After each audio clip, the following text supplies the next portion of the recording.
Boris Becker, Holger Rune partnership, but you could also tell me about, Holger and 2024 and maybe where he could go and where maybe he needs to improve. Yeah, I think Boris is a great addition to his team. You've got Holger, who's a young player, somewhat of an impulsive player, unbelievably good at coming forward. This is who Medvedev should look at and just go and look at Holger Rune playing, because anything a little bit short, Holger's all over the net. So, Boris brings credibility to win big titles. When you've got a coach, this great picture you've got there, when you're looking in your coach's eyes and your coach has been number one, your coach has won multiple Grand Slams, has been an icon of our sport from a young age, I think it's a great mix. And, Boris is coming out of personal troubles, and for him to be, readily accepted by the rest of the tennis community and tennis fraternity straight back on tour. Boris was so engaging at in Turin. I was in the front row. He was about 15 seats down to my right, and he was standing constantly. To start with, I thought, well, his leg's sore. He needs to stand because, his knee's bad. But, he brought so much energy to Holger and so much positive energy, but also strength as well. So I think that is a really good connection. I think Holger will benefit from that for sure. And I think Holger Rune has an excellent year next year, a really good year. He's got such a good all-court game, probably the best all-court game since Federer retired. So his ability to jump on a short ball, his ability to attack, his ability to serve and volley, his ability to come forward with a forehand down the line when standing with 2 feet behind the baseline is probably the gold standard right now. And he just needs, the forehand can get a bit impulsive. He can spray a bit with that. He can get too antsy when things aren't going his way. You can see them, the nerves go up a little bit. He just needs to stay calm. He needs to chill. He needs to breathe. He needs to take his time.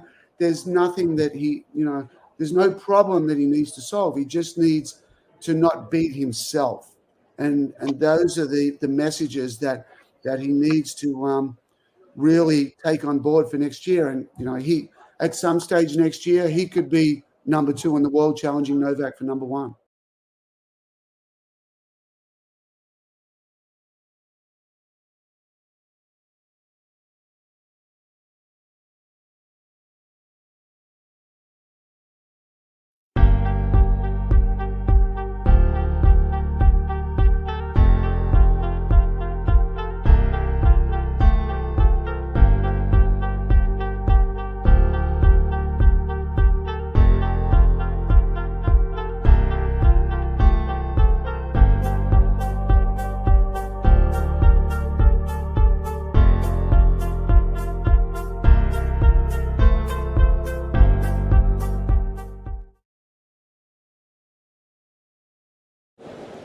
Ready? Play.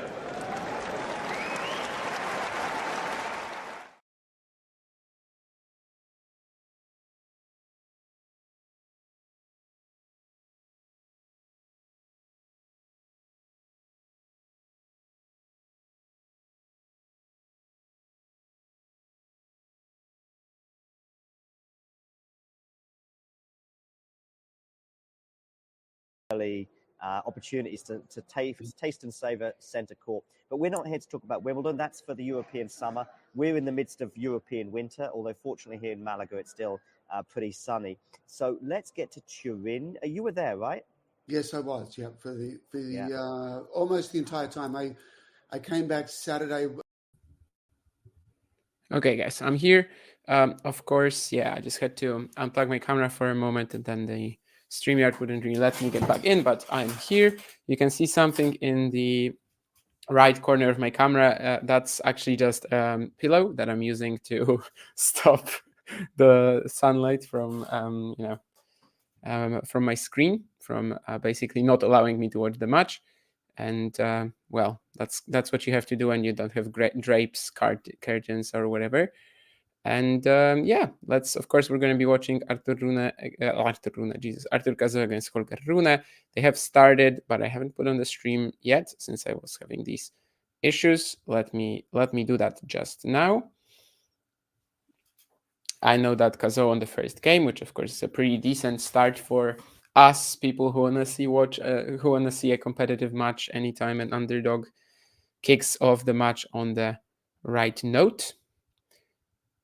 We'll see how that goes for him later. Anyway, I was also just watching that Struff Kecmanovic tiebreak. That was a pretty good show, obviously, as well. And in the end, what a win for Kecmanovic, who was able to save 2 match points in the tiebreak. One of them a really poor miss from Struff as well. A slice approach at 9-8 on the one on his own serve, which of course hurts even more for him.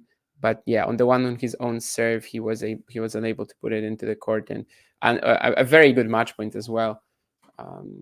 Kecmanovic had Struff struggling all over the court to try to get to the next ball, and eventually managed to claim it with a backhand cross-court winner. That was a pretty fabulous match point for sure. And that was already the third 10-point tiebreak of the day as well, after, of course, Lucas Klein losing to Alexander Zverev and Max Purcell losing to Casper Ruud. Great matches, honestly, both of them. Purcell Ruud, I only caught some of it. Klein Zverev, basically every point, as I was really invested in it. But yeah, I cannot be disappointed. I think Klein played an absolutely amazing match. So can't really complain about his performance whatsoever. Maybe we'll get another 10-point tiebreak here, or maybe in the Menchik-Hurkacz clash, which is also coming up, I think, after Navarro-Cocciaretto on one of the other courts. Anyway, we are here, of course, on Rune Cazaux. Probably also one of the most interesting matches of today. Arthur, an amazing junior a couple of years back, was in the finals of the Australian Open 4 years ago, losing to Arol Maillot in an all-French final. Then had a lot of injuries. 2022, I think, was the season when he was off the court. He announced that he was going to have a break. That didn't he didn't put a time to it. An indefinite break from tennis. It actually didn't end up lasting that long. It was 8 weeks maybe, or something like that, or maybe even 6. But then he came back. He again had some issues, and then finally 2023, he has a full healthy year. Makes it to the top 130. I don't think that's his ceiling. I think he's definitely destined for greater things. It's just that the second half of the season for him wasn't that great last year. In fact, I think some of that was due to him getting a little bit exposed. When he wasn't able to just clinch an early advantage with his serve, which by the way might be the best serve for a 6 feet tall, 6 feet 0 inches player that we have seen maybe since Wawrinka. When he wasn't able to claim any advantage of his serve, so on return or maybe when the serve was neutralized, he was just really struggling to stay on the offense. And he's a very aggressive player. He loves to go to the forecourt. It's just that when he can't do that, of course, some of his assets are limited. But I think he has gotten a lot better in recovering in the points as well. He is so fast. He's so athletic. I don't know if you guys remember that base camp competition that was held at the Next Gen Finals, where they basically were counting which players are the best in various athletic tests. And Cazaux actually overperformed everyone. Cazaux was better than Fields at everything. He wasn't in the original video, because that was just the main contenders. Cazaux was there as a reserve, as an alternate. But they did they did it for him as well. And that video exists somewhere where he literally wins every single category, although he's competing after they've done it. So he's actively aiming at the records of Fields, and he does beat them in every single of these 4 tests. So yeah, I mean, the start to the year for Cazaux has been amazing. He is still unbeaten. He won the Numea Challenger in New Caledonia. Tough one against Patrick Gibson in the second round. He was 2-4 down in the second set, I think, a set and 2-4 down. He manages to come back. He wins it. He wins the title. He beats Laszlo Djere here in 5 sets, who I think is a very good win for a still fairly inexperienced player. And now he gets to play Holger Rune. Now he gets to be on the big stage. How will he perform? We'll see. He played the Slam before. He played Roland Garros. I'm pretty sure he played it in 2022. Did he play it last year? I don't even remember, honestly. In 2022, I think he beat... he lost to Kamil Majchrzak in the opening round, or maybe it was 2021. But anyway, of course, outside of Roland Garros, not really yet. But here he is with the French wildcard, which I think, of course, was a very good choice. One of the most promising youngsters that they have, who still wasn't at a position where he could join the major on his own. So definitely no issue with that pick whatsoever, although some suggested that maybe Benoit Paire could be a good idea as well. John says in the chat that Alcaraz is through. I actually didn't check that, but yes, indeed. I stopped watching it like maybe 6-5. A bit of a messy one. Like he was making a lot of stupid choices, but still Sonego, I think, was the main culprit behind that match being so close. And that was a pretty spectacular shot-making performance from both as well. So they kind of delivered on what Alcaraz against Evans could have been. I think, there was a lot of just good vibes as well. The high-fiving between them. So I think that was totally fine. Probably the biggest upset of today so far, Nuno Borges beating Alejandro Davidovich Fokina. It's not quite as horrific as Garcia Sakari losing yesterday, or even Pegula today, although Pegula at least lost to a player with a lot of upside in Clara Burel. So it was not at that sort of level, I think, in terms of horrific losses. But yeah, just going down in 3 sets to Borges, you just sort of expected Davidovich Fokina to be above things like that now. But I guess he's not yet, or will he ever be? I guess that's also actually a question. So that was pretty horrific for him, I think, given that he seemed to have a pretty easy draw to the third round and could have played Grigor Dimitrov there in what we expected to be like a pretty solid test for the Bulgarian. But, well, it's going to be Nuno Borges, and I think that makes it slightly easier for Grigor, who, of course, is on track to play Medvedev in round 4 if they both hold up. Yun Cheng Shang is also going towards the win against Sumit Nagal. He lost the opening set, but now he's up a break in the 4th, 2-1 up, of course. And Artur Fils is kind of struggling physically against Talon Grigspor, so looks like the comeback that Grigspor earned against Safiullin in the opening round will end up giving him also the third round match against Rune or Cazaux. So that's why this match is very relevant in regards to this.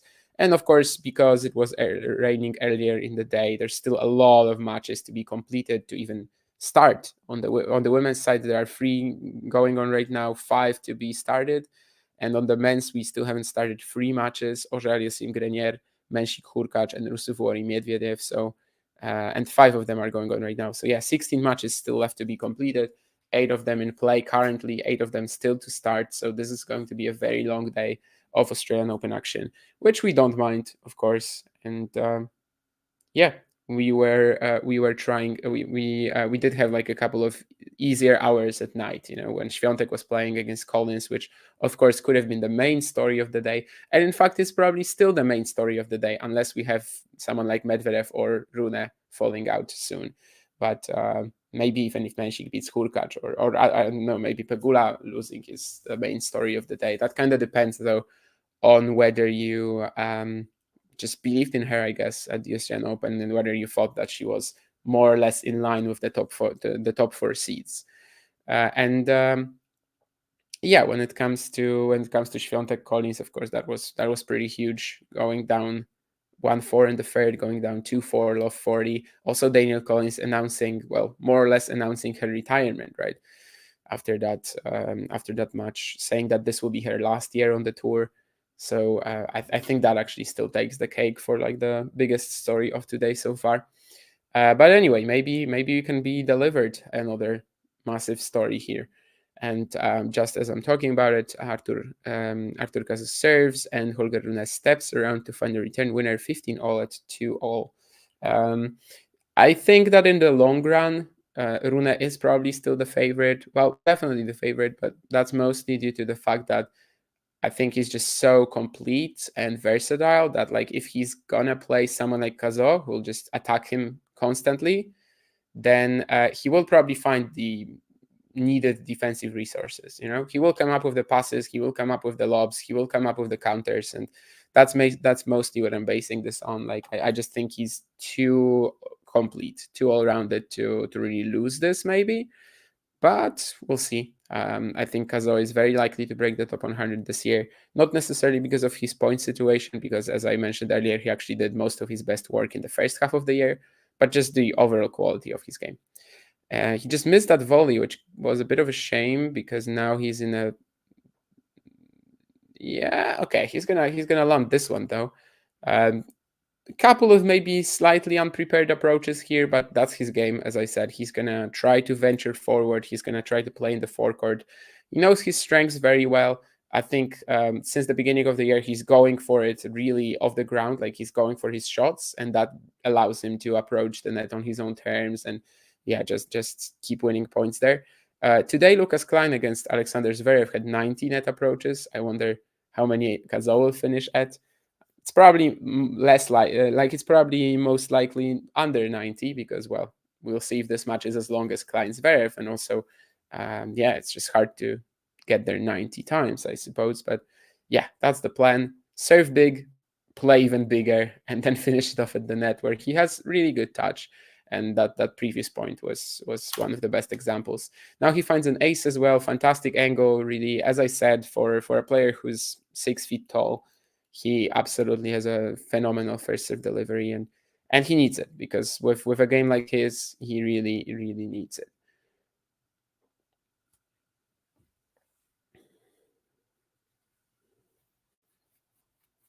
Another big serve gets him the game, 212 kilometers an hour. And yeah, Arthur Fils looks pretty done now. He's been struggling physically today, as I said, so there won't be an Arthur Fils Arthur Cazaux clash probably. And in the forefront, which would have been fun as well, the Battle of French Arthurs. Although Holger Rune might beat Arthur Cazaux and then Arthur Fils, but of course that would require Fils to come back against Griekspoor right now, and seeing his physical state, that's probably not going to happen. And Yuncheng Shang is about to serve to kick Sumit Nagal out of the tournament. Whereas on the women's, we have 3 matches going on. Svitolina won the first set easily against Tomova. Yafan Wang is actually serving against Emma Raducanu. Nothing against Yafan Wang, but it would be a bit of a buskill if we don't get that Raducanu-Zheng third round, right? That seems like a pretty massive matchup. And also Elisabetta Cocciaretto is up a set on Emma Navarro. So we'll see if maybe all the play that she got in the 2 weeks before the Australian Open will be getting to the American or not. Also, Kasatkina went out, which sees her now play Kalinskaya in the third round. So no Kalinskaya-Kasatkina rematch, which I think is a really good shot for Kalinskaya. She's been in amazing form since last October, making the final in Tampico, I think, the WTA 125, and then winning definitely in Midland. And of course, this year also just 2 losses so far, to Azarenka and to Kasatkina. So I think she is in some pretty ridiculous form. And yeah, the main story, of course, on the women's, I already mentioned Świątek coming through, but just barely against Collins, with the dangerous opposition that she has round by round, stepping up so far. And also Jessica Pegula going out to Clara Burel, which I honestly just kind of never really... like when I was watching the matches, I never even realized that Pegula Burel is on, and then I just saw the result. But well, Clara Burel has a very explosive forehand. Of course, she was fantastic in the juniors as well. So I would say that this is not as horrific as the Garcia and Sakari losses, which for both of them yesterday, I think they must have been really, really disappointed to lose there. And Świątek will now play Noskova in the third round, which also is a theoretically dangerous matchup, right? I mean, we're just talking about one of the most talented players of the upcoming generation as well. So that could be exciting too. Cazaux now with a bit of a chance, as I think Rune double faulted for the first point. But now Cazaux takes over the initiative, and he's able to put away a smash at the net. So far at the net, he's been 6 times. He's won 4 points. So I don't know if he's quite going at the... he would have to be like 18 on average 18 times at the net if he wants to catch Klein's 90 net approaches from earlier today. I guess that's possible, given that we are in the 6th game and he's on 6. But of course, that will largely depend on how long this match is and how long I think he's just missed it. Holy hell. Yeah, that was a reactive forehand return from Cazaux, stretched wide. He tries to hit it down the line. Honestly, the ball was so fast that I couldn't even see if it landed in or not. But now on the close call, I see that it was actually a fair bit out. Wide enough so that Rune didn't really have that scare moment once it landed. Although once it was flying into his side of the court, I think he probably did have a bit of a scare there. Cazaux, if he wins, I think he'd be like at 110 in the rankings. As I said, he's defending some points at the beginning of the year, but it's very likely for him to break the top 100 sometime soon anyway, regardless of this result. In fact, no, maybe he would actually be like around 101 right now. So he would be super close if he wins this. But of course, it's a big ask. It's a top 10 match. I wonder what the best win of his career is, actually. I'm not sure. I remember in the 2021 season, he was beating Korda and Manarino on clay. Of course, Manarino at the time, not at the time, Manarino on clay in general, that's not the most impressive victory. But at the time, when he was just 1 year after all the junior success, I think that was huge at the time for sure. So I would say that back then it was still a good showcase of his talent. Now, of course, he's had that Jere one in the first round, and I'm not really sure if he has a win over someone higher ranked in his career. I would assume no, actually. I'm just checking that, and yes, indeed, Jere 37 Manarino, as I said, that was 2021 Geneva. Yeah, Korda was 65th and during that match that I'm talking about. But yeah, otherwise only just Jere. But this is his second match against a top 30 opponent, and also his second match against a top 10 opponent at the same time, given that he lost to Andrei Rublev at the US Open last year. Cazaux was a lucky loser into the US Open last year. So I think this run is already his best at the slam, isn't it? Because I can't remember him winning a round at the French. I might be wrong about that, but I think he didn't. Yeah, he played the French twice. One of these matches that I mentioned to you earlier against Kamil Majchrzak in 2021, decent showing, 4 sets, and one of them last year as well with a wild card, which was against Corentin Moutet. Yeah, 4-setter. That one I actually forgot. And he also could have played Rublev there if he beat Moutet, so could have had 2 matches against Rublev. Against Rublev at the US Open, he wasn't too competitive. It was 3 sets, eventually just 1 tiebreak, and Cazaux went down in 3. But as I said, he's definitely playing much, much better at the moment. Is the Rune matchup also a little better? Tough to say. Probably slightly easier to overwhelm than Rublev, but then, as I said, Rublev probably not gonna be like the greatest of passers and etc. He's not really gonna like throw in different rhythms to you as well, whereas Rune has just all the time in the world seemingly to adjust his tactics, which probably will be one of the main stories here, like whether after the early offense of Cazaux, Rune is able to problem solve and eventually win the match. We'll see how dangerous that early offense from Cazaux is going to be, like whether he actually takes the opening set, which of course would be pretty crucial here as well in regards to the final outcome. Big forehand, but Rune gets it back. Trading backhands cross with some really nice angles. Rune gets the chance to strike, and now we'll see what happens if Holger is on the attack. That was a bit too loopy. I don't think he hit that cleanly, and Cazaux passes him on the backhand. Actually, still a pretty tough shot to make, but the approach was a tad optimistic. I do think that Rune was likely expecting the forehand of his to be better, to be just more threatening, to be more imposing on Cazaux. And another ace out wide. This serve has been working for him so well so far. Out wide on the deuce side. 3 aces already, Cazaux.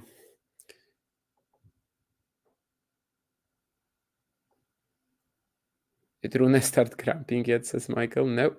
And to the next question as well that we have also about Holger, no, he's not looking like anything is happening to him. It's a pretty funny point. I was thinking if Holger was gonna do jumping jacks to make Cazaux miss the smash or something, but he just started running to his bench more or less. Cazaux didn't even have to smash it; he just like softly tapped it over the net. But yeah, no, I mean, if you're asking about physicality and any questions relating to that, there's absolutely no problem with Rune. And so far, the match is just very, very competitive. Nothing to split the two.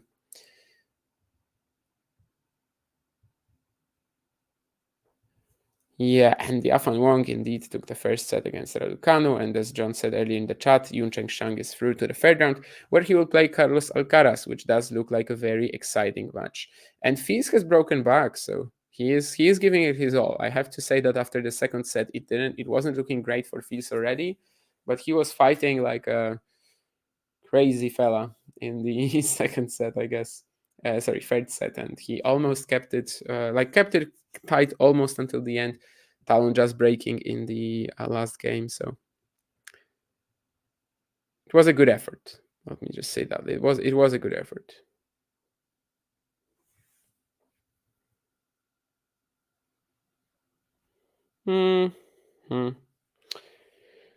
Sumit Nagal, of course, a pretty big story. We had a video about that, so you guys can check that out for sure. Probably after the stream. Don't do it right now. It's too exciting in the Cazaux Rune thing. I have to say that like the amount of Indian fans that I see on tennis Twitter, the amount of Indian fans that text me with some random questions about Indian tennis players is massive. So the market there is definitely huge. It's a shame that the federation doesn't really have the grassroots sort of support, and it's just hard for them to produce top players. But of course, maybe even a run like this from Sumit Nagal can already inspire people, and he's definitely been a big sort of trailblazer for Indian tennis, even if he's not actually trailblazing much, because, well, around his age, even there's been players like Yuki Bambri, Sandev Varman in the top 100, Ramkumar Ramanathan, of course, an ATP Tour finalist, but Sumit is definitely one of the more like publicly known ones, I guess, and thanks to his social media presence as well. So maybe that will increase something, because clearly the interest in tennis is there. There's just no background for actual pros, I suppose, but the interest is massive. And Ferdilov, Holger Rune, maybe cruising towards another easy hold. The conditions late at night tend to be a little slower. We'll see how that impacts the match. That would generally mean advantage Rune, but Cazaux can play on clay as well. Like he really is quite versatile. So I don't think it's the end of the world for him if that happens. Yeah, he hasn't. I don't think he's made a clay challenger final. He's definitely made one on grass and won all 3 titles on hard. But on clay, he's also really good. So, slower surfaces don't really bother him. But if it does indeed become a lot slower as the night progresses, that would still probably mean advantage Rune, given the sort of playstyle that Cazaux tries to employ and how much he also relies on his first serve. Against Jere in the opening round, he won 85% of points behind his first serve. And while he did have a minor choke in the second set, eventually he made up for it with the fifth, which was just beautifully played. The sort of solid weight of shots that Jere brings up, it's not easy to still be playing like this free-flowing aggression tennis when you're facing it. And I think Cazaux did that extremely well anyway, which for a long while, like perhaps even when I saw the match, it was just reminding me of Zizou Bergs playing Laszlo Jere last year at the Australian Open, which it did seem like pretty similar. Of course, Zizou is not as much of an attacker, I guess, when it comes to going forwards as Cazaux. He's more reliant on the big forehand. But I was still sort of maybe expecting something like that, and that Cazaux might have issues overwhelming Jere, just not have quite enough pace to do it against the deep and the heavy shots from the Serbian. But eventually, he was actually able to pull away in that fifth set, and it was certainly a very good performance that just kept up his winning streak, which right now is at 6.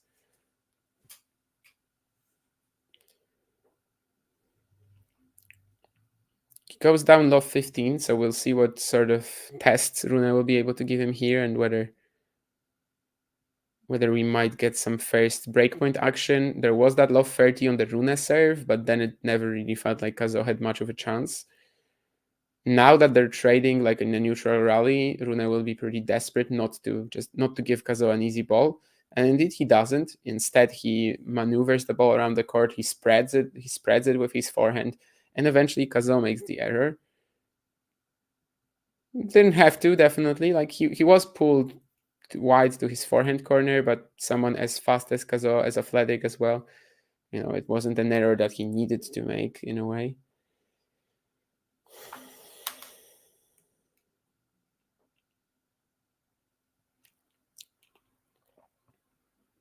So the situation that Rune got out of a couple of games ago, love 30.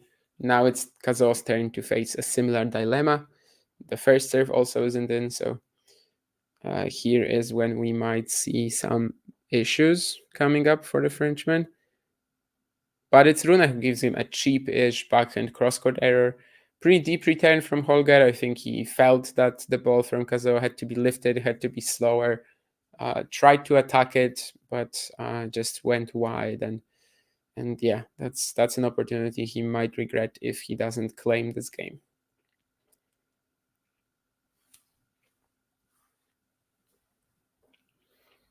Especially as now Cazaux gets a great angle on his serve. Rune has to like return it basically from the clock, from the clock on the court. It's like just so wide outside the doubles alley, and he doesn't make that return. So this wasn't really that pacey, I would assume. Maybe I'm gonna see the speed gun when they pan out. It was 152. That was this serve was of course 200 and an ace, but that previous first serve was 152, which is pretty crazy, of course. And it's not that he cannot hit it faster; he just sort of went totally for the angle there, and I guess that represents some pretty nice variety of spin and directions as well that he can produce on that first delivery. Now he tries to go for a more regular 200 plus out wide serve, but it's going to have to be a second one. But 40-30, Rune attacking the return. He gets it in with a net cord. Cazaux trying to overtake the point of his forehand and wins it with a Rune error. So a couple of points here where Holger definitely missed a bit of an opportunity. And especially that love 31 we will remember as one where he was like in control of the point after the return and never did anything with that, really. I just meant in general, does he look like he has it today? I mean, yeah, he's playing well. So is Cazaux. Hey guys, just come off my night shift. Hi Jake. Raducanu down a set and a break. Yeah, as I said, that a bit of a bascule if she loses here, I think. But well, what can you do? Navone is playing in Buenos Aires.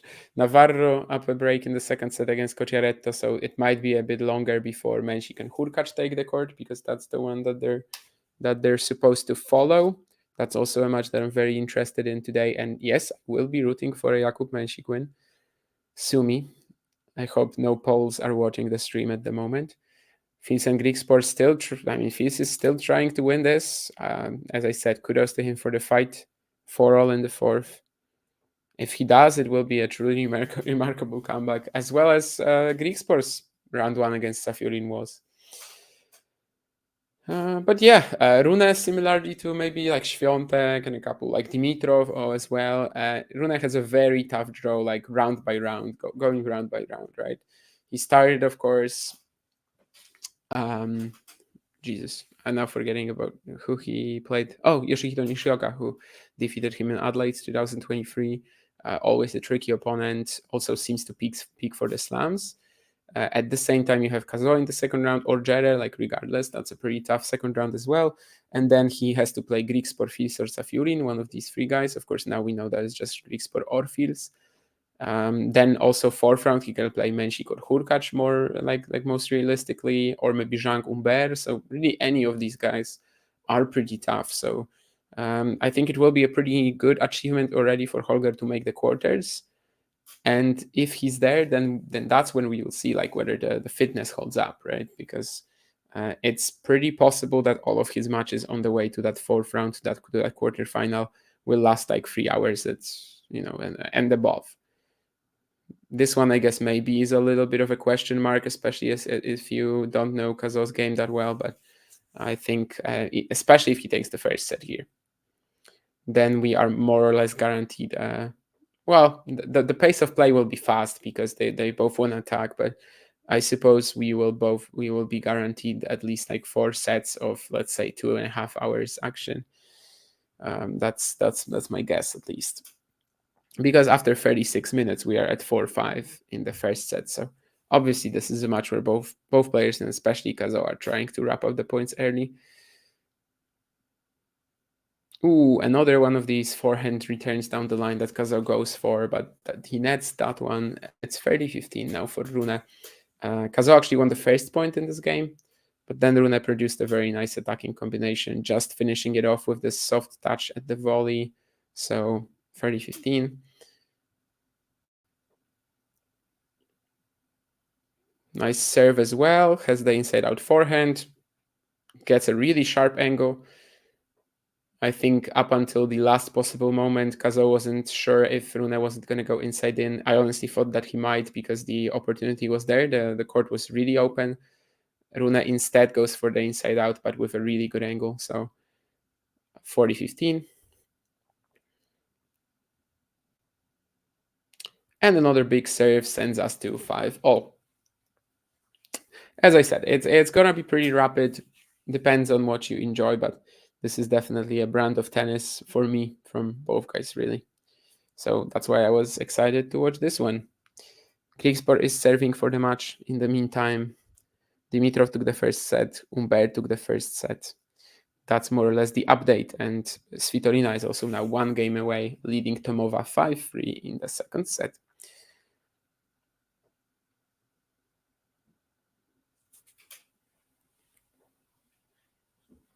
We are entering the sort of crucial stages of the opener.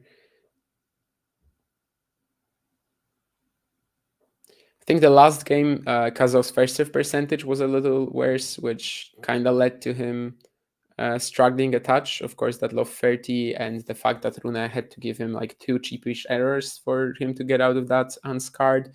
But also, maybe that was what brought that 150 first serve with a quality angle out of him. Maybe he was just, thinking, I'm going to get the first serve in sort of in a different way, but it will still give me a better chance to win the point than the second one.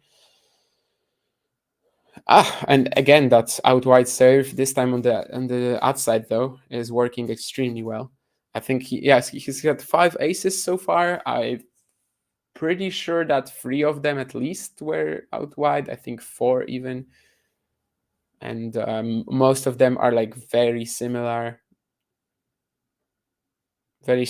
placed, even if on the opposite ends of the court. Now he gets an ace down the tee though, as he's 6th. So we again see the clear versatility and the variety of the directions, earlier of the spins as well on the Cazaux serve, which again, I will probably say it like 5 more times during this broadcast, but he really has a fantastic serve for his height. Which he kind of needs. It's like a similar maybe debate to Luca Nardi, for example. Like you are a little lightweight in terms of your height, in terms of your physical build. So you really need that first serve to be controlling the points, simply because otherwise you might not get the chance to. And for Nardi, I think it's also been a large part of his improvement to start getting it. I think for now, Cazaux is actually the better player. I don't know who's ranked higher, probably Nardi, or maybe after this Australian Open already Cazaux. They're pretty similar, but I like Artur's chances more right now on the Pro Tour. I think on the ATP Tour, he's like, the serve just has more fire. He's more imposing with all the net approaches. And he also has 2 shots, whereas Nardi's backhand is pretty weak.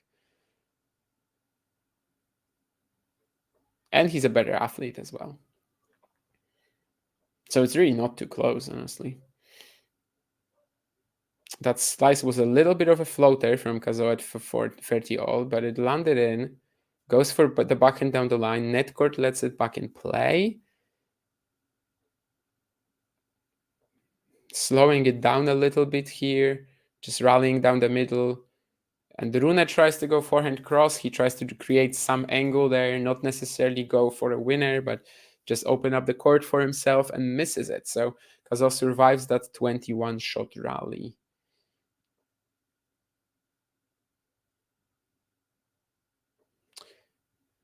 We're having this overview angle, I guess, of the court and the rally that they were playing. But suddenly they stopped showing the speed on the shots at some point. They were only showing it for the highest possible ones. I was actually hoping to check whether when Cazaux started rallying a touch, by how much did he bring the power down. But they only showed us the big ones, the backhand down the line that he went after, and not the 2 or 3 shots that he played last, which weren't that aggressive anymore. But anyway, Rune misses a second serve return, 6-5, that 21 shot rally that Cazaux survived being key to his survival, basically, in this game. And also still to the fact that after 6 service games, he hasn't faced a breakpoint, or I don't think we've even been to deuce on any, on either serve, really, so...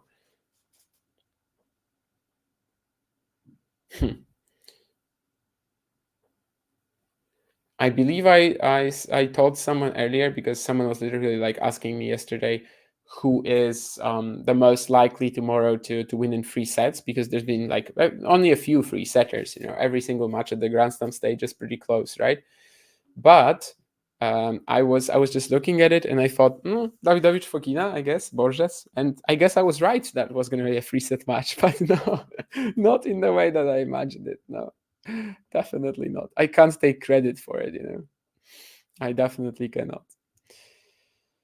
Yes, 6-5, as I mentioned. Svitolina has just finished off Tomova, so there might be another tough opponent coming up for Świątek in the 4th round. That's where Świątek and Svitolina could meet if Świątek beats Noskova and Svitolina beats whoever she's going to play next, which I don't remember. And I guess it's not that important for me to check right now. Dimitrov up a set and a break on Kokinakis, so it looks like the improvement of Kokinakis that we thought might be there after the Ofner match, or the Australia magic, is not really working so far. Hrikspor is indeed into the 3rd round, so he is the opponent who will play Rune or Cazaux next. I think Rune Hrikspor, is that a match that we saw somewhere last year?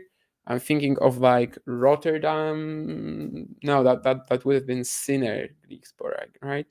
Sinner Hrikspor, that match happened a few times. Yeah, I think in Rotterdam he has Brouwer played Rune, and that was the match when Rune retired with an elbow injury or something like that. So that's why I'm thinking of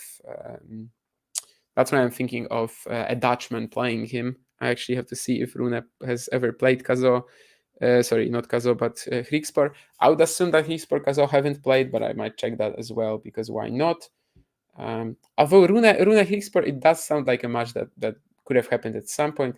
And indeed, Talon won that one in Hamburg, 2022, 1st round, 7-6, 7-5. 2022, I think that would be just right after his Amersfoort title. I don't remember what he did in Hamburg there, but that would be right after the only challenger that he played in 2022, I think. Winning it, of course, he's still on a 30-match challenger win streak. And when it comes to Cazaux, Hrikspor, I would assume that they've never played, because sort of Arthur's arrival at the challenger level probably more or less intertwined with Talon's emergence from it. Do we get the tiebreak? It's a smash from Rune. It's not good enough, though. The stop volley won't cover it, but still, 2 more points to get us to a tiebreak. And indeed, Cazaux and Hrikspor would be playing each other for the very first time. Another 5-setter that we had today, and I guess I haven't mentioned it, was Nori Zepieri. Maybe some of our Breed viewers would like to hear something about it. And basically, I think on the last ball drops yesterday with Jack, I said that the more I think about it, the only chance for Nori to win this match is to outlast Zepieri and survive, withstand that forehand power. And indeed, that's what happened. Although it did take a few unexpected twists, like the rain delays for sure. Nori also having some physical issues. So it wasn't certain who the rain delays were going to favor, because by the time sort of Nori regained control over the match, then it's the rain delay. And I'm thinking, okay, so maybe Zapieri will come back with new energy. But he never did. And it was a really nice performance from Cam as well to just outplay him. Whenever Zapieri stopped using that forehand, maybe not stopped using it aggressively, but just stopped blasting it just as he was in the first round against Lajovic or in the qualifying last year. Whenever Zapieri stopped doing that, Nori was instantly there with the finish, and also just physically at the end, he was the stronger player despite the MTO in the second set. There was a 27 maybe shot rally in the fifth set that was extra crucial because it was 3-4 30 all. Nori eventually wins it with a forehand winner, and I think that was like the final nail in the coffin. Zapieri didn't win a game after that. The Italian youngster actually could have broken the top 100 with this. It's still unsure. It's still uncertain if he would have, because you've got the second week of the Australian Open as well, and you also have him potentially maybe winning the next round, and also some other players around him maybe winning their matches.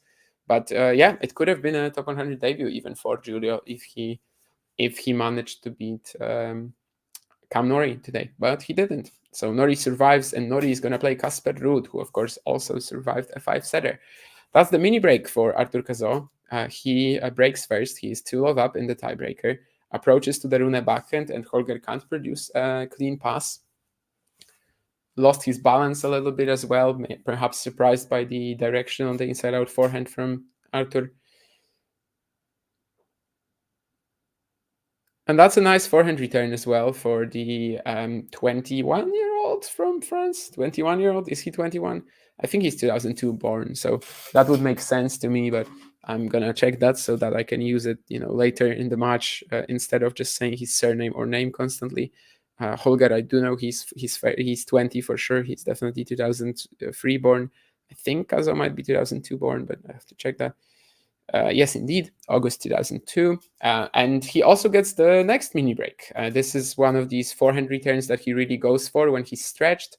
This time he didn't go for it down the line, though, just blasted deep down the middle. And maybe this is going to be a bit of a lesson for him in the next, in the next set or something, because just playing it deep and hard at Rune was enough. He loses the next mini break, though, and this is the first moment, and I would say he actually was a little tentative. Like there was a down the middle shot from Rune, which wasn't necessarily that deep or heavy. And this is one where usually I think we see Cazaux produce an approach shot and try to close down the net. He doesn't. He stays back and he loses the point. Now the serve is setting him up well, though, but he will need to clinch it on these volleys, and I think Rune just missed the pass. Yes. There was a theoretical chance. Like, it wasn't a point-winning volley necessarily from Cazaux, but I think he was closing off the angles at the net pretty well. So, it's fine for Rune to miss it, I think, a little bit. But still, that was a brief opportunity to get that second mini break back. I think the replay especially shows us that there just wasn't that much space. Maybe he could have lobbed Cazaux. Maybe he could have, maybe he could have gone at him. But there just wasn't that much space to find this angle that Holger was looking for. So it's 1-4, but the Dane is about to serve twice.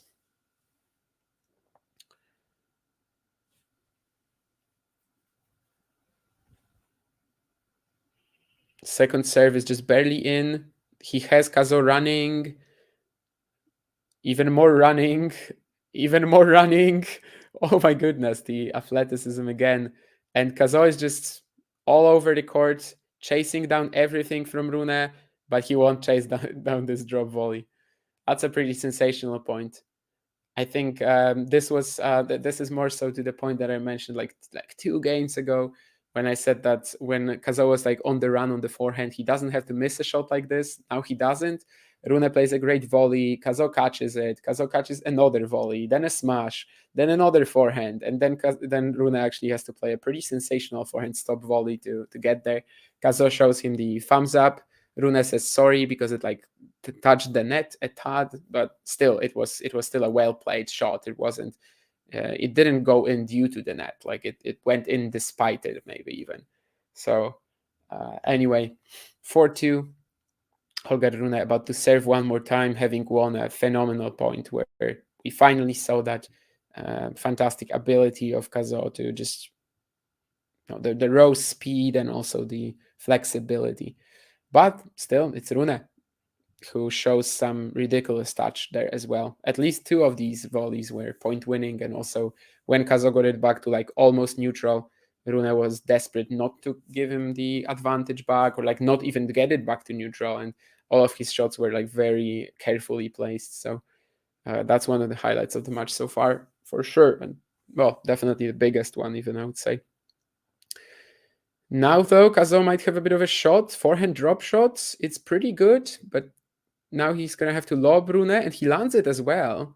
He didn't follow it up to the net though, so we are basically back to trading down the middle now. Cazaux back, and yeah, he wins the point. Didn't necessarily go for the line, but he just went pretty deep, pretty heavy, and Rune misses a forehand. So 5-2 up Cazaux, 2 serves now. Rune also breathing pretty heavily after these 2 rallies. He was chasing down that drop shot, then the lob. I suppose it's natural, but we're going to be like monitoring it later, right? Whether Holger will be okay with his fitness. But for now, of course, these were a couple of very, very long points and exhausting ones as well. Cazaux, 5-2 up, 2 serves. Really should be taking the set from here. I don't know if 7-2, but at least 7-5 later on or something like that. But he won't take this point. First forehand was pretty aggressive, but Rune gets a decent counter in. And again, when he has that opportunity for a forehand inside out, he doesn't really miss it. Such a reliable kill shot. And even though he had to run around it here, it wasn't like the most like clean position to hit it from. He had to cover a lot of ground. He manages to get it in, and it's 5-3 Cazaux. 1 more serve, 1 more chance to secure set points.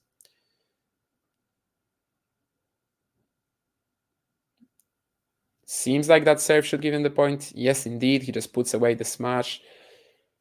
The return from Rune barely making it over the net. 6-3, 3 set points, 2 of them on the Rune serve. But of course, even if he can't claim it here, Cazaux will still have another one on his own delivery. So massive opportunity for the underdog to claim a set here and probably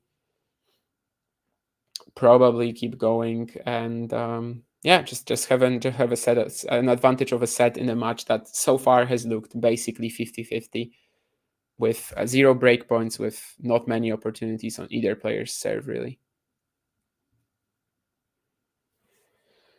Rune saves the first one though, but again, not much harm done. Still 2 more opportunities. Zhizhen Zhang about to serve for the second set, so that much also firing up Umber Zhang. But Rune Cazaux, let's see if Holger can find another good serve. It is a decent serve. He tries to go forehand down the line and he misses it.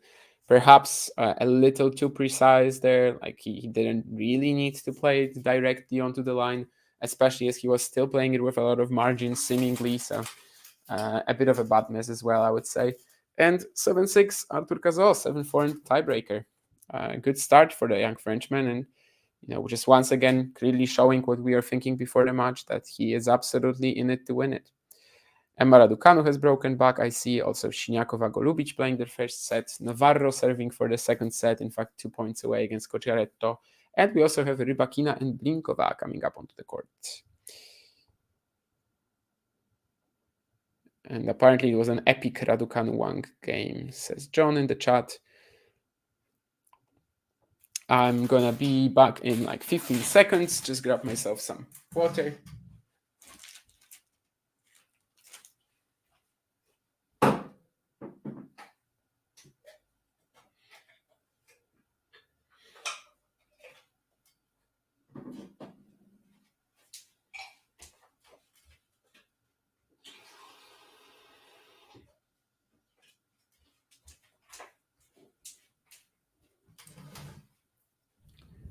And here I am. Of course, the players aren't back yet. The set break isn't that long, but got my drink ready.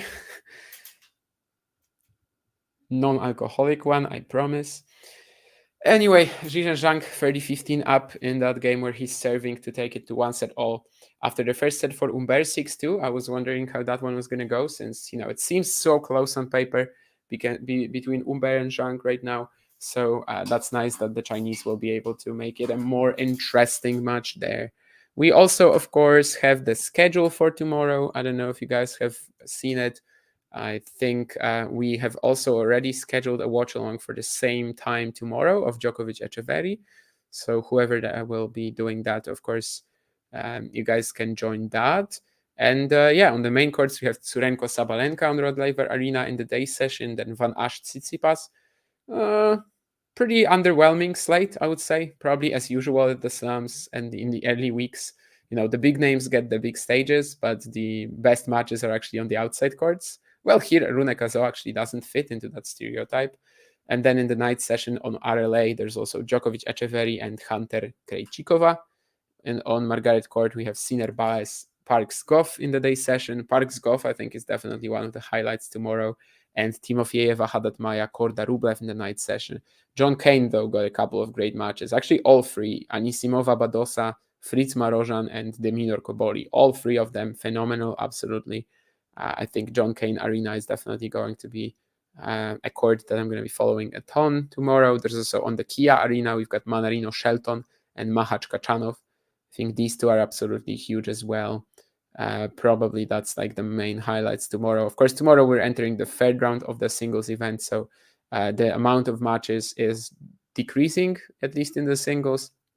We'll only have 16 of them in terms of the singles play in women's and men's. So perhaps a bit easier to follow, but at the same time, just slightly less action, I suppose.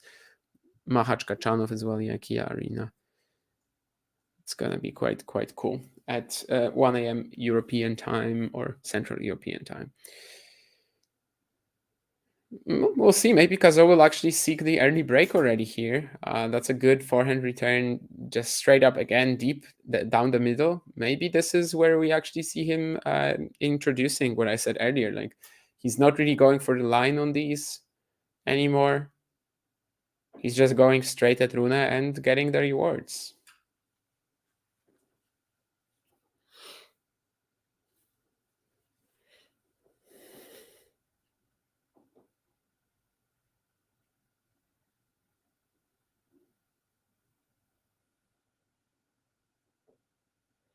And that's a pretty cheap error as well now. 1540. Rune definitely looking a bit out of sorts the past couple of minutes, the past couple of games. And it's 2 breakpoints for Cazaux to go a set and a break up.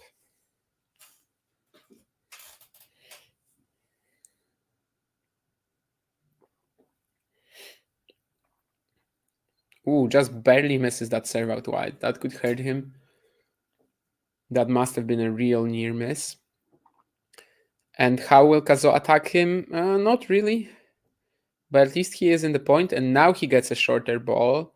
Doesn't fully capitalize on it. But he is moving Rune and eventually gets the forehand forced error. So a set and a break up now, Arthur Cazaux, and that's such a good start for the Frenchman, given that he hasn't had to save a breakpoint so far. Just 5 more holds and he has the second set in the bag. So just 5 more holds maybe isn't the most... it isn't really the cleanest possible thing, right? Like the 5 possible holds, that doesn't really make it a big advantage, I suppose. It's still a long way from taking the set, but I'm not even going to mention the win predictor that I have on my screen right now. That's just some total BS, so I'm not really going to talk about it. But it does favor Cazaux at this point in time with a set and a break advantage. Which, of course, before the match, it wasn't favoring the Frenchman, no. Dimitrov still up a set and a break, so seems like he's cruising to the win against Tanasi, at least for now. Raducanu Wang turning out to be a big battle indeed. Golubic has taken the first set against Siniakova. Golubic would be a pretty unexpected would be a pretty unexpected third rounder, I think. Although she was in like really good form at the end of the year, winning I think in Rouen the WTA 125 and then also Shrewsbury, the ITF in UK. So yeah, I mean maybe it actually makes sense, but it just feels like a while she has done anything at tour level. Really, maybe even since that Wimbledon quarterfinal. But it's always good to see some one-handers in the later rounds. Of course, I think on the women's side, actually, there's one-hander already in Diane Parry in the third round. So if Golubic was also going to make it, would that be like one of the first slams in a while with two one-handers on the women's side in the in that sort of a round? I mean, I don't know, actually. I guess to check that, we would have to check every third round of Golubic and just see whether there was any other. Well, Tatiana Maria is also there, I guess. So maybe it's actually Tatiana Maria along with Golubic at some slam, or Tatiana Maria along with Diane Parry. But Tatiana Maria lost today to Jasmine Paolini. I was just thinking of her as a one-handed player, but yeah, I guess we would have to cross-check Maria, Golubic, and maybe even Diane Parry to find out whether recently that happened. Otherwise, we might have to go back to like, the Suarez Navarro and Maria maybe, or something like that. Yes. So obviously quite a long while ago. Not the most common shot right now on the tour. And at least Parry and Golubic just hit their one-handers normally. Tatiana Maria is just a slice and dice player, so.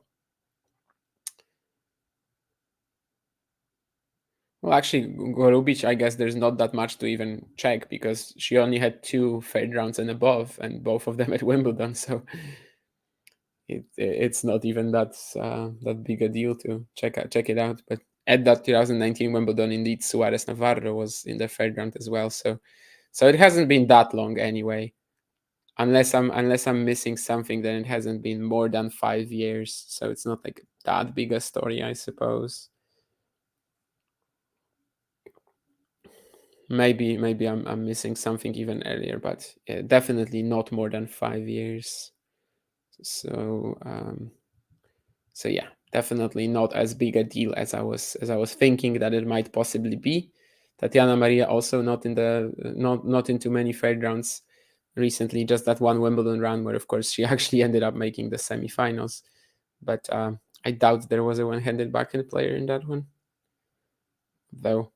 Just glancing at it. Actually, Diane Parry was there. Okay, so yeah, it would be just since 2022 Wimbledon. So no, it actually hasn't been that long since we had 2 one-handers in the third round of a women's slam. So that trio of Golubic, Parry, and Maria still able to give us something, at least when it comes to that shot, which some people hate because it's a little less effective, maybe. Some people love because it's flashy.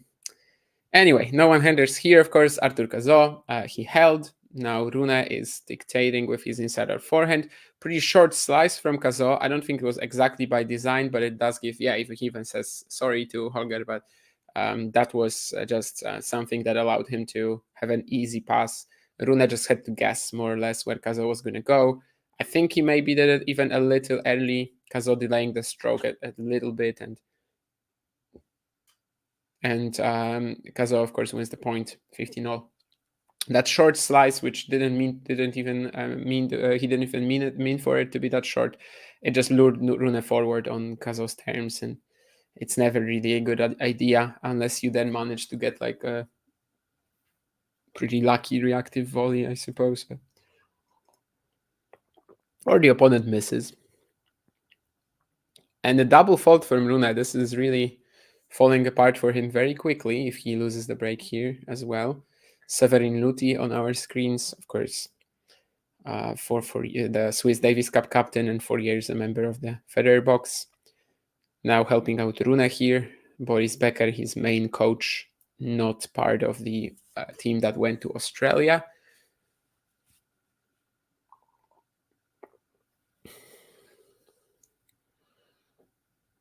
And another double fault from Rune. So he's now love to 1540 down. If someone was someone was asking earlier how is Rune looking right now, I would say a little deflated.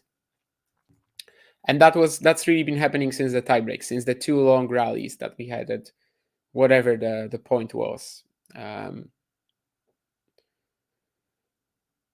But yeah, the 2 long rallies, the one that he won, and then the next one, I think these were the points that Rune started looking just a little down, maybe energy-wise. I don't even want to say injured or fitness-wise, but like, yeah, just energy, lower energy, and it hasn't really, he hasn't recovered since.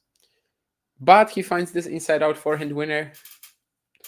Maybe he saves one more breakpoint and maybe he keeps himself in the set, because you would certainly feel like if Cazaux gets a set and 2 breaks, he probably clinches it. Honestly, and that's a big serve as well from Rune to save the second breakpoint. Honestly, if Cazaux is going to play Grigspor in the next round, I do find that to be a pretty even matchup. I guess Talon is probably tougher for him to play than someone like Rune or Jared, just because he has so much on every shot. At the same time, also not being that good an athlete, I suppose. Rune Grigspor, I would also like Rune's chances, I guess. More so than against Safiullin. I think both Fils and Rune were pretty happy that Safiullin went out. Of course, Fils eventually wasn't able to beat Grigspor even, so I guess it doesn't make a big difference, but especially Rune was very familiar with the threat that Safiullin possesses right now, having beaten him in Brisbane in a competitive match. Ooh, nasty idea. I wonder what he was even going for. I probably was trying to fake drop shot Rune, which of course is the play where you just fake the actual stroke and instead extend. Yeah, I think he was trying to go for it. Stop pulling off the drop shot, you just extend the motion and play a slice pretty deep, which is basically designed for your opponent to start running to the dropper and then don't even have a chance to catch that one. It can be super slow. It's just all about deception, really. But this time it doesn't work out for Cazaux at all. He also seemed like pretty down on himself after that, which I get, because it's like a more flashy shot than actually a shot that you should be pulling off most of the time. Although, of course, it looks amazing when you land it. And Rune holds 2-1. Let's see what's going on in the other action. Raducanu 3 breakpoints to potentially save for the set, so maybe she's going to be back there. Blinkova also up an early break on Rybakina. It's going to be quite interesting. I barely watched Rybakina Pliskova. I heard that the match was a little messy, so let's see if Rybakina can produce something along the lines of the level from Brisbane. Very easy for Dimitrov so far in the Kokinakis matchup, 6-3, 5-1. And Dimitrov right now, especially as he's going to face Borges in round 3, he's really making you think that, okay, he might be beating Medvedev. That would be a phenomenal round 4. Of course, for that to happen, Daniil still has to beat Rusuvuori and then someone else that I'm forgetting about right now. Is it like Felix or Grenier? No. Anyway, doesn't really make a big deal of difference, I suppose, because Kecmanovic is going to play Paul, that I remember. Zverev plays Mikkelsen in the 3rd round. Yes, that I also know. Ruud plays Nori. Alcaraz can play Shang, right? Borges can play Dimitrov. So I guess that would probably be it, I suppose. Because I think Menchik or Hurkacz play Umber or Zhang. So I guess that only leaves me with one matchup. So yeah, Auger-Aliassime and Grenier have to be the 3rd round opponents for Medvedev. I actually could have checked that, of course, but I figured it would be funnier to try to find out this way, and I think I managed to. Ooh. Again, Cazaux doing a lot of running behind the court. This time he doesn't win the point. Well, back in the 2-5 rally or whatever it was in the first set tiebreak, he also didn't, but it was a very exciting chase anyway. Eventually, Rune has a smash that Cazaux can't quite put back into the court.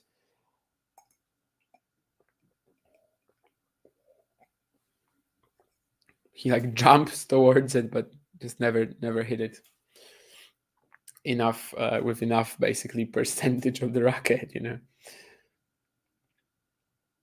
He barely grabbed it. Anyway, love 15, and we'll see if he can climb out of these early issues. Ooh, yeah, that's a sloppy forehand now. And we now see how easily this can all crumble for him. You know, you have 2 breakpoints. You can have a double break lead against Rune, given that you are a pretty good server and such an aggressive player. You probably expect to take it like 95% of the time from that position, given you would be 2 breaks up. But right now, very soon it can be back to level terms in the second set. Of course, it's not even a breakpoint yet. It's just off 30. Both players have had opportunities like that before, both in the first set, and they've both missed it, in fact. But it's just getting a bit dangerous. That's too good. That's just extremely solid on the volleying here. Approach shot maybe wasn't perfect, but again, we see how well Cazaux is closing off all the possible angles. Like, there's really nothing that Rune can do with this ball. He ends up playing it a little bit too straight, maybe even at Arthur, and yeah, the volley is just as clean as it gets. Wonderful technique, really, really classic as well. The cross movement with your feet, and doesn't even like play a longer motion. It's just a tap, really a bit of a doubles style volley. Another light opportunity missed for Rune. Sends a forehand long. That was just a neutral rally ball.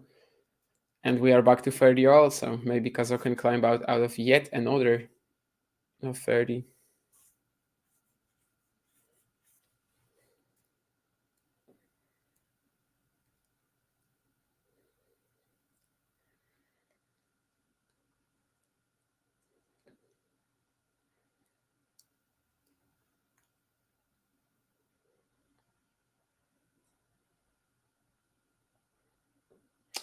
But that's going to be the first breakpoint of the match for Rune, as Cazaux also hits the first double fault of the match.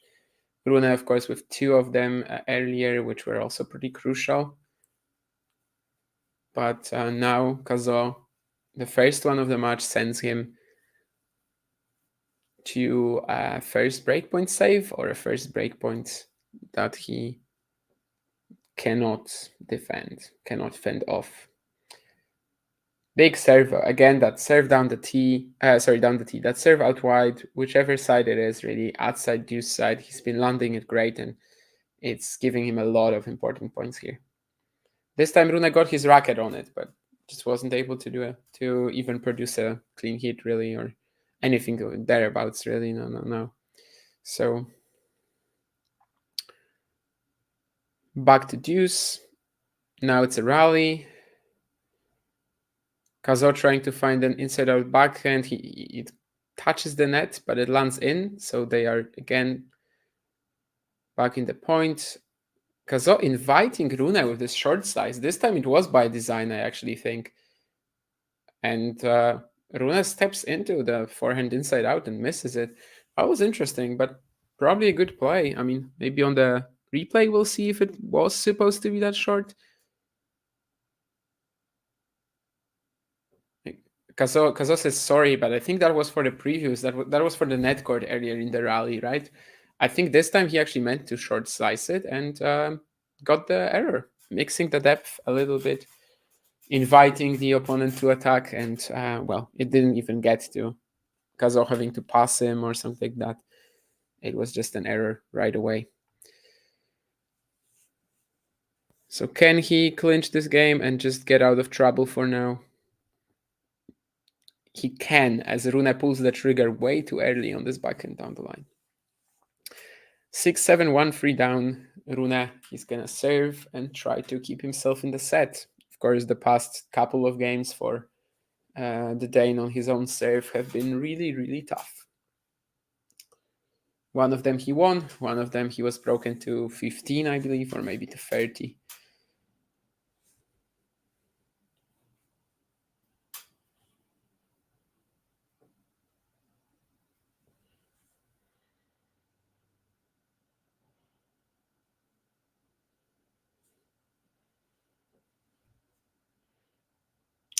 Rune has to wait because some people are entering the arena, which I don't know if they should, when it's not a changeover, but I guess the stewards have been letting them in. There was a similar point of discussion maybe on the Świątek Collins match as well, like the amount of times that the players serving at even games had to wait in order to begin was pretty much all the time, really. I think in the third set it was Iga, and it was getting like a little irritating for her. Of course, that match was also like pretty weird in that at some point both of them just wanted to return. Like if they were given the option to only play games on return, they would have both taken it. Daniel blasting the second serve returns all day long, and Iga actually feeling a lot better also on Daniel's delivery. So maybe it didn't matter all that much in this regard, but also maybe it added to even the extra pressure to Świątek, who was in struggle town on her own serve basically throughout the match, but maybe even especially in the decider. The first few games were quite brutal. Big forehand return winner for Cazaux. That's a pretty nice slice pass, but Rune is just gonna take it slow. He's gonna play a smart shot here. Doesn't go for broke. Just soft touch over the net. Waits to see where Cazaux will go. It's nice. Yep. I think Rune might be at the net more often than Cazaux even in this match so far, which I guess isn't that much of a surprise. I mean, I would expect it to be Cazaux, honestly, but they are both pretty much all-court players. Rune probably more all-rounded in terms of the variety of different styles that he can produce on the tennis court, but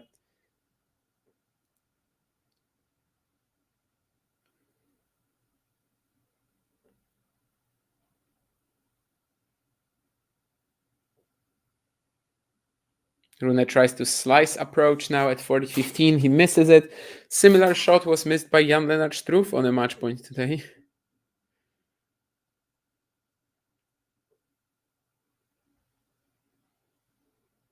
But of course, Struff ended up losing the match after that. And that was the one he served as well. He was trying to, I think, maybe on the +1 shot or maybe on the 5th shot of the rally. He was trying to slice approach and missed it. Some funny bit of athleticism as well from Cazaux here, jumping up to defend that one smash, but he can't quite make it back into the court. So 3-2, Cazaux, 3 more holds to clinch the set, but the last one, of course, was pretty tricky. So let's see if that continues. Dimitrov, 2 sets to love up over Kokinakis already. Seems like he's cruising to the win. Humbert also 4 love up on Zhang in the 3rd set. So that's a match that so far had a pretty interesting pattern. Easy set for Humbert, very competitive set to Zhang. Looks like another easy set for Humbert coming up. Auger-Aliassime, 3 games to love up on Hugo Grenier. They just started. And by the way, like that's a pretty similar pattern, I guess, to Kecmanovic-Struff today, right? Because Struff won both his sets 6-1 and still ended up losing the match. I think he won like 10 more points as well in the total points won metric. And when it comes to the women's, Navarro Cocciaretto still holding on. Ooh, and Raducanu did not take that second set. Did she even break then? Let me see it on the point-by-point breakdown. Yes, indeed. And she had 2 set points on her own serve from 40-15. Siniakova, Golubic, Blinkova still up a break in the first set against Rybakina. So that's a really interesting one too. Who's gonna win, says Gabe. Who's gonna win, I don't know, but Cazaux is winning so far. And a 2 sets to love lead, he would definitely become the favorite of the match by then. One could even argue that he is already the favorite of the match, being a set and a break. But I think at 2 sets to love up, it would be pretty clear that a comeback is fairly unlikely, even if it would be very impressive.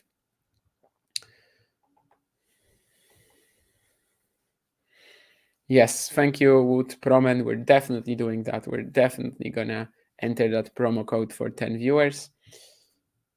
I'm sure it's not a scam of any sort. Anyway, Cazaux, another big serve, 218. One more, just straight down at the body. So this game is looking really nice for Cazaux. Now 217. They showed some stat on regarding the Rune serve stats as well. And if I have to check if I saw it correctly, because if I did, that would mean that his serve speeds are like pretty down compared to his usual, I would say. Now Cazaux, by the way, goes 219. So this game has had him 218, 217, 219. So what is it going to be now? 216 or 220? Or maybe he's just going to go for a different serve entirely. You know, maybe he's just going to go for another one of these 150s. Or maybe he's going to miss the first serve, but it wasn't going to be 200 something anyway. Well, it was 200 something, but not 210 and above. But yeah, basically Holger's first serve is on average 180 only. Is that normal? I have to see how it was against Nishioka, but that sounds low, right? 180 on average for Holger. I think that's a little low. I know he's like not the biggest server in the sport, but it's also not a major weakness in his game. Definitely not. I would say it's like maybe a minor thing he could improve, but not even a weakness necessarily. Yeah, it's 10 kilometers less actually on average, 11 than compared to the match against Nishioka. So that's kind of surprising to me. I don't know if this is based on his strategy or not. Well, I mean, here he finds a 187 with a good angle, so I wouldn't expect this is some sort of a physical issue. But if it turns out that it was, then that's also possible. Yeah. 188 here, so I guess he is capable of still throwing in a 200. I will also check if that changed between the first and second set, I suppose, because that could also tell us something. I don't know how to treat this stat so far. So in the opening set, it was 188 on the first serve average, and second set is 177. So yeah, his second serve serving speeds basically have gone down a lot. The first set he was pretty much at the same level as against Nishioka. So I guess that's the point that we can sort of get from these stats, that in the second set Holger is serving a lot slower than his usual average. The reasoning, I don't know. I mean, as I said later, especially earlier in the set, he looked a bit deflated, and maybe that was the reason. Maybe he was like a bit low in energy for a moment. Now he looks a bit better to me, and like now that I'm checking it, I think the serves have also been like 190, 180 for the most part, so around his usual average. So maybe in the long run, maybe over even the course of the set, maybe this will go back to his normal metrics, his normal kilometers an hour. 40-15, Rune cruising to another hold, but of course he's still down a break. Not much happening in this game, with a few missed returns from Cazaux, basically not allowing him to contest it.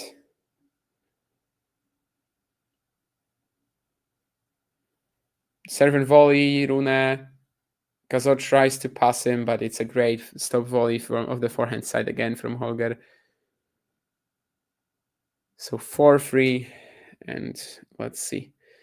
Yeah, we've got Davida in the chat also saying that Rune is looking a bit flat, low in energy. Yeah, that's my feeling. That doesn't really look like an injury of any sort, but yeah, a little deflated, a little flat. But yeah, 2 more chances for him to break Cazaux in this set, especially if he can hold, of course, between these 2 opportunities. Umber 5 love up on Zhang in the third set, so that's an interesting scoreline as well there. 6-2, 5-7, 5 love. And I guess in the meantime, not much has happened, although Emma Raducanu now takes the second set. So she is into the third. And as I mentioned earlier, she could play Qinwen Zheng in the third round, which would be quite exciting. And Blinkova will serve for the set as well very soon against Rybakina, which definitely already brings us a bit of a narrative that that Rybakina, this Australian Open so far, has not been doing at least as well as she was in Brisbane, right?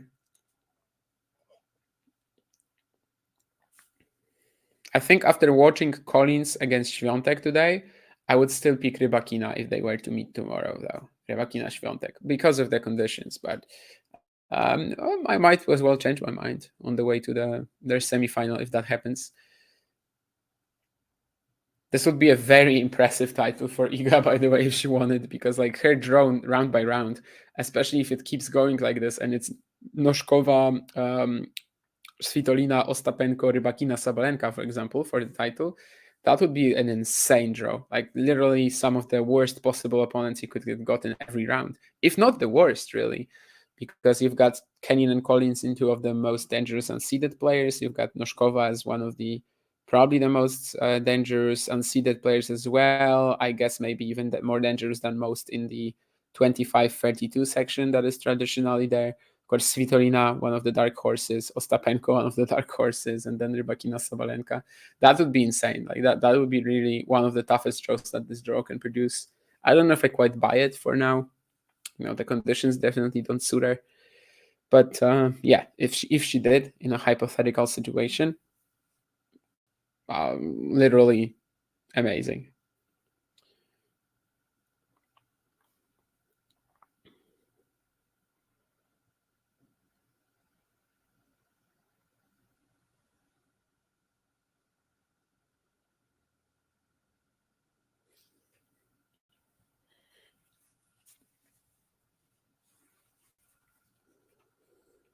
Rune won an 18-shot rally that got a big reaction from the crowd, and he was also sort of asking them for even more cheers.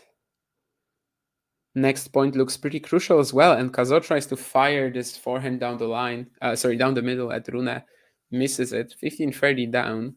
So a couple of long rallies there, lost by Cazaux. Generally speaking, you would expect Rune to be winning most of these exchanges. In fact, I can actually check how it's going, but for the most part, it's not what Cazaux wants to be playing, right? Cazaux will be the one who's, well, even though he's very fast, he's going to be the one who's just tracking balls in exchanges like this for the most part, and he's not going to be able to like maintain his aggression there.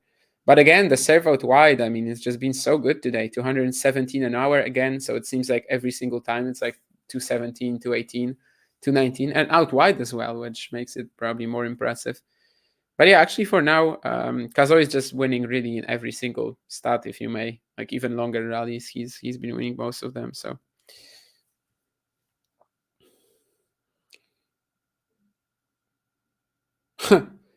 a bit of a Gael Monfils type of play here from Cazaux. There's a short ball from the Rune return, and he jumps to blast the forehand out of it. It's not a slam dunk because it's not a smash. It's like, yeah, just a jumping forehand, really. I don't know if he needed to do that. I think it's certainly a little too flashy for my own taste. I think I don't think that's the smart play, but well,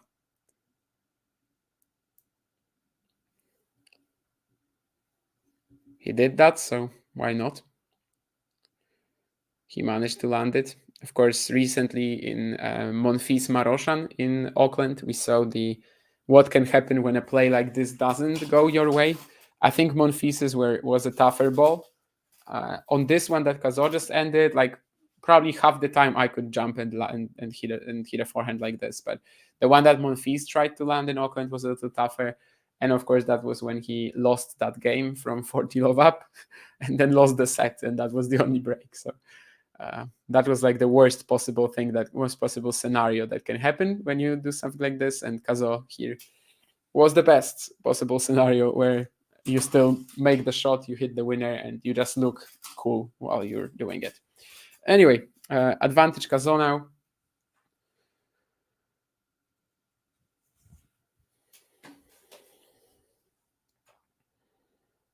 To send us to 5-3 potentially. Another great serve out wide, but this time the reaction from Rune is amazing. He might be winning this point, and indeed he approaches the net. Yeah, that was very similar to the previous serve out wide that was so crucial for Cazaux in this game at 15-30.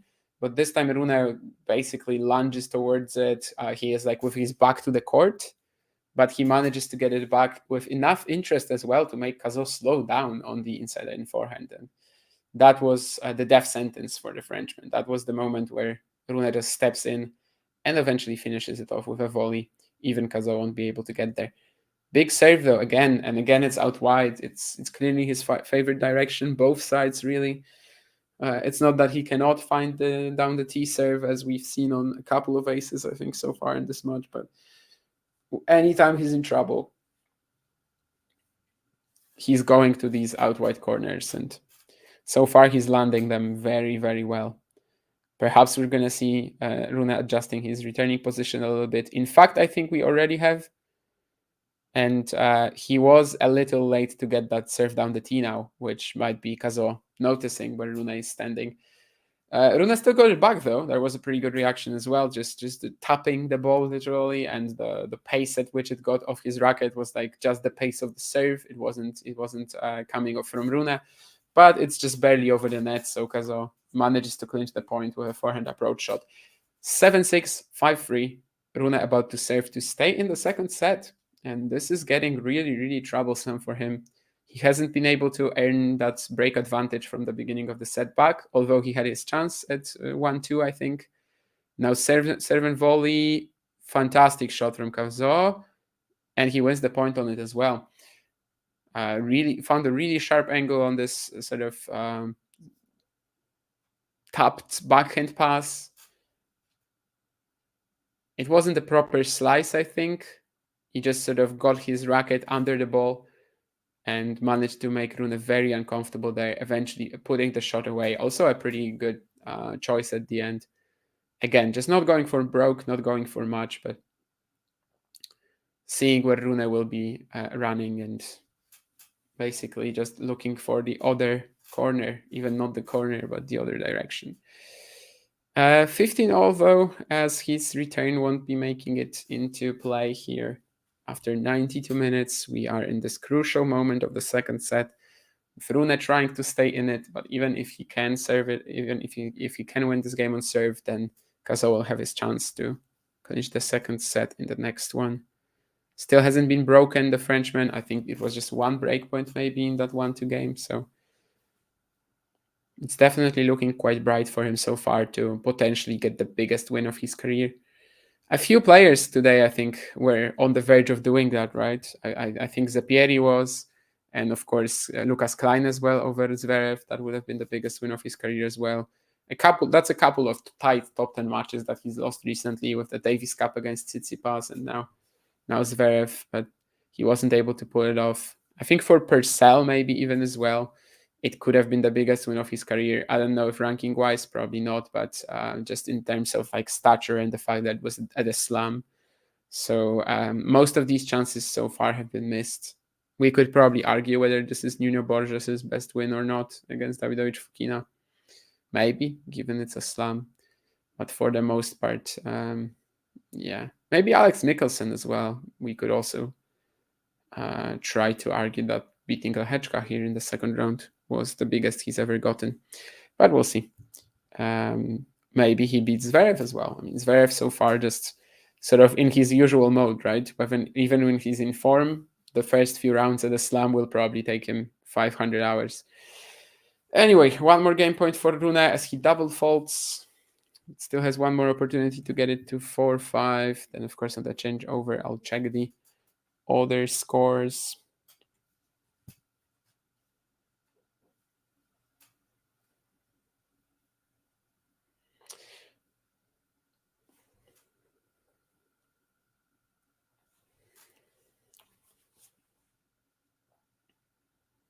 Is that an ace? I don't think so.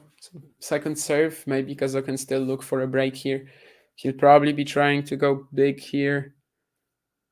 Indeed, but it's not big enough to really put Rune on the defense. Cazaux, forehand down the line, it's netted. So Cazaux will serve for the second set after the changeover.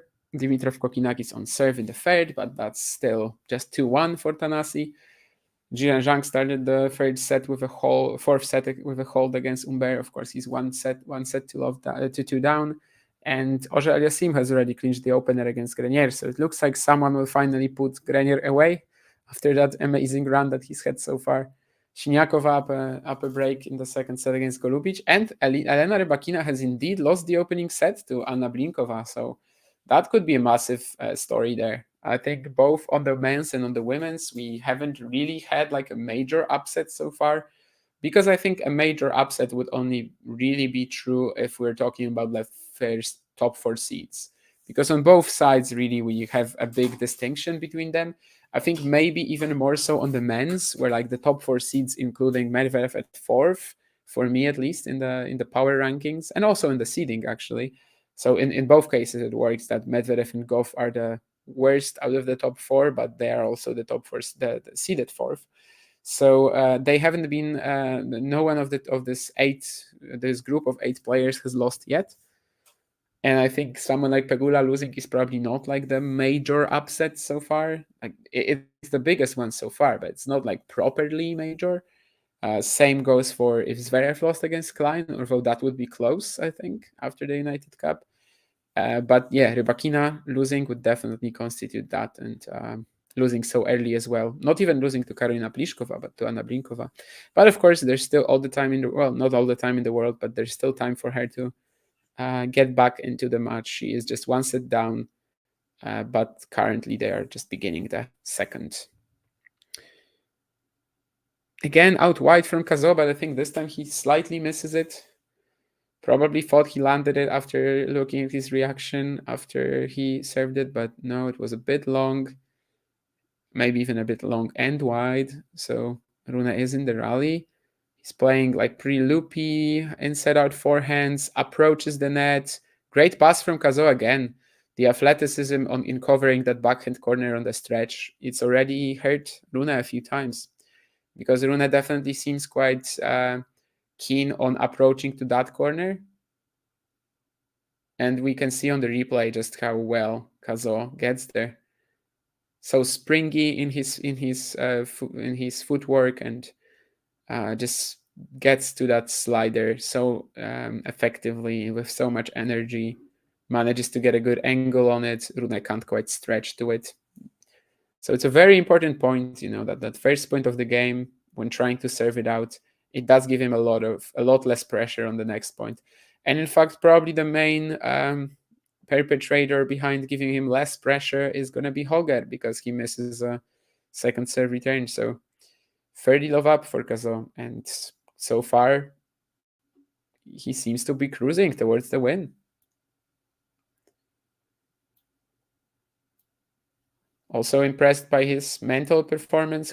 Doesn't seem like he's been too affected so far, but of course there's still time even to lose this game. Easy put away smash though, 40 love up, 3 match points. 3 match points, 3 set points, of course. No, not long.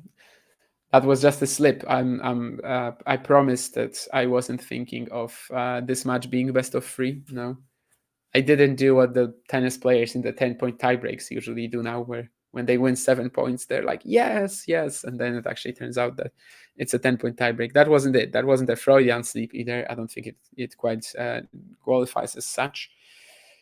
But yeah, 2 sets to love up. Is it going to be 2 sets to love up? He doesn't even find his first serve in this game, but he still is leading 30 love. I think he won. I think he found 1, and he still is 40 love up. So that's maybe not a good reflection on what Rune is doing.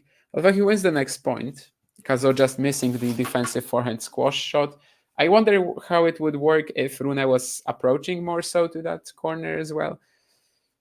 Maybe you can get burned by like a good forehand pass from Cazaux, but so far it's actually the backhand corner that seemed less vulnerable.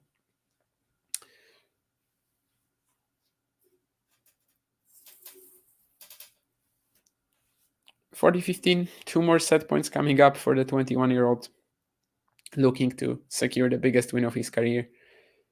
Again, just long and wide, I think, on the favorite serve of his. So the first serve is just not going in this game. So that already kind of tells you that this should be maybe a closer opportunity. This should be an opportunity for Rune, but so far he hasn't really been able to take it or even make it close.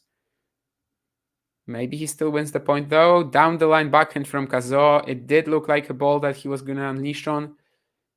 It was certainly an opportunity, but I think it was still maybe a little bit too much. But I guess it's also sort of a plus for Rune. You know, he just opened up the court, maybe risked it a little bit that Cazaux is going to find that shot, but he also forced him to come up with something like this, or maybe instead give Rune back the initiative. So it wasn't a tough position. It wasn't an easy position to find yourself in. But anyway, third set point now. As the first serve go in this time, I think it's a let. Yes, indeed. So we don't know yet. But yeah, this game certainly hasn't been the smoothest in terms of his spot serving, Cazaux. So just getting through it would be a big win for him, especially as it's the second serve again. So 6 points of this game, and only one time he's made the first serve. He was 40 love up. Now he's 40-30 up. Second serve is pretty decent. Short ball from Rune. Cazaux approaches. Not the perfect approach, honestly, but Rune just plays the pass at him, and Cazaux is there with the forehand stop volley. I have to say that Rune's passing shot game hasn't been too good. There's a lot of approaches where like Cazaux doesn't even I would say he like doesn't put that much on the approach shot. It's a little soft, a little loopier, and then Rune is never really able to come up with anything, which is weird because he has good hand skills, he has good variety. Maybe he should throw in a lob from time to time as well, but who knows? Anyway, just one breakpoint so far in the entire match for Holger Rune, and that's part of the reason why he's actually behind. And Cazaux has won 89% of his first serve points in the second set, which is absolutely massive. He also finds his forehand on every single +1 shot. I don't know if that counts first serve and second serve because this stat is not really explained. But anyway, he has 100% in that hunting third shot forehand stat that they're showing to us at the Australian Open, which is actually a really good stat. I think I was sort of always advocating for that and the forehand to backhand breakdown. I think these two are like how many percent, what are your percentages in terms of your ground strokes, whether you are hitting from the backhand side or the forehand side, and also how many of your +1 shots you're finding with your forehand. I think these two are very telling a lot of the time, actually. And of course, you can find them on the Australian Open website, but most of the audience isn't going to go there and seek through the stats. You kind of have to give them that on a silver platter, I would say, in order for most fans to be able to grasp them and potentially get some conclusions out of them as well. Anyway, Raducanu down a break in the third set, but maybe she's gonna break right away because she has a break point. Actually, no, it's deuce. Emma Navarro has a match point now over Cocciaretto. Siniakova Golubic is going into the third set, and Blinkova is up a set and a break on Rybakina. That could be a massive upset indeed, as I was telling you earlier. Dimitrov Kokinakis still on serve, Umber Zhang still on serve in the fourth. And that's basically the rundown of what's been happening.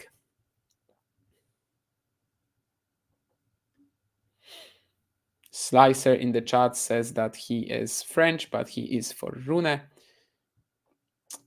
Well, can't blame you. As I said earlier, I'm going to be rooting for Jakub Melchik against Hubert Hurkacz. But in this particular match, I think if I was French, I would probably be favoring Cazaux, just because I like both guys a ton. So if I was French, that would sort of take it over the line. And I guess from this position, I also want a Cazaux win because it would be pretty devastating for him to lose this from 2 sets to love up. And I don't really want to have him go for that. But yeah, I mean, generally before the match, I didn't really have a favorite. I really like both players, just stylistically and in terms of the watchability, if you may. I think Rune maybe left the court now. Cazaux chilling on the bench, trying to keep himself from getting too nervous, I guess, because yeah, he's just like exhaling and moving his head around. That's of course Ivan Ljubicic as well in his box. So it's a bit of an Ivan Ljubicic Severin Luti duel, which is pretty funny, since they were working together, of course, with Federer for a few years. But Ivan Ljubicic is not like a well, he's like the head coach of the French Federation, right? He's not like properly the coach of Arthur Cazaux. But in a way, it is a Severin Luti Ivan Ljubicic duel. So that's a pretty funny story, I suppose.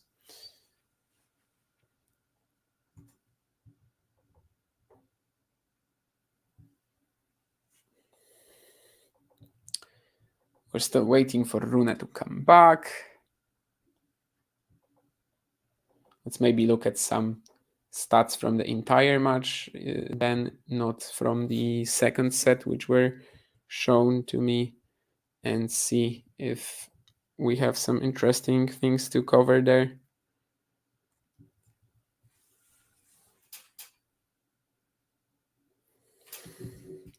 8 aces for Cazaux already, and indeed he's winning 88% of his first serve points. The percentages are stronger than Rune's as well, so obviously that first serve performance so far is really important for him. And yeah, 208 on average on his first serve. Rune's did go up, so it seems like it was only the beginning of the first set when he the second set when he was serving a little slower. Cazaux 28 winners to 15 errors. I guess if you count out the aces and double faults, it's a 20-14, which is still pretty good, needless to say. Rune at about 50% in terms of that. Cazaux also 14 out of 16 at the net. As I said, the passing shot game of Rune hasn't been too strong today, which I think was going to be like in my mind, that was going to be one of his major assets. So if you look at it this way, it's actually pretty normal that he's losing then, because one of the assets that he was supposed to have over Cazaux, his ability to sort of adjust to the situation at any given moment, it hasn't been there. And as we were talking about with in the chat as well, he is definitely, at least was in the beginning of the first set, and in the tiebreaker he was looking a bit flat. So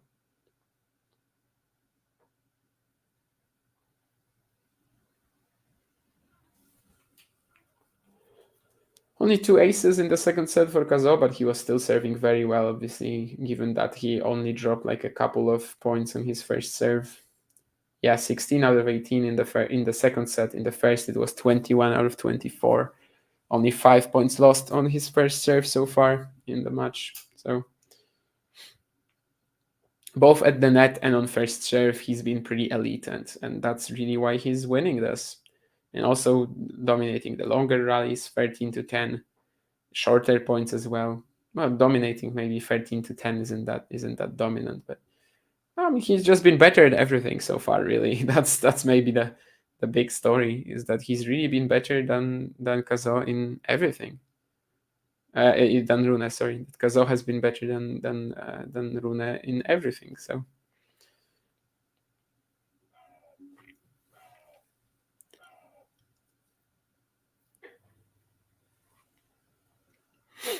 But yeah, let's see. Rune changed his shirt. Will the change of shirt also lead to a change in his play style, in his play, in his game, in his quality?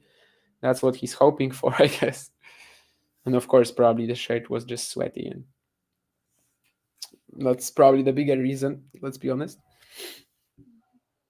Rybakina has broken back, by the way, in the second set. So maybe let's not throw her out of the tournament yet, even if that indeed would be the biggest story that could really happen today, I guess, from here. Or maybe Menchik beating Hurkacz as well. Cazaux beating Rune. That kind of looks likely right now. I'm interested to see the winner unforced error stats for Rybakina as well, but they are pretty similar for both players. So Blinkova winning 91% on her first serve. That's interesting. Anyway, Cazaux gets a pretty deep return in at Rune's backhand corner, and Holger misses. Earlier on, he also missed a drop shot. So it's 15-30 now. And, ooh, yeah, that Cazaux won't like that. Holger just throws in a pretty random second serve kick. And Cazaux, I think, made the error that basically he was in position and already started hitting the shots, despite the fact that the ball actually came up at him and like he still needed some footwork adjustment. Then he tried to cover up for it with the hand, with the arm, but didn't really pan out. So a bit of a missed opportunity for sure, given it was 15-30 and the second serve just sat up there to be attacked. And it's actually a similar case again. This time Cazaux doesn't make a similar error though. Rune with a big backhand cross. Will Cazaux be able to pass him this time? No. This time he didn't. Like, maybe it was actually even a conscious effort for Rune, but the fact that the approach shot was so light didn't even allow Cazaux to like explode into it, you know?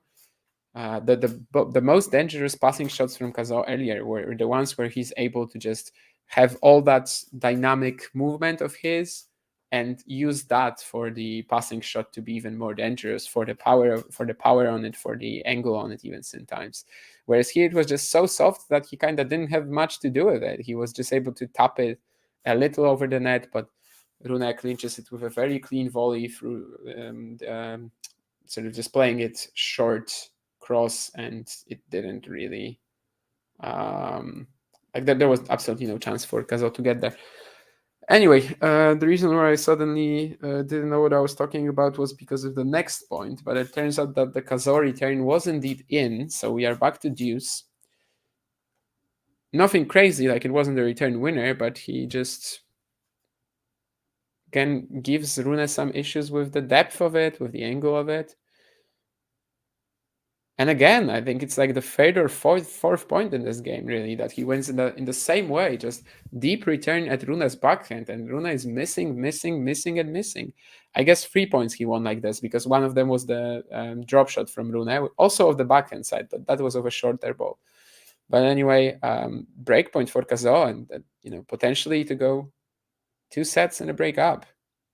Again, the return is at Rune's backhand, so I guess this is probably a bit of a strategy by now, seeing what's been happening. But this time Rune approaches the net. The volley is pretty decent. Cazaux tries to lob him. Yeah, that's just not good. I don't even know if he was indeed trying to lob, because it was so short. It just landed right at Rune, who once again shows like clarity of thought in a tough situation. Just barely taps it with the backhand. Yeah, I think it was going to be a lob in Cazaux's mind, but he just played it nowhere near deep enough. Again, I would say Holger is showing some signs of looking a little low on energy, a little flat. I guess it's common in his case, but looks like he might survive the game. Cazaux going for a big forehand return down the line, nets it through the highest, through the higher net, and game point Rune.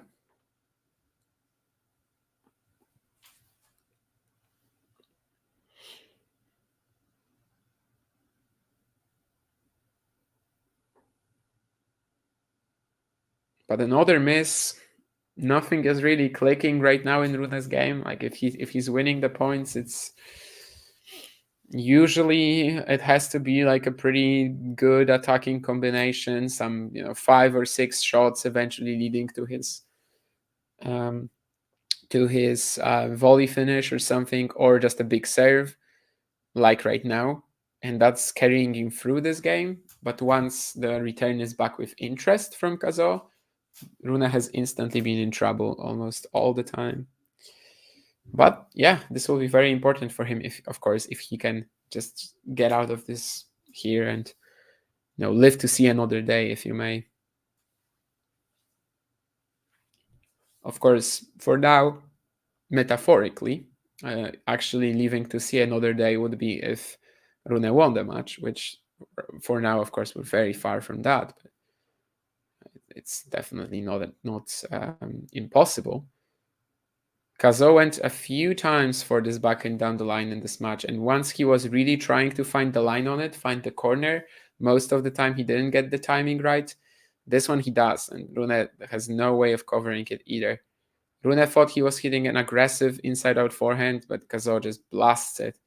You can see on the replay how close to the baseline it was as well, so 40 all again deuce, and Rune just can't quite get out of this, can't quite score that first game of the third set, and also a second serve now.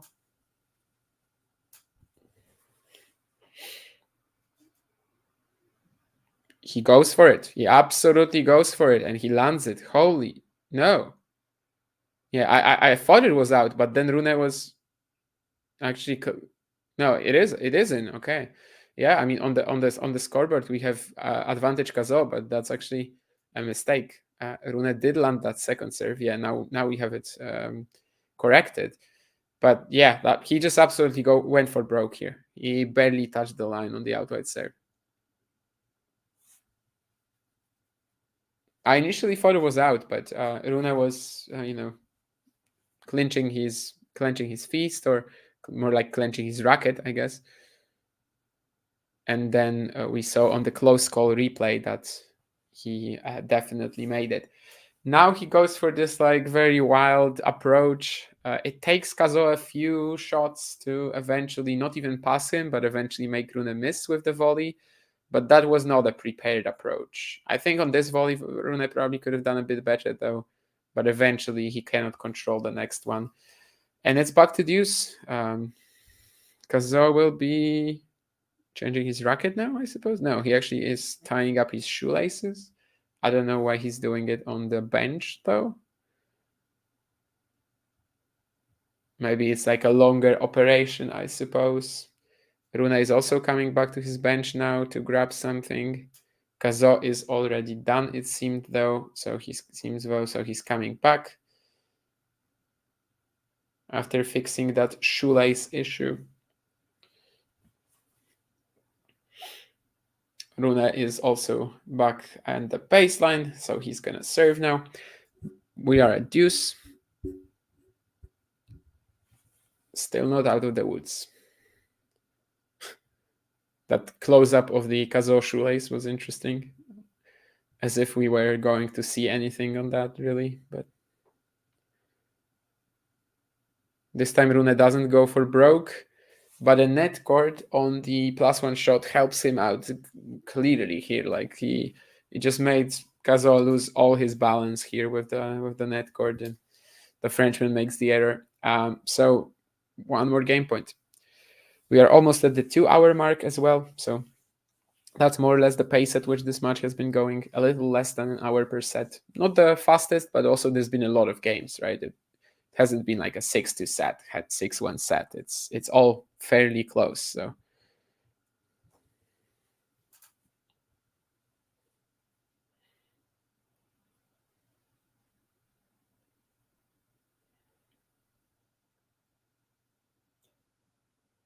Ooh, yeah, that's yeah. That's forehand pass from Cazaux. That's a little too wild for my taste. I don't know why go for the lowest margin possible shot there, but anyway, Rune clinches the first game, and it does feel like he escaped from like the embrace of death, if you may, or whatever. He was really close to going down here, and perhaps even being in a position where he would already be on the way to losing the match. Kokinakis still holding on against Dimitrov in the third set, but just barely. It seems Zhang against Humbert on serve in the fourth. So again, it's that pattern of Humbert winning 2 very easy sets, but then Zhang winning 1 competitive one. And if he gets another one, then we might have the decider there. Auger-Aliassime was briefly a breakdown against Grenier in the second set, but now he is back. And on the women's, of course, Raducanu love 2 down in the third, Siniakova 2 love down in the 2 love up in the third. Gracheva and Yastremska have also started, and Rybakina, Blinkova still on serve in the second. So 4 matches are yet to be started. 2 women's, 2 men's. Hurkacz, Mensik, Rusuvuori, Medvedev, Ostapenko, Tomljanovic, and Tauson, Azarenka. I guess some of these are actually really exciting, right? Especially probably Mensik, Hurkacz, I would say, and Tauson, Azarenka. Maybe Medvedev, Rusuvuori, if the Finn, who has actually started the year pretty well, can produce something, then maybe that will also be a good watch. And now we finally get like one of our first good lobs of the match, this time from Cazaux. I guess it was the second good lob of the match, one of the longer rallies in the first set tiebreak also had Cazaux lobbing Rune and eventually winning the point. This one is super clean though. And Rune can't even try catching it. That one before, it lasted longer after the lob. Here, it's just the point is done once you see that Cazaux is going for that lob, and once you see how good it is executed, how well it is executed. Yeah, after this match, there's going to be Tauson Azarenka on Margaret Court, whereas Medvedev and Rusevori are waiting for Rybakina and Blinkova. Ostapenko, Tomljanovic are waiting for Dimitrov, Kokinakis. And I think, Menshi Hurkacz, I said that earlier, that they're waiting for Navarro and Cocciaretto. And of course, Navarro has already clinched up the win there, so Menshi Hurkacz will be the next on the court. So, of course, as I said earlier, this will be a very long day of Australian Open action, which isn't necessarily a bad thing, but they were saying that the Sunday start and everything, that it is to make this less plausible, that it exists for this to be less frequent, which I guess is an argument about like today, the weather being poor and the fact that it was raining, but it's only Menshi Hurkacz, which is starting on one of the outside courts. All the other matches that we still have yet to be started, they are on the courts with roofs. So I guess the main problem there is actually not that, but the fact that the night session starts a little too late. If it was just 1 hour behind. But of course, maybe Artur Cazaux can really help out the organizers here and actually clinch it in 3 sets, because that would mean that the next match will not start that late, I suppose.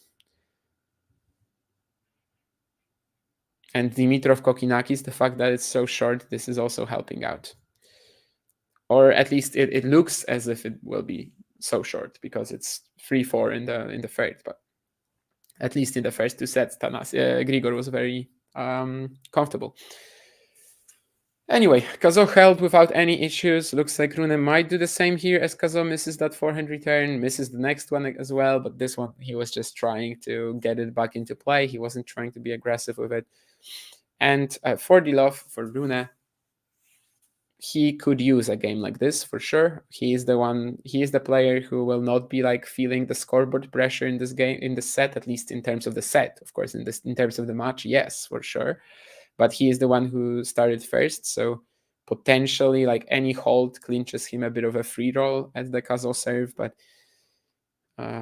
we'll see how it goes. Of course, as I mentioned earlier, he only has 1 point so far on his first serve. Oh, and it seems like Rune will now receive some sort of medical attention. The physio is out. Let's see what's going on.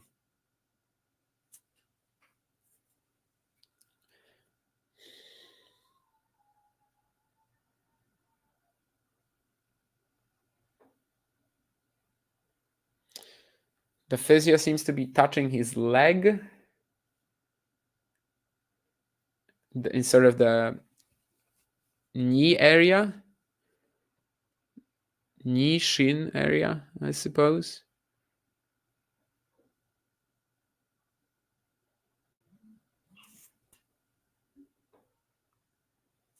On the camera that they showed me, the knee was actually looking like in a bit of a different coloring than the other, but I think that's just the lighting, though. I think that's just an unfortunate choice of lighting, probably. I'm gonna check Twitter if people are saying something about it, but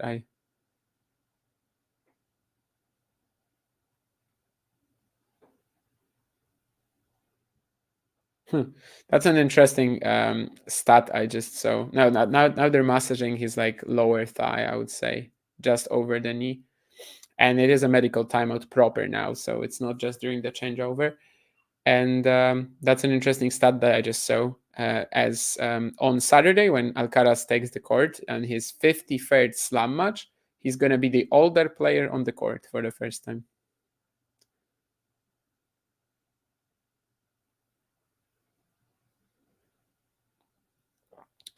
I read that Raducanu is like almost on the verge of vomiting as well, and that she's like barely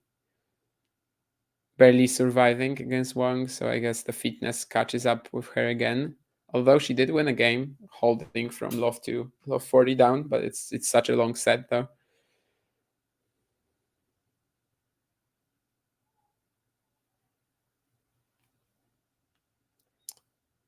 Now they're treating Rune indeed.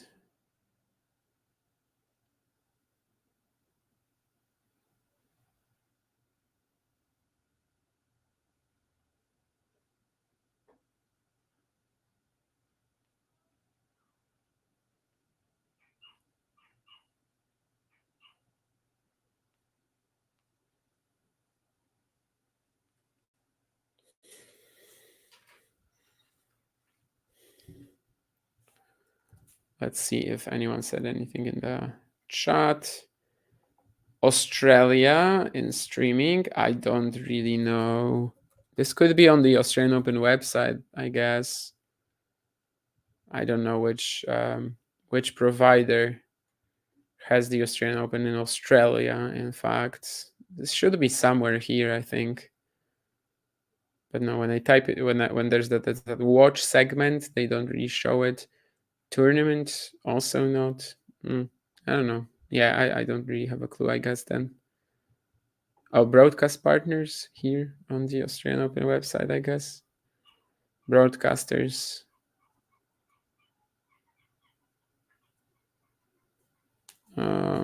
Australia, they say that 9 and Stan Sport have it. I don't know if they have online platforms or not. Yeah, that I don't know.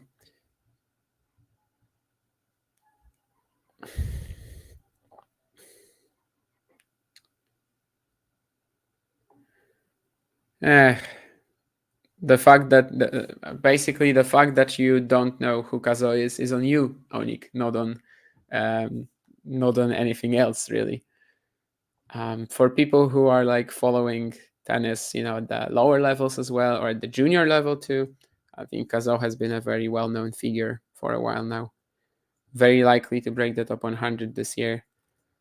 And yeah, even if Rune was like 100% fit, which he's not severely injured or something. He was looking a little flat, low on energy. Now he has some tape under his knee, but it's not like he is struggling that much. This was supposed to be a pretty close match. This was supposed to be where Cazaux gets, I don't know if a big win on the stage, but he does get at least a solid performance against one of the top seeds. Right now, it looks like he might get the biggest win of his career out of this match. Rybakina did take the second set, by the way, so they're going to the third. If Cazaux clinches it pretty early, then I might even catch the decider there, but we shall see how Rune will look after the medical attention received as well. And Muzic, Hurkacz are as well back are now onto the court. So as I said, only 3 more matches to be started, and all of them are on the courts with roofs. So that kind of gives us the idea that provided there's no rain in the next 2 hours or so, the Australian Open will likely, 2 hours. Muzic, Hurkacz could last like 5 if they just keep going tiebreak after tiebreak. So who knows? Maybe I'm actually just straight up rambling and it doesn't make any sense. But anyway, looks like this will be a pretty clean game as well for Cazaux. Rune tries to guess that Cazaux will go out wide, but actually he goes down the tee. And in fact, that pretty quick game from Cazaux is 1 minute and 2 seconds.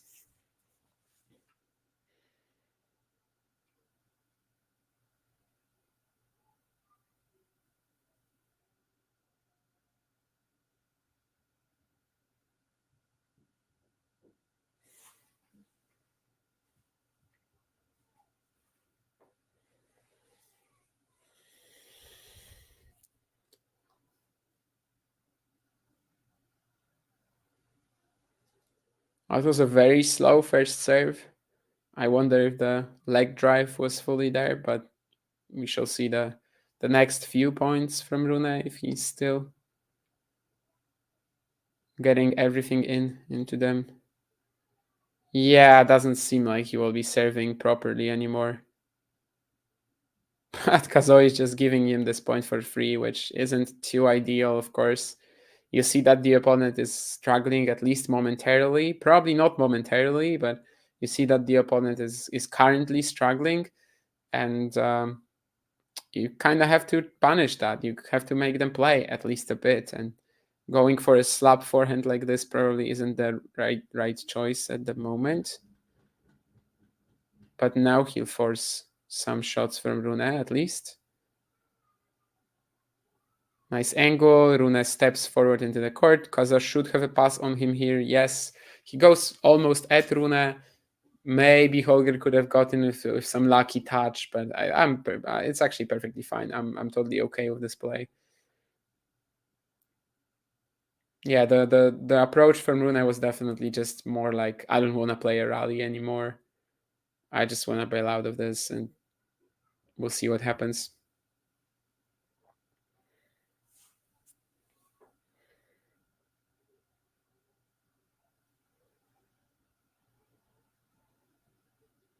I think that serve is out as well, so Rune doesn't get the free point that he was hoping for, although he almost aced Cazaux here.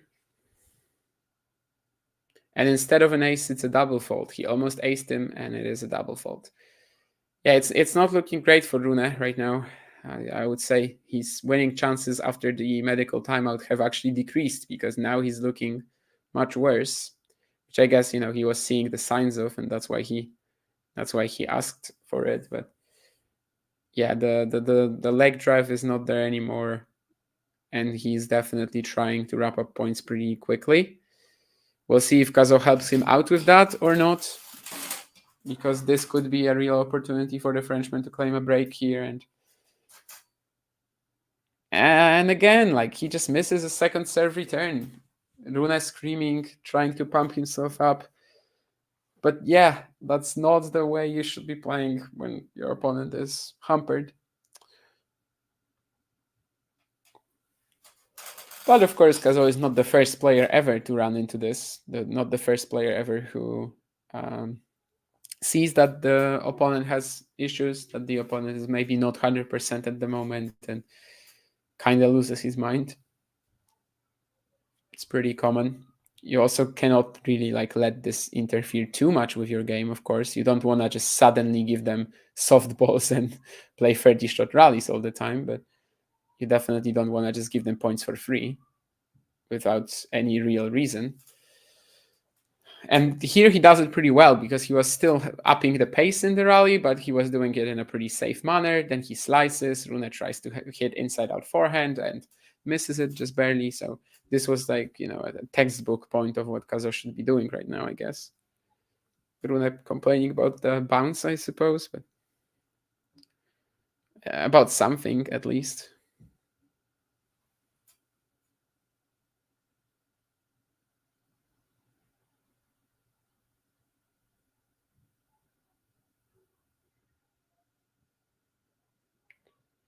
Rune wins the next point though as well, so he might be getting through this game still.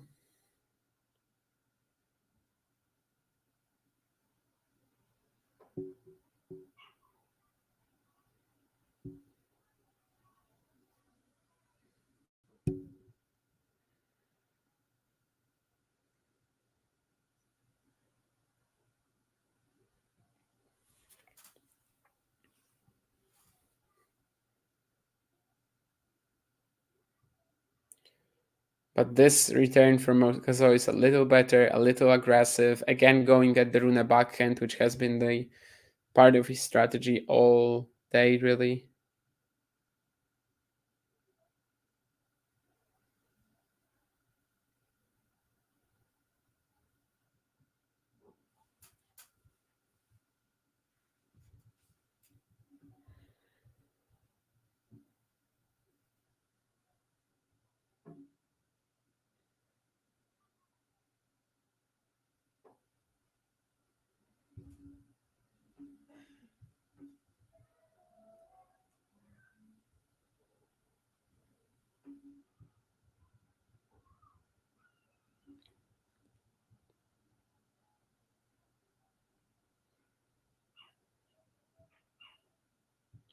But Holger finds an ace, so to his credit, he is holding on. He is still trying. 5th ace of the match. Cazaux is at 12. He's not giving up quite yet. And honestly, like, he could run into some nerves from Cazaux. The main question, though, is like whether he can actually break him. I guess if there's a game like in the when Cazaux was serving out the second set, right, when he couldn't land his first serve at all, then sure. But against the Cazaux first serve so far in this match, Rune has been pretty helpless for the most part. So especially right now, it feels like it would be a big issue if the Frenchman starts landing them. Again, deep return at Rune's backhand, but this time Holger recovers, just picks it up on the half volley and wins the point with an inside-out forehand. So the fight is there. He is there. He is trying. Let's see if he can keep going and keep pushing Cazaux. And Kokinakis, out of nowhere, he steals the third set. I'm saying steals, even though he won 6-4. But I know that he was just struggling constantly on his serve, and he was at like 8 or 9 average points played on his own in his own service games. So like almost everything was going to deuce. And yeah, now he actually took a set. Hugo Humbert and Gilles Jank may be about to go to a tiebreak. At least Hugo Humbert has a point to try to get there in the fourth set. And Grenier will serve for the second set against Auger-Aliassime. So maybe Hugo Grenier's Cinderella story is not quite over yet. Raducanu as well, still struggling through her physical issues. Rybakina Blinkova just started the third set. So still so much action. Rune getting more treatment on the changeover. We've got 9 matches going on right now, with 3 still about to, well, going to start after some of these are over at least. Golubic up a break on Siniakova as well in the third set.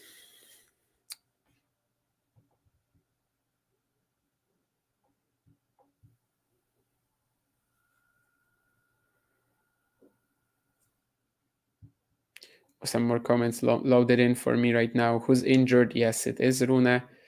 Can you put Hurkacz game on the screen? I don't know if you can, but that's to the producer if he can put the scoreboard from that one on the screen.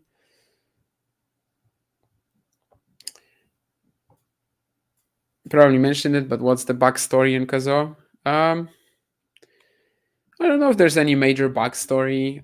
He was like a bit of a sort of tennis aficionado fan, in that no one in his family was like a tennis player or something, but he started watching it, and I think was like started watching Nadal, and he became such a fan of tennis that he wanted to play it, and also yeah, just that's how he even picked up the sport. And yeah, then he was in the Australian Open Junior final. So it was a very good prospect. Lost to Arol Mayo there, but I think after like a year, it became pretty clear that he is actually the stronger of the two. And yeah, then just had a lot of issues injury-wise in 2022. There was a moment when he took like an indefinite break from tennis even. That's what he said, but it actually ended up lasting just 6 weeks or something like that. He was back. He again had some troubles, but he had this wonderful patch in Portuguese ITFs when he was unbeatable. I thought that he might break the top 100 already in 2022, because 2021 was the year when he had that really good patch. But then 2022, as I mentioned, that was a lot of injuries. But then he was back. 2023 just has a very, very solid year. Second half a little weaker. And you could start thinking like whether maybe he's not getting exposed a little bit at the sort of level of higher challengers, just because it was hard for him to be aggressive when his serve wasn't doing the damage. Like when his serve was doing the damage, sure. But on return or from a neutral position, he would sometimes get just a little pushed behind, and then he's not exactly at his most dangerous. But I think he's actually gotten even faster, even more athletic, so he's able to turn around more points now, and also has that amazing serve for his height, and yeah, all the aggression in his game, just constantly trying to move forward. I don't like what he's doing right now with the returns, just not really giving himself a shot against Rune, who is clearly hampered, and yeah, just giving him points for free. But well, what can I do? Anyway, 30 love, Rune at 3-all. So still holding on. Gotta appreciate the effort that he's giving. Whether we are sort of the idea that he could still come back from this, like win 3 sets, maybe, right? Like it would require him to start feeling better probably, or for Cazaux to get really tight. But of course, Cazaux, this is his potentially the biggest win of his career. So there is always a possibility of him getting a little tight. Great point here from Rune as well. He's serves and volleys. It's actually a pretty technical half volley. Cazaux tries passing him forehand down the line, but Rune is there to cover it very quickly. And again, there's going to be some physio treatment on the thigh, knee area. I guess it is the lower thigh or something like that. But yeah, he's getting, again, treatment on the changeover. I don't think it will be a medical timeout since he's already used it this set. I don't think it will be like a proper medical timeout. Ogomber and Zhizhen Zhang indeed playing that deciding that fourth set tiebreak, which could end the match if Umber wins it. And he is a mini break up. Menchik Hurkacz as well. That's the match that I'll definitely be watching after Rune Cazaux finishes. That's one of the matches that I'm really invested in today. It has started. Menchik has had to save a breakpoint so far, but he managed to do it. So it might be 2 games all very quickly. And Grenier has a set point to go 1 set all with Aurelia Sim. Also, Blinkova breakpoint to try to go up in the third against Rybakina. So still the possibility of that major story there. Looks like Raducanu is really, really in struggle town as well. Barely holding up physically, but somehow trying to push through it. Maybe she should take a couple of weeks off after Australia or something. Or maybe it's actually matches like this with that can help her out to get that fitness to the level where that is required. Although I did think that after the easy opening round, she was probably going to be fine in the second, but apparently not.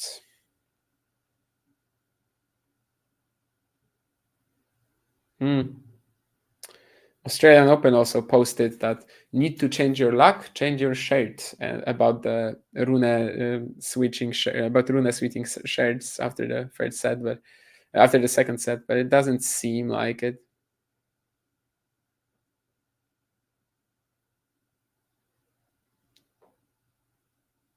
Forehand dropper from Rune.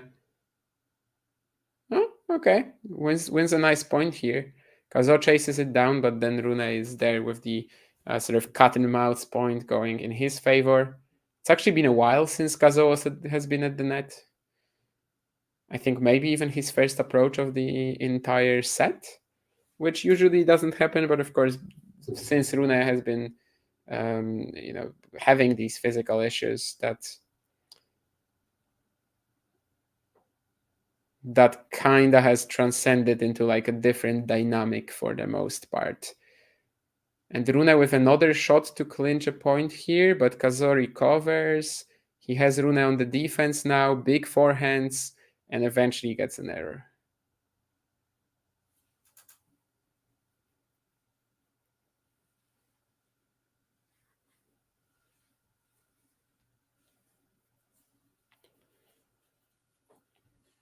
Well, yeah, that Kokinaki stealing a set, that's something.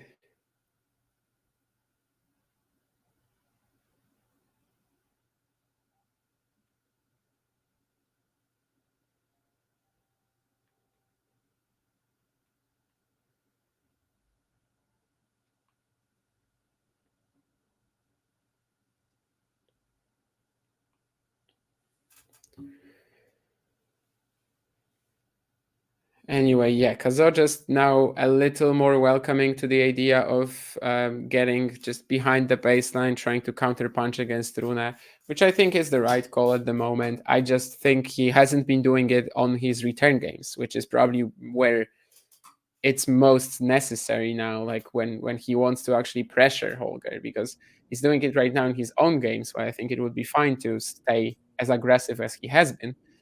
But actually try to tackle the Rune serve by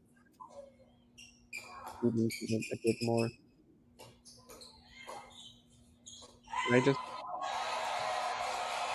What is that? Is that me? Oh, John, you turned on your thing. I have to put on my earphones then if you are going to stay on the stream. Are you physically feeling okay? Me? Yeah. Yeah. I mean, it's 2.5 hours in, and you just don't know. If Rune wins the next couple of games, it could be a long one. Okay. I'm just So watching was there Raducanu's any indication of me being potentially injured or fatigued? No, but I see you as a bit of a Holger Rune with a pretty good ceiling, but I think you can be broken. Wow. No, I'm totally fine actually. I slept like, I don't know, 4.5 hours maybe today, which apparently is enough. So I think Australia, that's good, yeah. Australian Open time. Raducanu, by the way, I'll keep an eye on the score in the Rune thing, so in case there's something crazy happens, then do interrupt. But Raducanu is struggling a bit physically. She's had the trainer on. We saw her struggling a bit in Auckland as well, didn't we, in the third set against, or she faded, let's say, against Vitalina. And I think if Wang can just hang in there and just keep this physical, I think she'll be okay. a bit of a bascule, as I said, but like she clearly needs more physically than if she's struggling here because, well, she beat Rogers in such an easy match, right? And is not ready for the first three setter. So I would say that, well, she might still prevail. You know, it's just a she couple of might, games. but like, you know, do you like her chances then against Kinvan? No. Yeah. Is Kinvan next, by the way? Yeah. So I've been looking at a few players, and particularly in light of your comments yesterday on last ball drops of kind of where the money, not the money, it's the wrong word, but where they're like, you know, that's a good tournament. For me, if Raducanu gets to the third round, it's, you know, okay. It's really good. It's really good. Yeah. No, it's good, I actually think. Like, she's done everything that was necessary then, and everything from the third round onwards would be a bonus. Exactly. You know, and Sinner is basically until he meets Novak or gets to the final. Semis, yeah. Or actually, yeah. And until he meets Novak, yeah, right. That's true. Yeah. Like semis if he plays Novak there, final if he plays anyone else in the semis, yeah.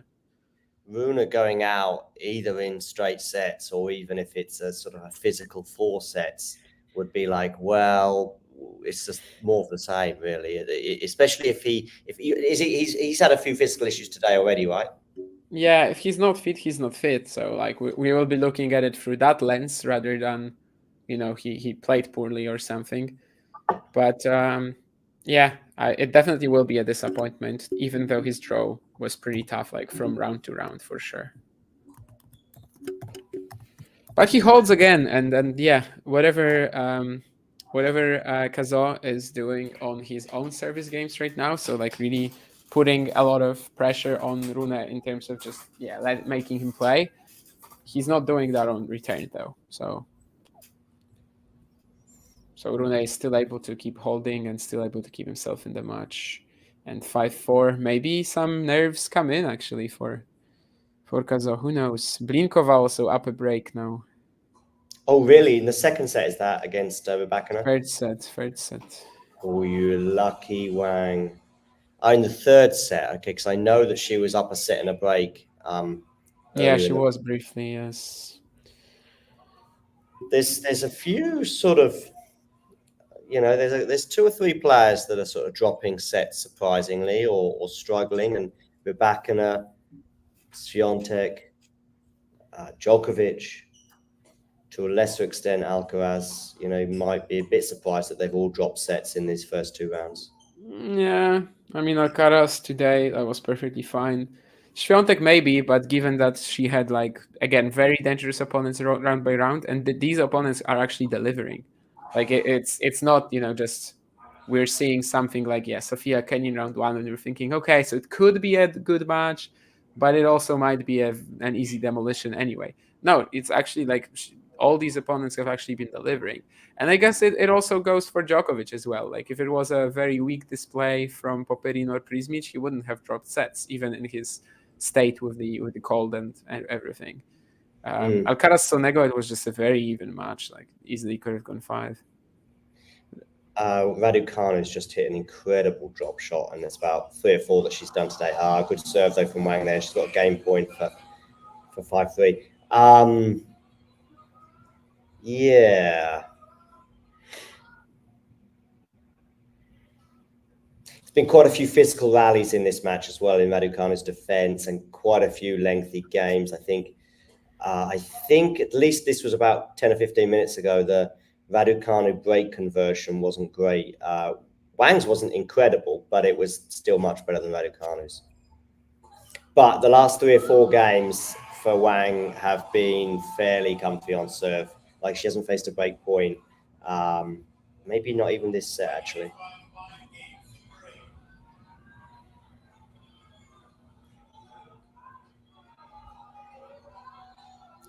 I thought I'd leave the volume on a bit just to give a bit of ambience, especially as there's no commentary. So you can hear a bit of Carlos Bernardes, and the crowd are very much with Emma. Not just because she's behind, they've been with her throughout.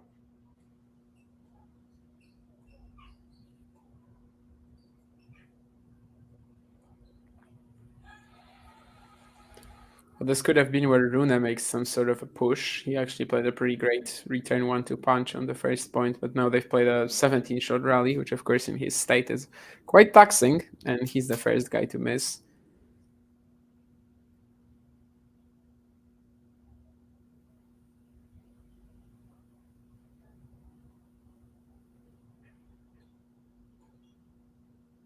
But yeah, of course it would be, even if Rune is like hampered, it would be good for Cazaux to just clinch it in free, avoid all the unnecessary drama that could come up if he's just nervy here.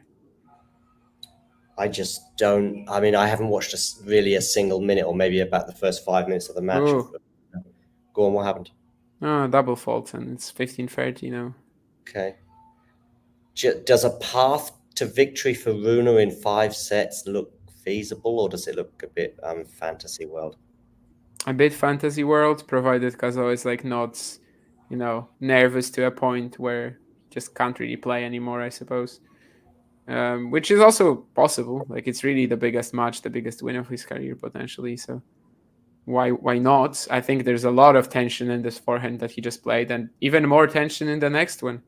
Like, he had like the most easiest sort of slow squash shoddy forehand return from Rune.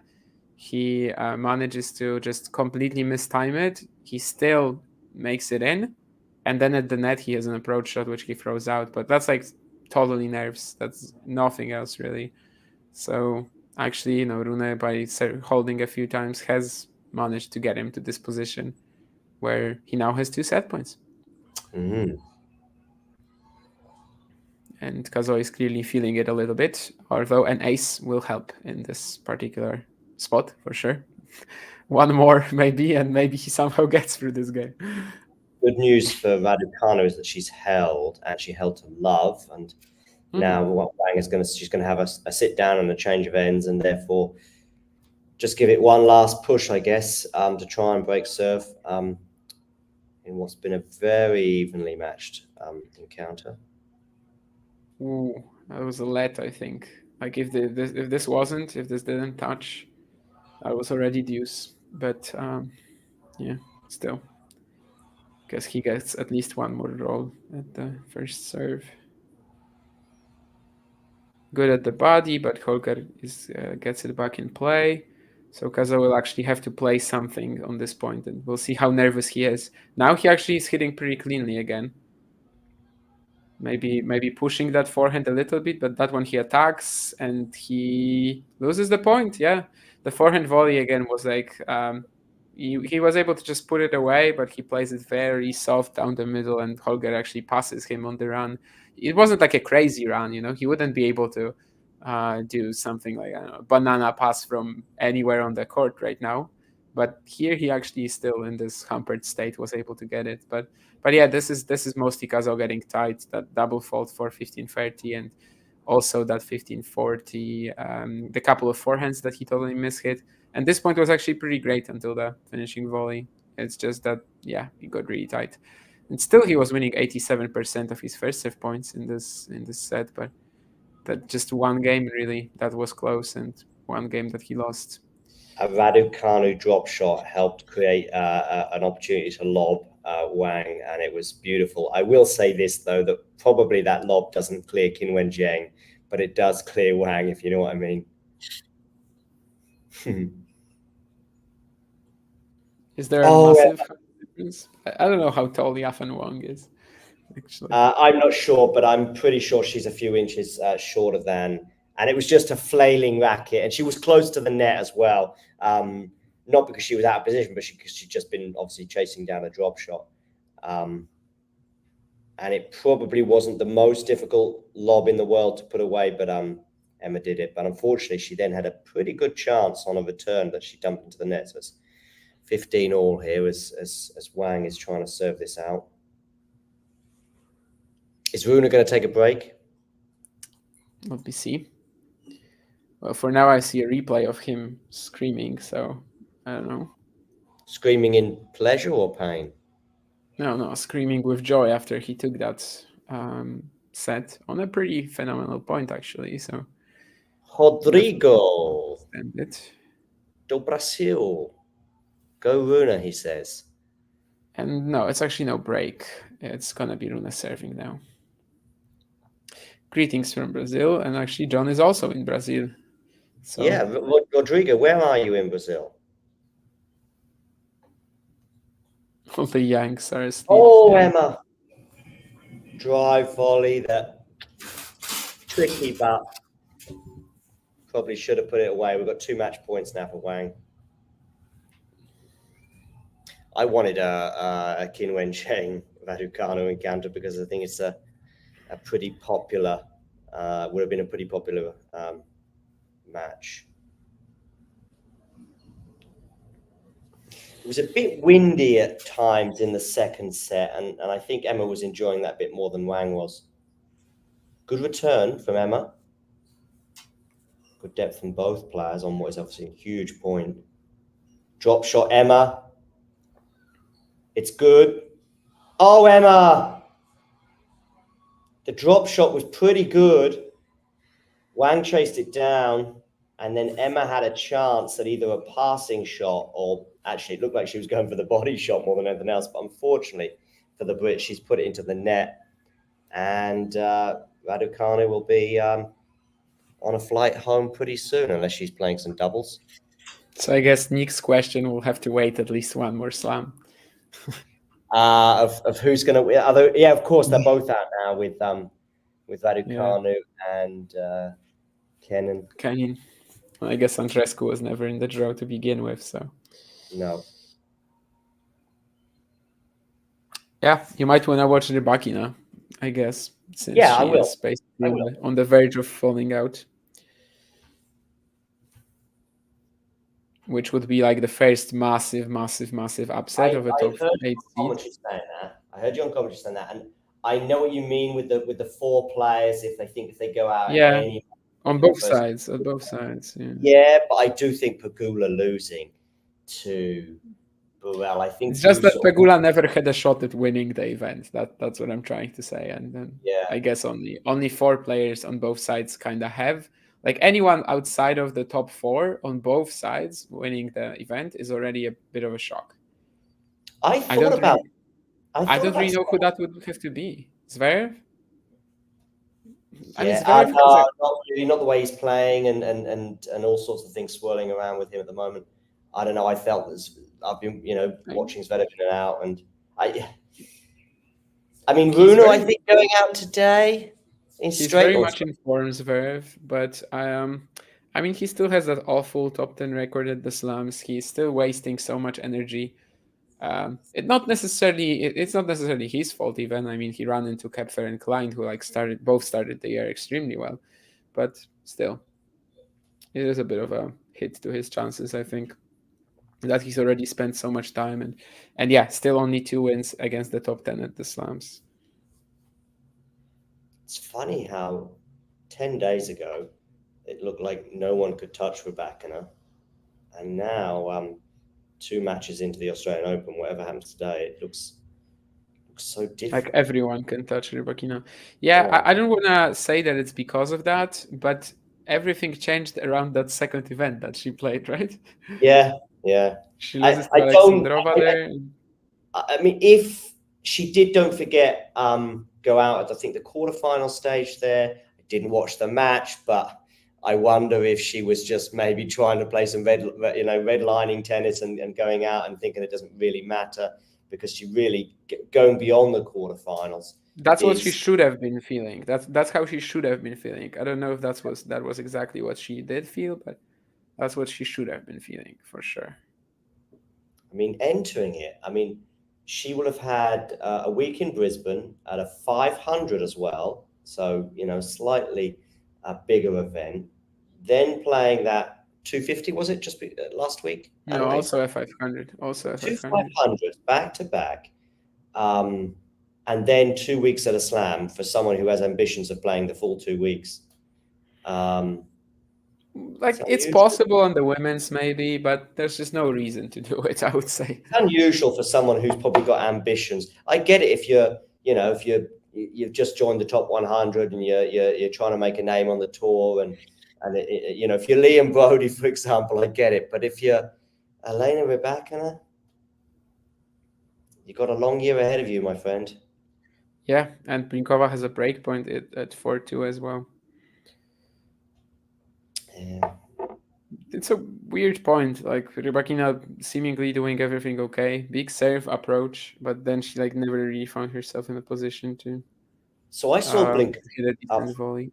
Close in Berlin. I saw Blinkova in Berlin, and I was thinking about what I saw in Berlin before this match, because I was thinking to myself, maybe I'm going to make a bold comment, not prediction. I'm just watching this point, yeah. But then what stopped me from going, you know what, there could be a shock on the cards, actually is the surface, in that I just remember that she was lights out on the grass, and I think it was quite good for her on the return in particular. And I just didn't know if she'd have been the same game today.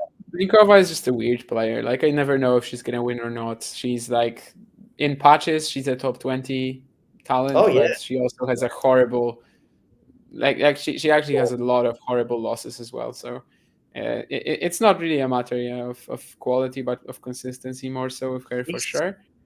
She's weird. I'm looking at her return here on a second serve. She's actually way behind the baseline. She was almost too pumped from that return. She decided to be a bit smart and go further back for the second serve than the first serve. And she was almost too pumped for it, I think. And she sort of ran into it as well. Maybe run is a bit of an exaggeration, but it was certainly a lot more gusto than needed. And then she put it long. No, it's absolutely normal, of course. Yeah, Klein today had that virtual match point against Zverev, which was the four games all break point in the fourth. And you could literally see the excitement in the 2 forehands that he hit. The first one barely landing on the line, and the second one just being out. You could see that he's just so overeager to end the point. Of course, he is a very aggressive player. So for him, it makes total sense. It's just that, you could see that his whole body is literally going into this shot, and that he's just more tempted, more trigger happy than he would be usually, even for a player like him who is pulling the trigger on every single shot usually. By the way, one point that you probably didn't see was the Cazaux break here, which was just spectacular. First, he kept himself in the game with a forehand pass on the run. Then Rune made a forehand error inside out. But then there was a sensational drop shot get, because Rune played a dropper. Cazaux was on the back foot. There was seemingly no way for him to catch it. But of course, he's super fast.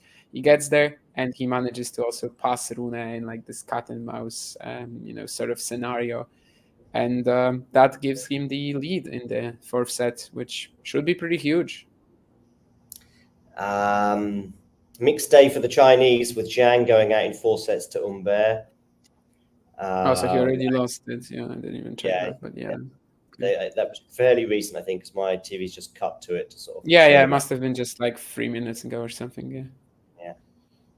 Was that a 50-50? Anyway, Zhang Humbert, I treated it as such. I know Zhang was a pretty sizable favorite. I treated it as a 50-50, but we all know that I have a lot more respect for Zhang than most people, I guess. So, bookies had a comfortable favorite for Zhang, did they? Or comfortable favorite for Humbert? For Humbert, fairly comfortable. I would say it was a little overplayed, but well. Of course, Umber ends up winning. But yeah, also Menchik and Hurkacz going into the tiebreak? Really? I'm shocked. That's the first set, right? Yeah. Can you imagine them playing a tiebreak? Oh, I see. I didn't get that first. Blinkova's got the first point here. But I am a little worried about her. She seems a bit rushed at the moment, but that is her style in a way. That's a lovely forehand winner, though. Cazaux to love up already. He lost the first point actually, but after that, Rune was never really able to threat, and there was a big forehand as well from Cazaux, but also a few like iffy movement patterns from Rune, especially when he was trying to like inside in, run around cover a lot of ground basically, and there was just no way for him to make a shot like this at the moment with where he is physically. I think I might switch over to the Menchik Hurkacz tiebreak for a second, just because Sure. I'm on my other screen. I'm watching Rybakina. I also don't want to get out of that, so I guess I will skip like one game from Rune Cazaux is what I'm trying to say, to see the tiebreak. Because of course, I also want to see Rybakina right now.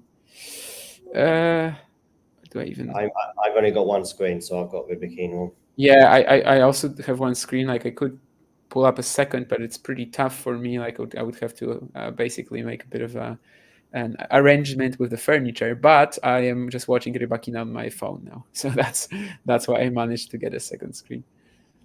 That second serve from Blinkova, no good.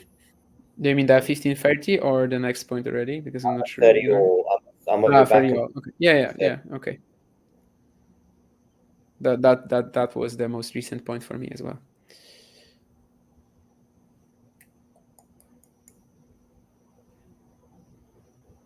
It's been a very good day of tennis. Yeah, for sure. Early on, it was really like a thrilling hour, maybe something like what we had in Bonn when we were watching the three matches end at the same time, right? So here it was like Świątek Collins, and then right after that you have like 3 consecutive 5-setters in Klein Zverev, Purcell Ruud, and Nori Zepieri. So after Świątek Collins, like it was barely over, and then you have 3 5-setters at the same time. 2 of them literally like simultaneous 10-point tiebreaks, and of course Nori Zepieri not quite getting there, but also right away. But after it all finished, I was just sort of I'm gonna prepare some food for myself or something. I can't be watching tennis right now. I have to like cool off for a moment.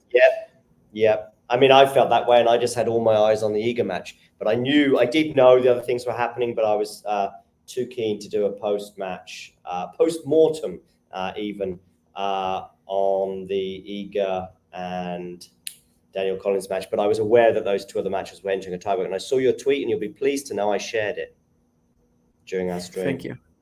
Yeah. When I'm not there, it's fine. Yeah, and I tell you what happened yesterday. I'm laughing a bit. I mean, what happens, Damien, is I'll just, you'll say, and Djokovic had a tough match, and I'll put Djokovic into search on Twitter. And it's good. Don't listen to me when I say that, by the way. I just sometimes get a little like flabbergasted. The only silly thing is if you then say, well, Djokovic looked like he was struggling in the third before recovering in the fourth, and your tweet then says Djokovic struggled in the third and recovered in the fourth. But I have to put it into different words, I suppose. I know, but to us, the main thing these days, Damien, is just to have a bit of dynamism on the screen. And Rybakina has broken for 4-all. And to be honest with you, although it went to deuce, it was a loose game, I thought, from Blinkova. I mentioned that weak second serve, and I didn't mention, but I didn't really get a chance to, that Rybakina hit a poor backhand into the net. So Rybakina, I think, lost a couple of points, if you like, and yet still broke serve. And we've got a clenched fist. And now, with that kind of momentum shift, giving Rybakina status in the game.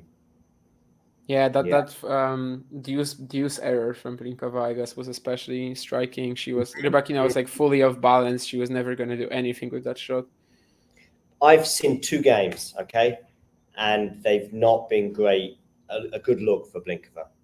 in terms of, I told you about how she was on the return of serve and how pumped she was. And then there was a very anxious service game there that has seen Rybakina, I think, feed off that. And I think Iga was feeding off a similar level of anxiety from Daniel Collins today at times.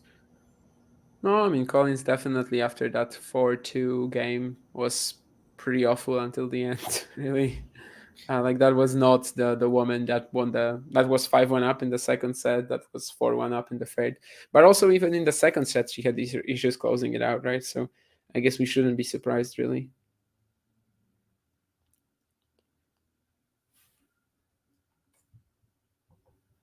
Oh, and John is off the stream for some reason. But anyway, when it comes to what's going on, as I said, I turned over to Hurkacz Mensik for the tiebreak. I'm going to be back to Rune Cazaux in a second. Hurkacz was up an early mini break, but it seems like Mensik, as expected, is doing a lot of damage off the ground with his forehand. So it's not easy for the Pole, but indeed the points that I've seen. So hold the fort, like you have been doing basically for the last 3 hours. Yeah, definitely the points that I've seen so far in Hurkacz Mensik. Mensik had the tougher sort of challenges, had to actually find a few shots other than just hit a big serve, but he's been able to do that, so they're still on serve. And as I said, after the tiebreak, I'm going to get back to Rune Cazaux, whereas Rybakina is just 30-15 up. She played one of her best points so far from what I've been watching. I've only started watching like the third set, but she played one of her best points so far, actually, just a second ago. So she might be really turning this around. And I guess given that Blinkova was up a break in both sets.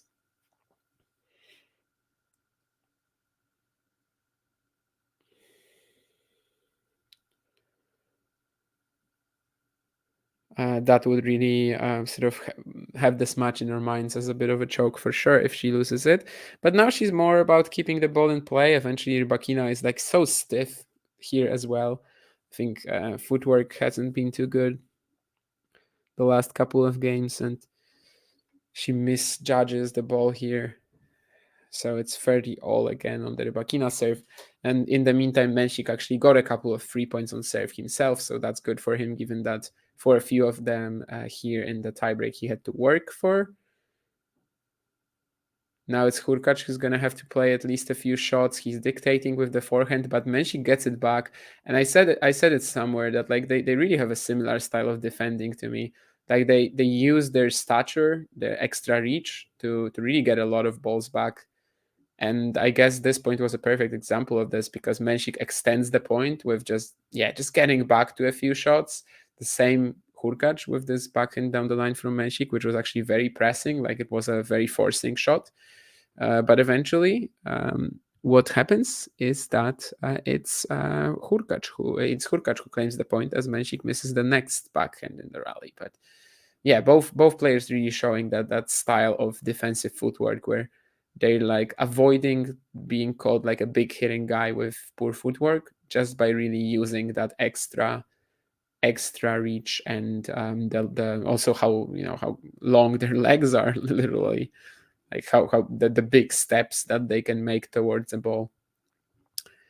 They're using it to really avoid falling into that poor defense, huge hitting guy trope, which I think Hurkacz wouldn't really be able to survive without it. Mensik probably not so much yet either. Maybe in the future, we'll see. But it's a really important part of their games, I think, for both. Mensik maybe a little less for now. His game is like less polished up. But for Hurkacz, it's definitely quite key to be able to extend these rallies. Now he misses a return, though, so it's 6 points all in the first set tiebreak. This match has been as tight as nails, and that's what we were expecting. I mean, Mensik is absolutely capable of defeating Hurkacz, and we will see. A double fault from Rybakina, though, I think, and she has another breakpoint to save here against Blinkova. It's been a sloppy event in Melbourne from Elena, which is so surprising after Brisbane that she wasn't able to maintain this form. We know that sort of historically on the WTA, the players who do well before the slams also usually do well at the slams compared to the ATP, I think. And Rybakina hasn't been able to show it. Blinkova will serve for the match after 2 hours of action. And in the meantime, while I'm doing that, Rune held. As I said, I'm going to be back to Rune in a second.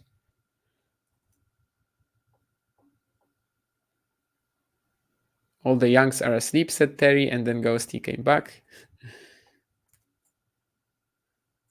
So I guess you woke up Ghosty with this. ATF done in 3 sets, yeah. Yeah, Ghosty, that's probably one of the shocks of the day. And this is a day where Pegula lost and Rune might be about to lose, but I think ADF losing just in 3 sets, that was wild.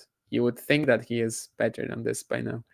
But yeah, great point from Menchik, and now he will have the set point here.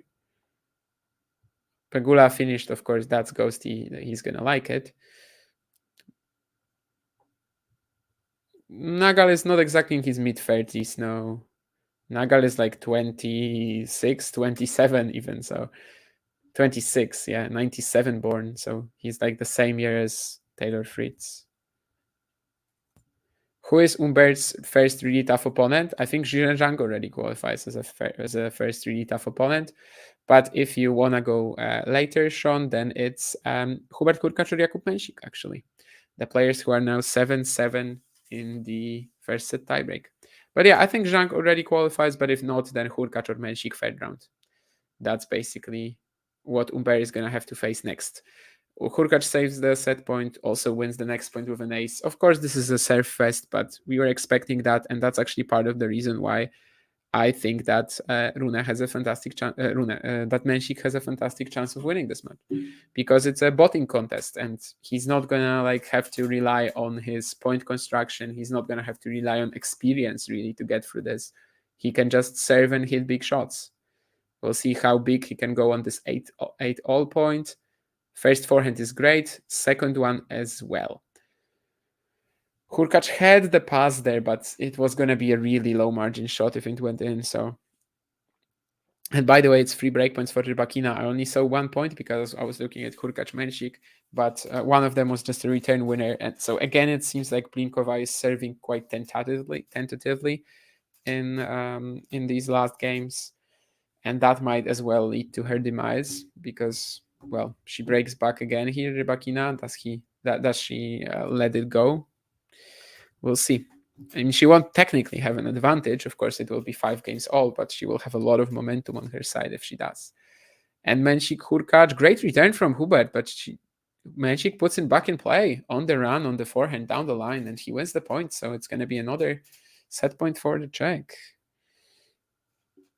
5 games all as well. Rybakina Blinkova. So again, surviving Rybakina. Cazaux held. As I said, I'm going to be back to that match after the Hurkacz Mensik tiebreak. Hurkacz really frustrated here. He could have made the final shot, but I think he was also expecting more after this return. What a clutch shot from Mensik to make this forehand down the line on the run. And second set point for the Czech youngster. He gets the return in play. Hurkacz +1 forehand. Wow, what scrambling from Mensik to get this back. That's insane. And one more shot even. I mean, he just makes Hurkacz play so many shots here.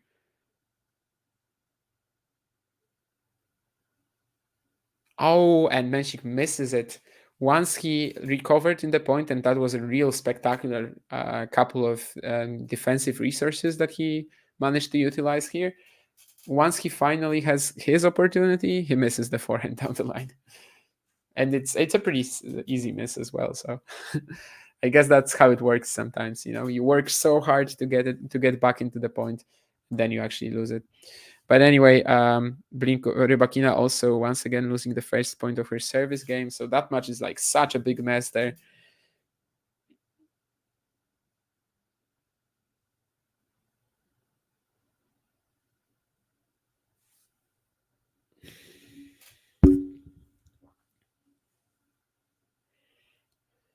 A Czech friend of mine is texting me about something that Mensik did. I'm gonna ask if it's about the 9-0 point.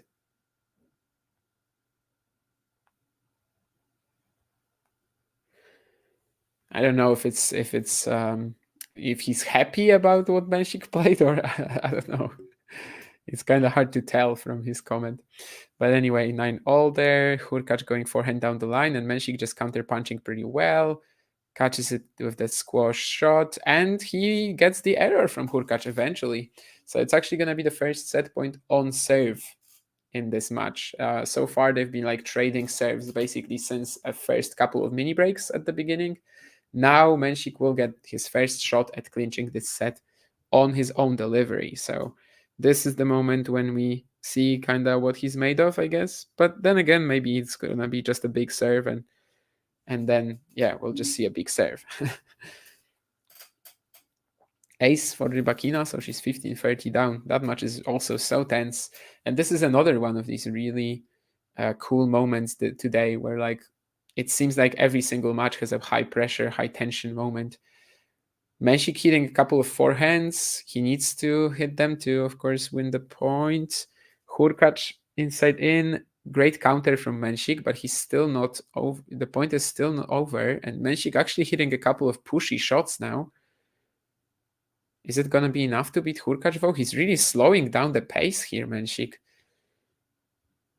Hurkacz is on the attack, but Menchik just keeps getting everything back. Will he unleash on something? We'll see. But it's a long rally. I mean, they're really just playing pretty safe here. The Pole probably the more aggressive player, and eventually he makes an error. That's a great point from Menchik, and what a tiebreak as well. I think other than the one miss that he had on set point up, like this was pretty spot on. So he is one set up on the Pole, and what I was saying all week about this being an upset alert and, you know, being pretty sure that this can happen, I think it's happening. You sound very pleased with yourself, Damien. I sound very pleased with Jakub Menchik. That's what I'm trying to say. Blinkova and Artur Cazaux as well. 2 great points, Blinkova. I'm sure your screen will be ahead of mine, so just give me a second to see this point at the very least. Of course. Rybakina has put the first serve into the net here on World Labour Arena. I say here on World Labour Arena. I'm not on World Labour Arena. I'm in my apartment in Rio de Janeiro. And Blinkova's broken because Rybakina has put the shot on her backhand into the tram line. She was already serving for the match at 5-4. Yeah, right. So she's going to have another shot at it. Yeah, it's her second attempt, which is pretty wild as well. And I'm back to Cazaux Rune now that Menchik played a really pretty ridiculous tiebreak. The last point was actually so pushy, like he was just looping the ball back into play for Hurkacz. They have really like very similar footwork in defense, and yeah, he's just able to slow it down and eventually get the error from Hurkacz, which of course is also a strategy, given how one of these players can accelerate off their forehands and the other can't. I'm bringing you some sort of Brazilian sort of vibes here. Look what's going on behind me. See that? Just got some Brazilian culture to the channel.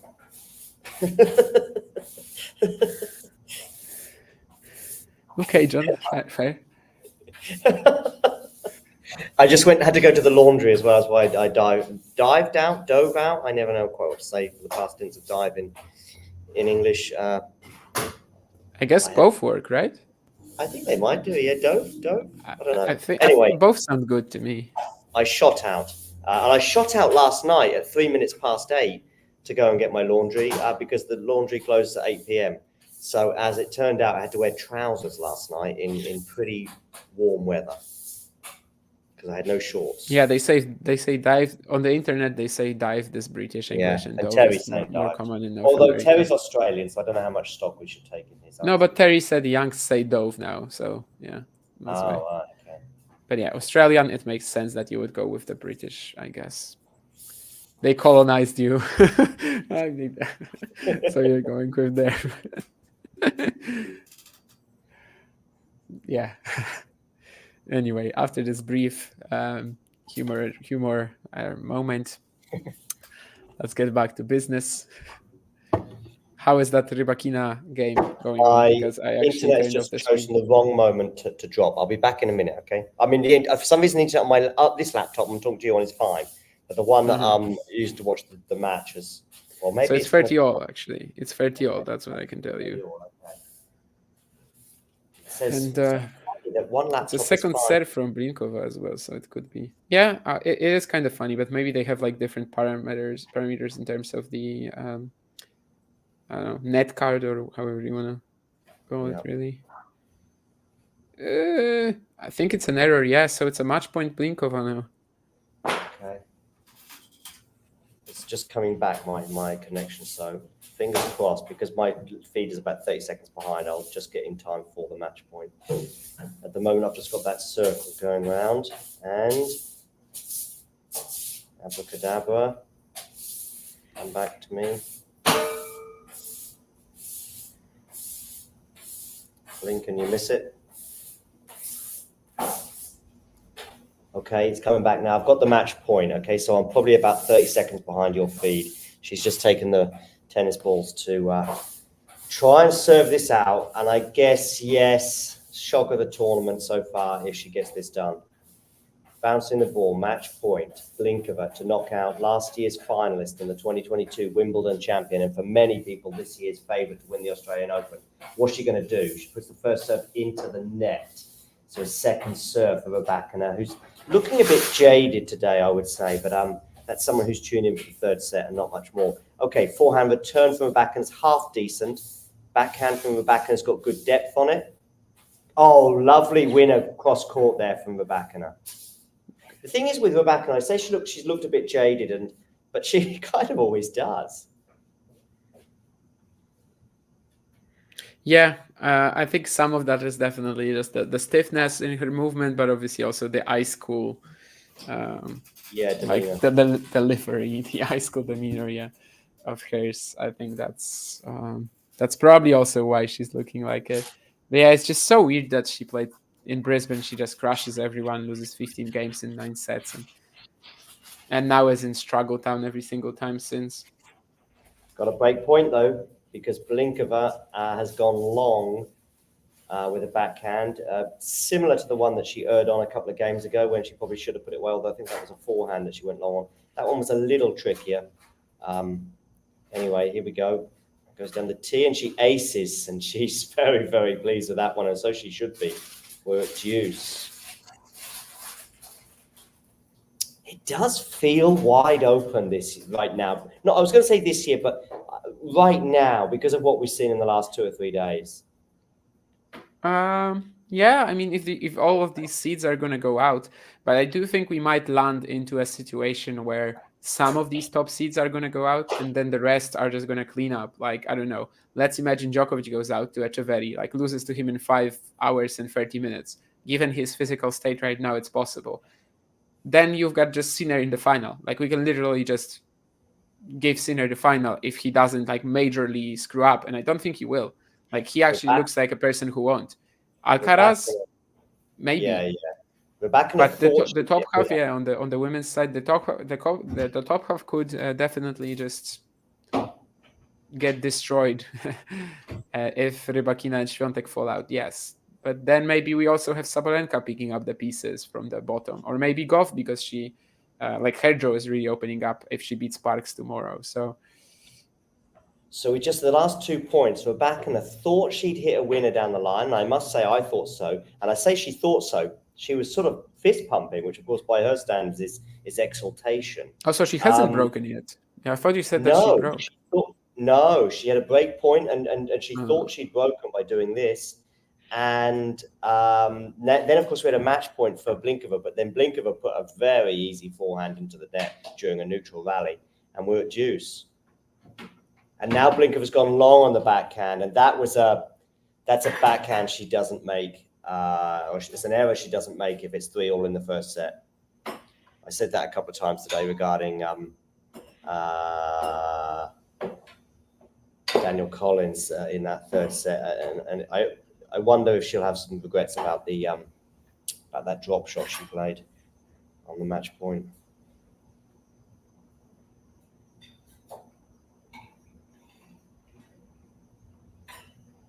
So, break point Rybakina, Blinkova to serve, second serve here.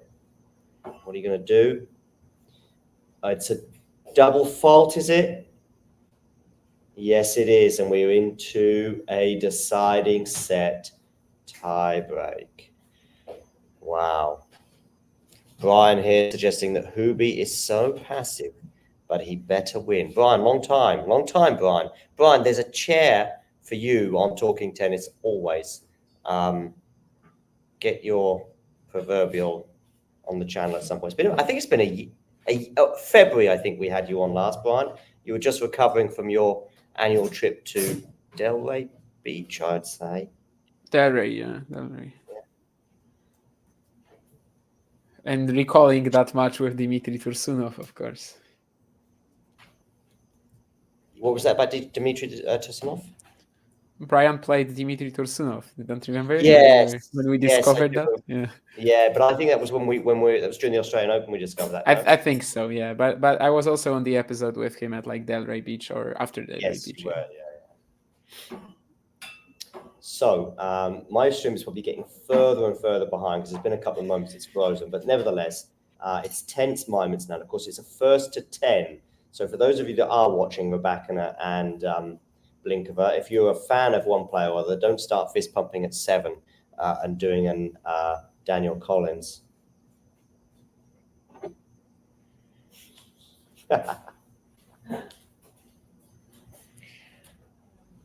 Uma pergunta. Tu fuma, no? Sim. Yes, se nota. Não entendi. Eu bebo álcool. Você fuma. That even I understood. Yeah, I'm sure you did. The internet's just dropped again. I think it doesn't like me tuning in on 2 laptops at the same time, especially when I've got my my camera on one of them, if you know what I mean.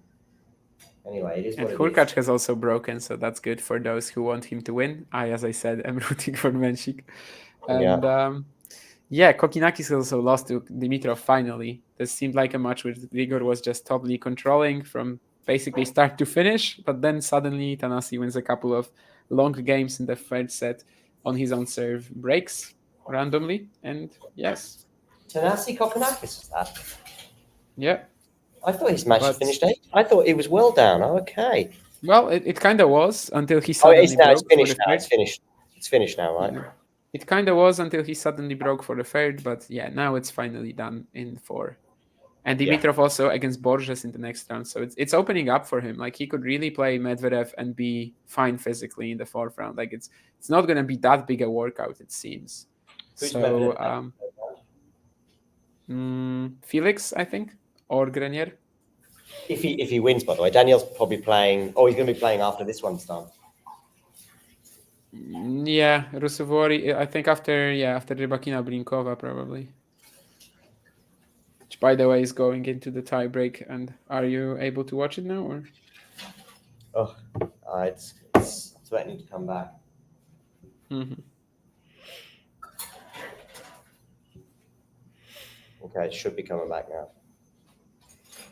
It also seems to be a length of time thing. The first 3 or 4 hours of play, I never have a problem. It's always this time of the day. That's true. Yeah, we did like the whole Berix Tsitsipas thing. So which hour is that? Like right now, it's like 8 a.m. Right now, it's 8:25 local time. Yeah, so that's a little weird because I would assume that might come out of the fact that when we're doing like matches at night, then it's it's cool, but because it's night and like no one is using the internet, like whatever Wi-Fi you're on. But if we are like right now 8 a.m., that's also not the most common, I guess. Is it not? It's probably more common than 3 in the morning. Yeah, definitely more common than 3 or 4 a.m. But depends, I guess, on what sort of Wi-Fi you're on. But if it's like something used for personal use by, let's say, I don't know, a few people, then probably the biggest, like the worst time would be in the afternoon or in the evening. Yeah. That's mostly what it was. We used to have this horrific internet connection at my hometown. And basically, like, we exactly knew which hour it will work and at which hour it wouldn't. Eventually, of course, we got something different because it was just horrible to have to sort of look at what the whole Boro is doing, really. Like literally every single house around us had the same provider because he was the first in our area. So now I think no one takes it from him anymore because it just wasn't really up to date with the modern standards. Let's say it like this. It's a lovely forehand winner there for Rybakina, and she's got it back on serve. From 4-1, she won the next 2 points on the Blinkova serve, and so it's now 3-4. And again, a sort of another advantage for Rybakina has been, Blinkova has been seeded, and is that going to be the final twist? Let's see. Well, it's not the last, by the way, hope for you, Lucas, as Holger will now have a break point, and he's like really firing in this game. You know, up the pace so much. He had an opportunity already at love 30 to get 3 break points. He didn't take it, but now that's a phenomenal backhand cross to get him the first break point of the set. And who knows, maybe he actually will be able to claw his way back into the fourth. Although it's a good serve from Cazaux, we'll see if he's feeling the nerves now. He approaches and Holger can't find the pass. So it's deuce. Lucas and Dutch 3K5. If you haven't subscribed already, click that subscribe button and you will have the pleasure of seeing that number of 311 tick over to 312. By the way, the 6K is not looking too likely, huh? No, I know. 5.5 would be good, maybe. Probably need 2 crazy days. 2 crazy days where we get like 50 or 100 subscribers, and even then it might not be enough. 5.5. I still think it'll happen because we're getting about 10 or 20 a day at the moment, and I think it will go up during the peak moments. Yeah. But even this stream has been pretty useful. I think it's gone up about 9 or 10, or maybe a bit less, 7 or 8. But we need Raducanu for somehow to get back into the tournament and have that Qin Wenzheng match for a start. We need Ons Jabeur to come back and play an exhibition on Rod Laver. If Mira Andreeva goes deep, then she would also bring in the views, I think. Andreeva's not bad, yeah. We need an exhibition on Rod Laver between Andre Agassi and Pete Sampras.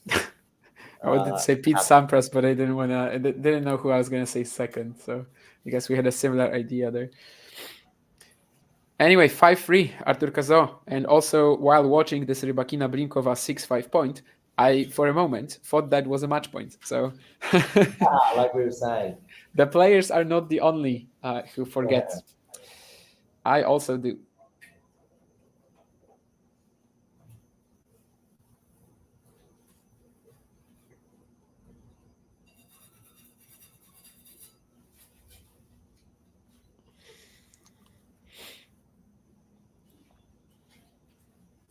Did you know Swiatek has a 13 out of 14 record against Americans at slams? 13 out of 14. So the only loss is to Danielle Collins, I suppose. Yeah. But, you know, she also has like a, 85% record in the slams probably in general. Yeah, so it's not that big a deal. I mean, I'm guessing with the 85. I think it's probably not 85. I think that's maybe a little too heavy, good. Yeah. What I said, but like that was what's her record at Roland Garros? Was 2020 her first year at Roland Garros? No, 19. She lost to Halep in the forefront. But yeah, she is 82 actually. So I wasn't that far off. 69 at Wimbledon, 75 in Australia, 80 at the US Open, and 93 at Wimbledon. So basically, this is also without the Australian Open now getting her 2 more wins. So yeah, she's at like 83 right now. So actually, I wasn't too far off. She's probably 90 at Roland Garros, right? More 93. Yeah. 28 and 2. I was trying to work out what it might be. Yeah. Is Maria Sakkari the other one? Is that right? Quarterfinal in 2020? Yes, 21. 2021 was it? Yeah. Yeah, 22 should be Coco, yeah. Maria Sakkari had a win like that since? At a Grand Slam stage? Probably not. In general, yeah, you'd find something in general, I think. But at a lovely winner there from Blinkova. Forehand on the rise. It was there to be hit at, but if we remember, there were 2 or 3 towards the end of the set that she's probably wishing that she could have hit as sweetly as that before, because she'd probably be back in the locker room by now if that was the case. Rune's in big trouble here, love 30, and also a rally that has him a little on the back foot, but like nothing decisive yet. It might be decisive soon if he just throws out the shot, or if Cazaux makes the error first. So it's 15-30, but still, it is 15-30. These two matches could be coming to an end at almost the exact same moment. It's very possible, yes, indeed. We're on serve here. Rybakina is serving 7-8, but again, when you're so close, it's it is an advantage for Blinkova right now. It's not obviously a mini break, but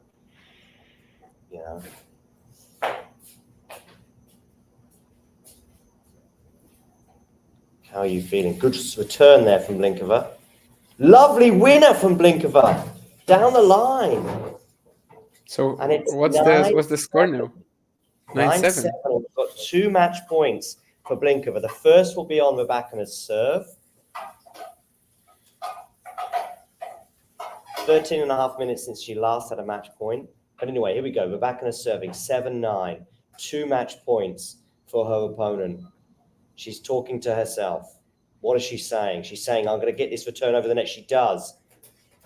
Oh, and then she goes for the big winner down the line on the backhand side. And of course, she errs into the net. So I guess she hit 2 of them in a row, right? So you can understand. The other 2, yes, she did. Yeah. Anyway, she's now got a match point on her serve. How is your nerve? So plenty of background noise going on here in Rio de Janeiro, just to add to the something or another. Puts her first serve into the net.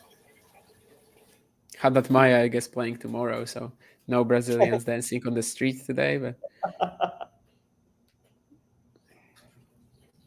and they do love their dancing on the street in Brazil. Blinkova goes long. Already? So it's 9-0? Yeah. Okay. And Cazaux have a match point as well, by the way. I was going to say, Lucas is saying he's done, although that was a couple of minutes ago, and I know that's in reference to Rune.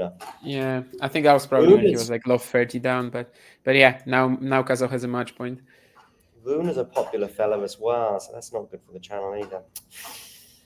Oh well. Rune and Rybakina going out on the same day.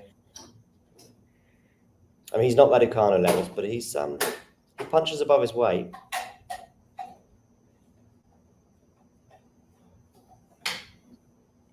And that's it. Rune approaches the net, a bit of a Hail Mary for sure. Cazaux passes him in like a 2-shot combination, and he gets the win, the biggest win of his career. Third round against Hurkacz. 1 more win will likely get him into top 100. And yeah, I mean, that was as good as I was expecting from him for sure. Of course, Rune a little hampered, but what can you do about it? I mean, he was still serving extremely well and basically delivered on everything that he's been doing so far this year. I mean, 7 wins in a row already. And I've got another match point for Blinkova here. I'm not sure how many that is now, 3 or 4 anyways. But this is also on the back in the third, serve. 9-10, third match point. She goes down the tee on the first serve, and it's gone wide. May even have been long as well. It was certainly nowhere near in. 9-10, second serve Rybakina. Don't double fault. Good second serve, to be fair, but a return that's long. I was just about to say a good return. It was a decent second serve. And Blinkova goes long. And again, and I've said this about 5 times now, that a momentum swing going back towards Rybakina feels like it could be decisive. But I'm switching to Rybakina Blinkova as well then. Yeah, but you'll be a good 30 seconds. Yeah, I won't tell you anything. A forehand return from Blinkova. And now it's Rybakina's turn to err. Of course it is. Every time I make a prediction, it goes the other way. So Blinkova has another match point, which by my calculations is number 4, 11-10. She's nodding for what it's worth. She's nodding that it's number 4 for her? Maybe, yeah.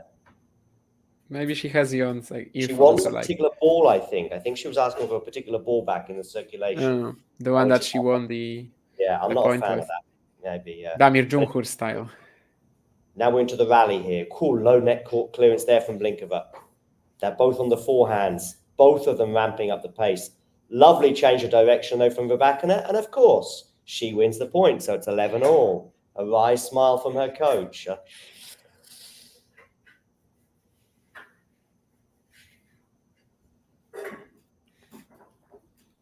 Terry there saying, wow, good match. He's got a future, this boy. I How old hope is so. Cazaux?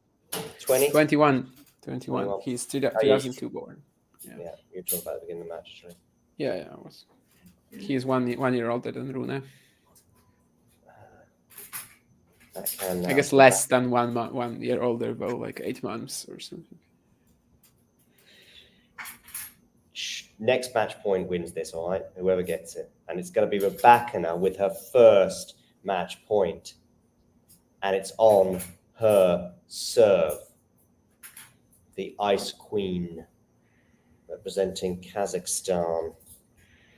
Tiebreak duration exceeding 15 minutes, 23 points between them. But crucially, of course, Rybakina has 12, meaning it's her first match point.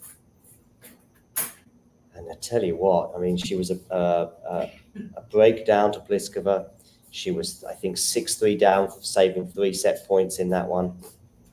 Last person to go on to win a title facing a match point, I feel like might have been Muguruza, but I could be inventing that. Oh, no, Osaka, sorry, against Muguruza. Okay, here we go.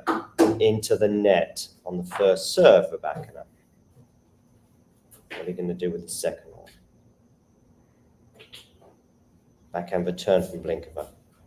Just feel as though Rybakina's probably just going to stay in this rally and just see what happens on the other side of the net. So although she does turn up the pace there a little bit. Now it's Blinkova. It's a winner. Fist pump.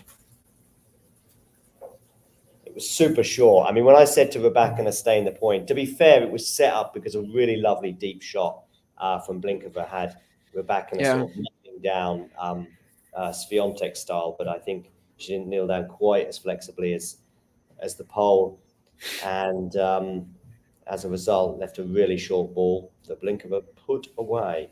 I still didn't believe that she would put it away, but she did. 12-all, so we're going to have another change of ends. Is Rune the next Dimitrov? As in?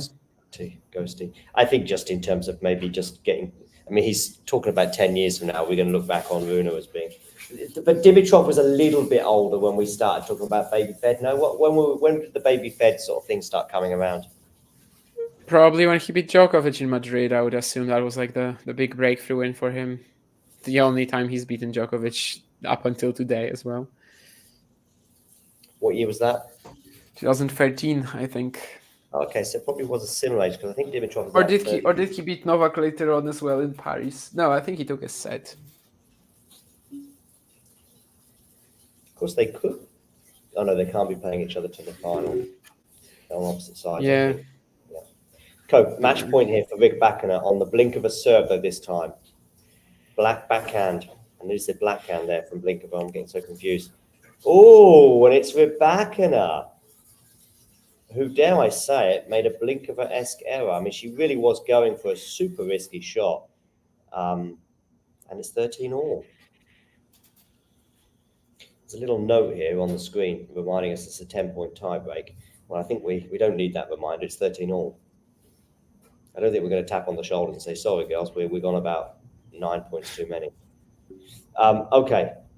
I thought tiebreaks were to 7 points. What's happening? And that was a very un-Rybakina-like unforced error.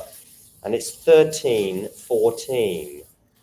We're into sort of Manarino-Nadal territory now from 2022. But that, of course, was a first set. I knew you'd giggle at that one. I giggled at the point. I'm not going to tell you anything, but that was actually my reaction to the point, not your Rybakina, 13-14. Although it is funny how you always find a way to mention Nadal. I probably do. I do that with Federer too, so yeah, I cannot really complain. Yes, I know sure he does it with Djokovic as well. It's a subconscious, but maybe even a conscious thing. Okay, here we go. Rybakina to serve. Ace. I thought it was a double fault, actually. It almost seemed like it'd gone out.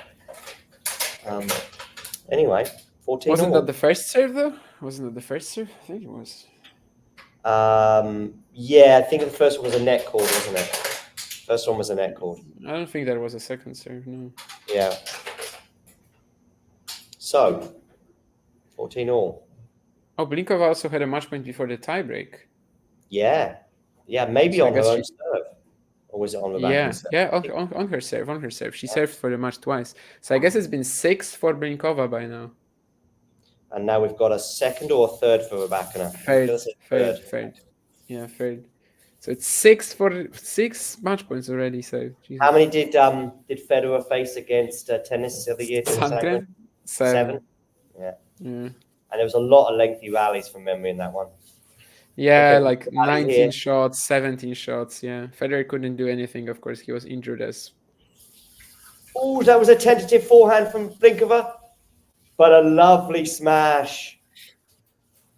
She did really well to set up that short ball that she received from Rybakina, but she didn't go anywhere near the line with the forehand, and as a result, Rybakina managed to get her racket on it and force the smash, but Blinkova put the smash away, and we're at 15 all.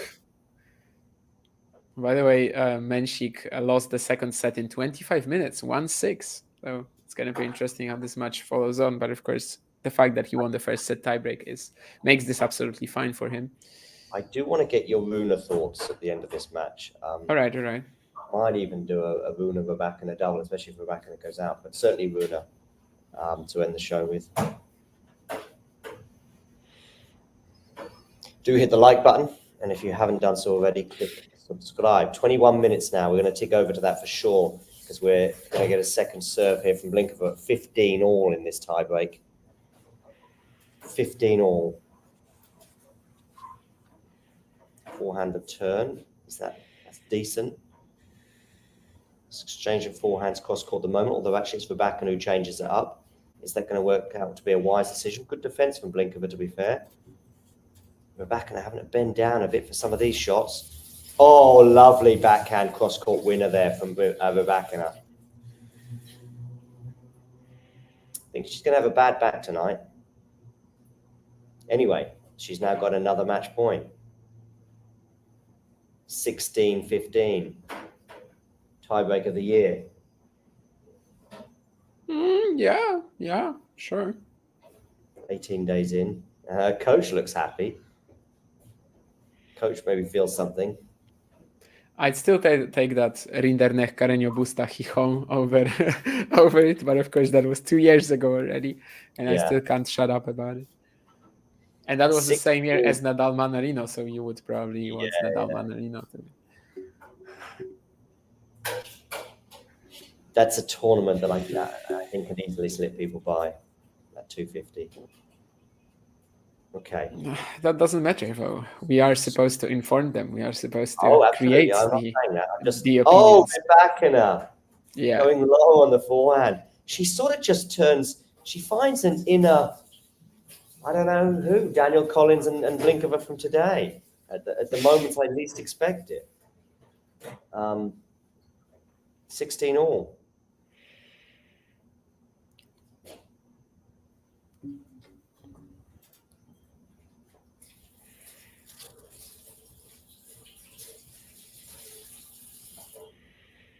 Goes long on the first serve. The coach isn't smiling now. Still, we've got the 10-point tiebreak behind. Backhand return now from Blinkova. I just can't see Rybakina can keep continually hitting these kind of errors. Now she's got a chance on the forehand there, and she hits an error. Just as I said I can't see her continuing these errors, she does hit another error, and that's just a huge error. Sat up quite nicely for her to hit an inside forehand down the line.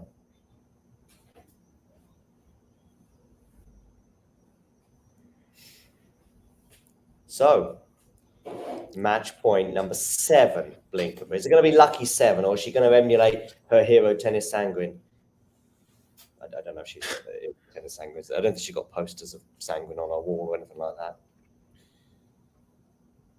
Although Sangren is a poster boy for something, but I just can't remember quite what. Okay, forehand return here with a really tame second serve from Blinkova. But now we're into a rally, arguably at neutral.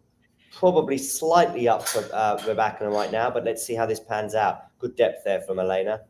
Lovely cross-court winner. 17 all from Rybakina. Yeah.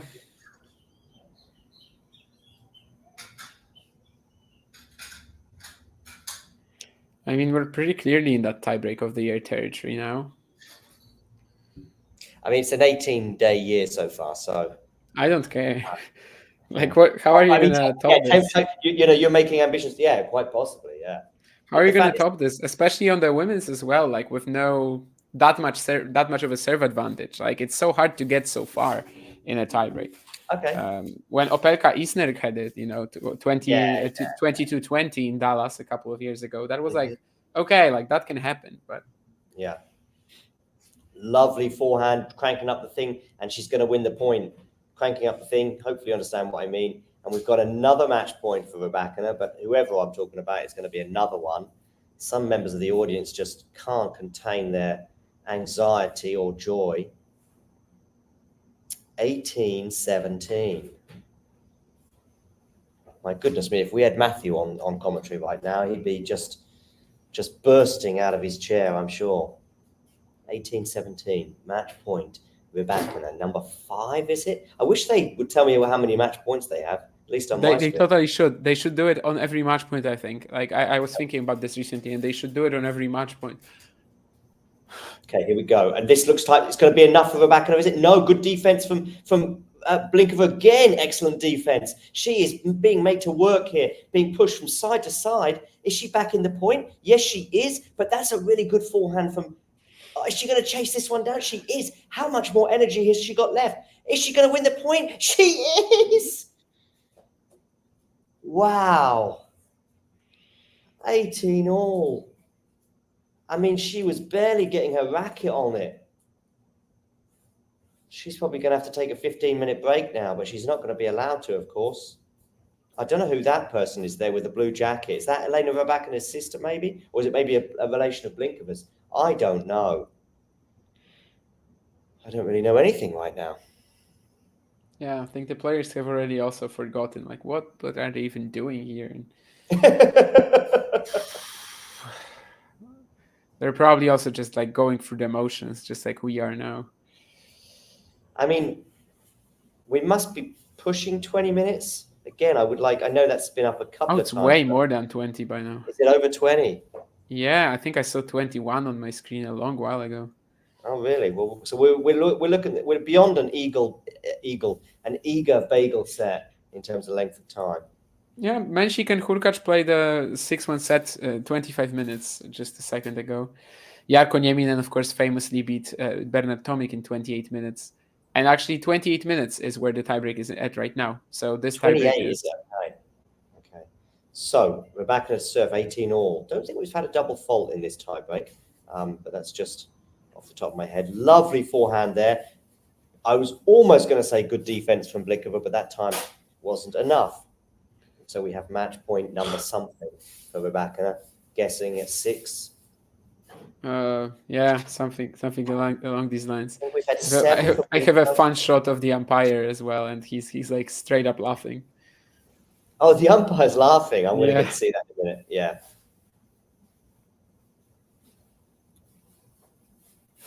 Okay, here we go. Blinkova to serve. Backhand return from Rybakina. Backhand from Blinkova. I thought that was going to go long, but it didn't. Now it's a forehand from Rybakina. It's Rybakina who goes long. I'm going to take a little risk and maybe even... Yes, I see the umpire chuckling now. And maybe just skip forward a bit, because actually I think I can by quite a bit, actually. Oh, no, maybe I can't. 18:37. No, I can't. I thought I could fast forward a little bit. Anyway, here we go. Blinkova to serve into the body of Rybakina, but she runs around that nicely, although Blinkova puts away the backhand. And it's her. It's always taking turns to smile. It's either one coach who's just seen his player get a match point, another coach who's seen his player get a match point, or the umpire who's just seen them level it up. Now it's a match point for Blinkova on the Rybakina serve. 19-20. It's not the year. That's for sure. It's the scoreline. We might get to 2000 2020? whatever 20 Can't get to 2024. 2024. We cannot get there, but No. 2020 we can get. 2021, yeah, or 2020. Here we go. 2021 we can get. 2022 as well we can get, right? Yeah, oh, Blinkova goes into the net, and it's 2020. Table tennis score, says Sean. Indeed. Well, table tennis is now played to 11 since like a long way back, but I guess badminton works When now. did that change? Oh, I don't even know. Not when I started playing. Like when I started I playing, mean, it was old 11. school me. I'm talking about Yeah, myself. in the 80s, 90s, it used to be I didn't even 21, but realize. like in the 90s or at the beginning of our century, it must have been. But I'm not actually sure when the change happened. So here we go. Second serve from Rybakina. I said we're not at a double fault yet. We're going to get one here. No, we're not. Backhand return from Blinkova. Did set up quite nicely for it. Did kick a bit, but I still think it wasn't too bad. But she dealt with it nicely. She's dealt with that forehand nicely, but good defense from Rybakina. More defense from Rybakina. Lofting up. Drive volley. The most nervous shot for me in tennis in so many ways. Now there's a smash, and she puts it away, Blinkova. And we've got 21-20 because it's on the blink of a serve. Yeah, it's a shame. The other way around would have been a year. I know. I was thinking the same, which is really That's silly. okay. I mean, we should forgive them, honestly. Yeah, we've gone from 1920, so 100 years in the past, basically, to 2120, which some people might speculate we're never going to get that far as a civilization, but we'll leave that for another day. 2120. On the blink of a serve. It does feel like a while since we have had a match point for her, by the way. Most of the most recent ones felt like a good return from Rybakina, but this is a bit tricky for Elena, and she puts it wide, and Blinkova has done it. 22-20. Oh, I'm very pleased for her. Yeah. That's nice. I mean, it was always going to be exceptionally painful for one player or the other, and arguably just because of Blinkova and Elena's stature in the game, maybe it would have been worse for Blinkova. Obviously, that was her 8th match point, I believe. Somebody maybe can correct me on that one, but I don't even know. I think Rybakina was saving her. Rybakina was saving her 8th. Yeah, I'm not sure how many she saved, Blinkova, for sure. I mean, the wow with that 6. I think. Oh, was it? Rybakina had 6 and Blinkova had 8. Blinkova had 8. Yeah, that was Blinkova's 8th. Yeah. No, actually, maybe even 9th. Let me wait. No, that was Blinkova's 9th. Yeah, because there's this one before the tiebreak as well. So Rune and Rybakina, the R's are out very soon after each other. And so Penko is already 4 up as well. Many people's tip, but to be honest with you, because it's a crazy tiebreak, that sort of takes precedent as the story. Whereas actually, under normal, most people waking up to hear that she lost 7-6 in the third. But don't forget, I think was Blinkova serving for it twice. Twice, yes. Yeah, she had a lot of moments, Rybakina, when she could have clawed her way back into the match. Obviously, a few match points as well. So that's the biggest sort of deal. But still, yeah, Adelaide was a mistake, says Ghosty. Yeah, I don't know if these 2 matches really ruined her, but the thing is that, yeah, since then she hasn't been that strong. So, but yeah, I can't really say that the 2 matches ruined her in Adelaide, but it was a mistake to play it. I think we said it right away. I don't know if this is what made her lose that Brisbane form, but yeah, since Brisbane, she has been off, simply, despite winning like one of the most dominant WTA titles you're going to see from someone not named Iga Świątek. Let's see if I can listen to what she's got to say. So that was 7 minutes ago from Bianca Andreescu. Yeah, right. That was probably at like 18-18 or something like that. Yeah, we had a few more match points after that. Is Bianca Andreescu a Blinkova stan?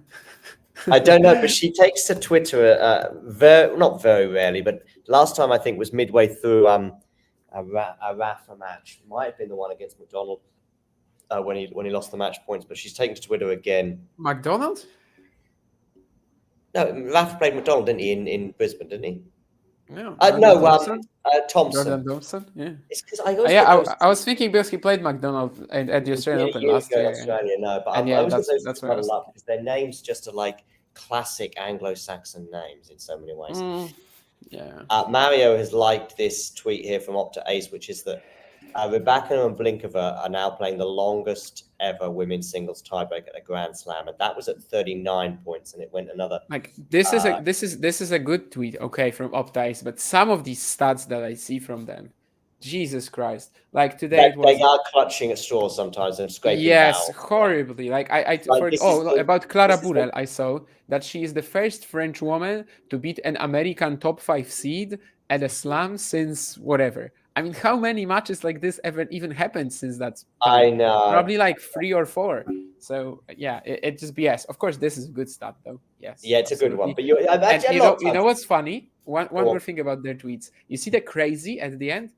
This is literally that tweeting style. Like at the end of every tweet, you're gonna have a word like crazy, absurd. Yeah. And I even saw that in the they replied to a comment from someone, and again there was that one word at the end, like absurd, or I don't know, otherworldly or something. So weird. It's like an AI creating this, and maybe it's actually maybe it actually is an AI doing this. Who the hell knows? Yeah. It feels very robotic anyway. Yeah. Yeah. You're right. I think some are pretty cool, and I do share them quite a bit on our screens and on our social media because they are pretty cool. Like that one just coming up. But you're right. There's like Iga Swiatek is the first Pole to beat an American after midnight on a Thursday in January on Rod Laver Arena or something. Exactly. Like that. And Jean even says match of the year so far. So far, yes. How do you beat that? On the women's side, yeah, it could be rough. Like it literally could be the WTA #1 match of the year. Yeah. You know what? I might record it now to save that panic that I have in the last 2 weeks of December, and I'm trying to get all those done. I might just take a risk. And now that you remember as well, because it's gonna be in your top 7, right? Like either just you know what, Damien, I'm probably going to do 5 on each side. I've decided after the effort I made this year. I mean, it does depend on how many gems. If we only have 3 great matches on each side, I'll be more than happy because that'll save my recording at the end of the year. But what she's written there, never give up. Never give up. But actually it was Rybakina who was sort of having to follow that mantra for quite a while, bearing in mind that it was her that saved a match point in normal time, so to speak. And then I think it was Blinkova who had the first 2 or 3 match points. I think Blinkova was on about 4 match points before Rybakina even had a sniff at one. I'm just watching here at 16-15, they've cut to, and that's a Rybakina error. There was just so many on the Rybakina match point. They're actually showing some Rybakina match points, and I'm guessing it's probably one unforced error after that. But this is the one. The defense from, and I don't know why I've just pronounced it in an American way, but whatever, from Blinkova here is really good. You know, struggling to get a racket on it, but actually getting some depth. There was such low net clearance there. By the time she'd managed to chase that down, though, it was there to be won, but it was just the drama that had taken place beforehand. Is that the volley that Rybakina was trying to catch? But because that was, like, I guess, the worst match point for Rybakina. The one where Blinkova chases a drop shot and she gets the ball on the she literally gets the racket on the ball, but she cannot make it over. Yeah, and there was also this one forehand winner from Blinkova, which is like, you can see that she doesn't have full control over it, but of course it falls on the line. You know, these match highlights packages, I think they have a couple of them, don't they? I think there's one that's, I think, if I've got it right, there's 2 packages. They normally do like a 3.5 minute one and maybe an 8 minute one. Well, I mean, how many match points were there altogether? Did we find out? And then 15, was it? I mean, 15 match 9 points. plus 6, I think, yeah. Yeah, so 15 match points is probably an 8 minute I don't think everything is going to be in the package, yeah. No, I mean, just show us the match points. Just show us the match points. Yeah, it has to be more. But yeah, generally, like when it comes to what we said about the match point number being shown on the screen, like it should be every single time. And the same for like in highlights, every single match point should be included, regardless if it's converted or not. She was she was a breakup, of course, in both sets. She had an Yeah. early break, I think, in the second set that Rybakina. Yeah, but second it was like really early, and Yeah, Rybakina got it back. Like maybe 2-all was when she got it back. Whereas third set, of course, she had like the break advantage like 3 or 4 times, I think, as a whole. So yeah. Okay. Let's just have a quick final word on. Well, I'm going to repeat something I said earlier, which is for some reason I thought about saying, look out. I think we might have a feeling on the Blink for the day. I didn't have the balls to say it, and of course now I'm regretting it. But to be honest with you, it's such a bizarre match that all predictions can be ignored anyway, because it was just weird. Rybakina, I'm not going to dwell on the Adelaide decision, because I think we've spoken about that quite a bit, and also in the live chat. But that's another disappointing loss at a slam now for her. That's probably 4 in a row. I mean, obviously, Australian Open final is fine. That was an epic match. I think she played close to her peak that day, so we're okay with that one. But the ones that have followed, I mean, she pulled out sick, I think, am I right, at Roland Garros, followed by a disappointing quarterfinal loss, I would say, for her, particularly as she was up in that against Ons Jabeur. yeah, but it's still a quarterfinal against a fellow top 10 player, so it's very different.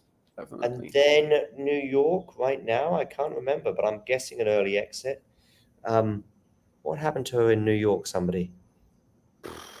I don't even know. I don't remember either. Must have been in the that half of the draw, and she must have played. Chastaya, 6-4 in the third. I forgot about that now. round. I didn't watch Third that at round, all. and she had a walkover in the second against Tomjanovic, and she crossed Kostic in the first. I'm not quite sure, really. I mean, the thing is, if one of Swiatek, if Swiatek and Sabalenka don't go on to win the title, then we're kind of back to where we are with those three. So in a way, I don't know. What are you trying to say? I think what I'm saying is she's maybe the hardest to predict amongst those three, despite the fact that they're quite close on their day. She is the hardest one of the three to know what Rybakina is going to turn up.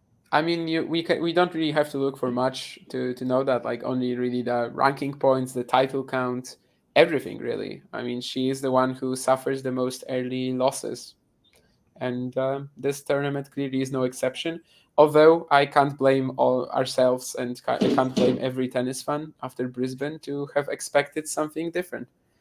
Because, after Brisbane, just seemed like she is very much up there, and who knows if she's not better than Sabalenka, and if she plays Swiatek in the Melbourne conditions again, she's probably the favorite, and etc. But now, of course, the half opens up a little bit for Iga, but of course she still has to get like a few very dangerous opponents out of the way first, especially Penko maybe, and I think I said it before the event like 100,000 times that on the women's side I just don't look at potential semifinals really, because it doesn't make sense. Like, it's rarely gonna happen. And also Vanch's big time. Yeah, I'm just about to say the same. Vanch and his brave prediction of having all 4 seeds in the semifinals on both the men's, and I'm not having any of that. I'm so disappointed. Vanch, if you're watching, I'm so disappointed in you. Not because Rybakina lost, but because of your bold-ish prediction. Yeah, bold. And also Vanch told me, and I'm also very disappointed in him because of that, because he told me that for every match, the Australian Open channel puts out an 8-minute video highlight. And I was like, wow, that's amazing. But it's only like 3 or 4 main courts. So okay, yeah. What is for highlights for Menchik Shapovalov? I watched it, but I was looking for highlights to put in an article. But no, actually, they don't exist. It would be actually super awesome if they really did that. If they really had 8-minute video highlights for every match. Gene here saying Coco has a real chance to win the tournament. I mean, obviously the opposite side of the draw, but I still disagree. I disagree too. I think she's the next one to fall. She's the one who can't beat Sabalenka and Swiatek back to back, and I think she might. And that's my issue. I don't know, because her draw has really opened up. Like, she's not gonna play Garcia in the 4th round. She's not gonna play Fernandez in the 3rd round. If she loses to Parks tomorrow, that wouldn't be weird. But also Parks can just throw in a random performance and make 100 unforced errors in 2 sets. But 4th round she would play French or Zakharova, right? So that's super easy for Coco. I don't remember what the quarter is. Is it like because Andreeva can play Sabalenka, and who am I forgetting about? Cheng, maybe. Oh yeah, no, Kinven is today. No, we're talking about the players from yesterday. Oh yeah, of course, yeah. Or from tomorrow, if you may. I'm forgetting about one section literally, and I'm not sure that is at the moment. It's I guess it's Haddad Maya, Timofieva, or Avanesian Kostyuk or something like that. So the draw has really opened up for Coco. If she doesn't lose to Parks tomorrow, I'm gonna say that she makes the semis. Which again, if Sabalenka or Świątek lose early as well, that makes Coco the main favorite. Yes, but I don't really buy her beating Sabalenka, and I don't buy her beating Świątek, and definitely not back to back. Oh dear, that's Rybakina's sister at 18 all. I hate to think what she was like as she saw her sister put that, I think it was a forehand into the tram line at the end. One more thing on Rybakina, and then we're going to switch to Rune. And I don't know your plans for this today and how fresh you are, Damien, but are you free for last ball drops? Yeah, I guess I am. I don't know if I'm going to go to bed now. I probably won't. That's I mean, I might go to bed and then I might wake up for. I mean, I don't feel like it. And let me just tell you when I have to leave, and then we'll know whether I can actually do it. So I have to leave at I have to leave at about 5:40. So I would say well, tell you what, if you can't do it, I can. Basically, that's what we'll fix. So basically, we'll have to start at like 4:30 my time for it to work. Yeah, so, but if you leave it, you say you have to leave at 5:40. Yeah, pretty much. Even let's say 5:35. Yeah, even. Yeah. So because I just have my table tennis practice. That's the only reason why I'm limited. You know what, Damien? I mean, we can even just start before the last ball drops if Medvedev is up. Yeah, if it's really close, to the finish. So basically, we'll see how Suvari Medvedev goes. But I should be available, and I just have like this window of availability for like the next 4.5 hours, I guess. But hopefully Suvari Medvedev is not that long. On the women's, I guess we don't really have that issue, right? Because even if Tauson Azarenka is fairly long, that's never really gonna impact us. So it's only really Suvari Medvedev that we're looking at, and Felix is about to close out. Menchik Hurkacz third set. So it's only really that much that can. We'll have to see. I know at other tournaments we've done the last ball drops as the last ball drops on court 17 or whatever, but I did tweak it for this one just because of sleeping patterns and stuff, and I was finding myself off as Rod Laver was coming to an end, whereas I knew that Sakari, among others, was still in action. But anyway, so make sure you tune in for last ball drops. But we're still going to be here for a few more minutes because I've got one more question that I desperately want an answer from Damien before we do switch over to Holger Rune, and that is this. Rybakina, what is the one thing? I think I know my answer to this question. What's the one thing that you would like to improve for her to be, back into Grand Slam finals and semi-finals again, if you like? I know it's only a year, but what is the one part of her game that you think that she could or should work on? Do you think there is a part like this? Yeah, for me, there is a part. I don't really know. I mean, serve obviously is like the best in the sport. Ground strokes are amazing. She is a little stiff. She is athletically not too gifted, but that's like something change, I don't think she can work. I don't think that's something she can work her way around. Like that's something that she just have to live with, and just find a way maybe to avoid it being such an issue. So I guess if you were like really, really to look at something, then you could probably talk about her returning. But then again, at the same time, of course, she's a very good aggressive second serve returner. I don't think it's a minor, it's a big thing either. So I don't really know what you're gonna say. My answer is that I think all the components are there, and it's only like a matter of putting it all together rather than actually drastically improving something. Maybe I framed the question slightly incorrectly because you're right. I think when we look at aspects to her game, serve, return, ground strokes, etc., and like I said, with some, she's not going to be a mover in the same way that Iga is, and that's just never going to happen. But for me, it's more of a general thing, which is I think there is a sort of a health thing that she does seem to have dips. She does seem to check out a little bit. I don't know about her fighting spirit, if you like. I mean, today it was there in abundance. I think she showed a lot of fighting spirit. Yes, I agree. I saw her in the latter half of last season when she was not happy about going to Asia and the buys and all the rest of it. And then I knew as soon as things were getting a bit rough in Cancun, she was just like, I'm not here. And she just wasn't there for the fight. I'm telling you, Damien, she was not there for that. I'm not saying that she was going to go on and win that tournament anyway. I think Iga was the only one that was ever going to win that tournament, looking back. But she was when Nick was debating who he thought was going to win the tournament, either Iga or Rybakina, and I said, Rybakina's not in this conversation. She has checked out for the season, and but she played okay. I mean, she lost in 3 sets to Sabalenka in a tight match. Maybe, but match to enter to leave the group stage. She wasn't interested.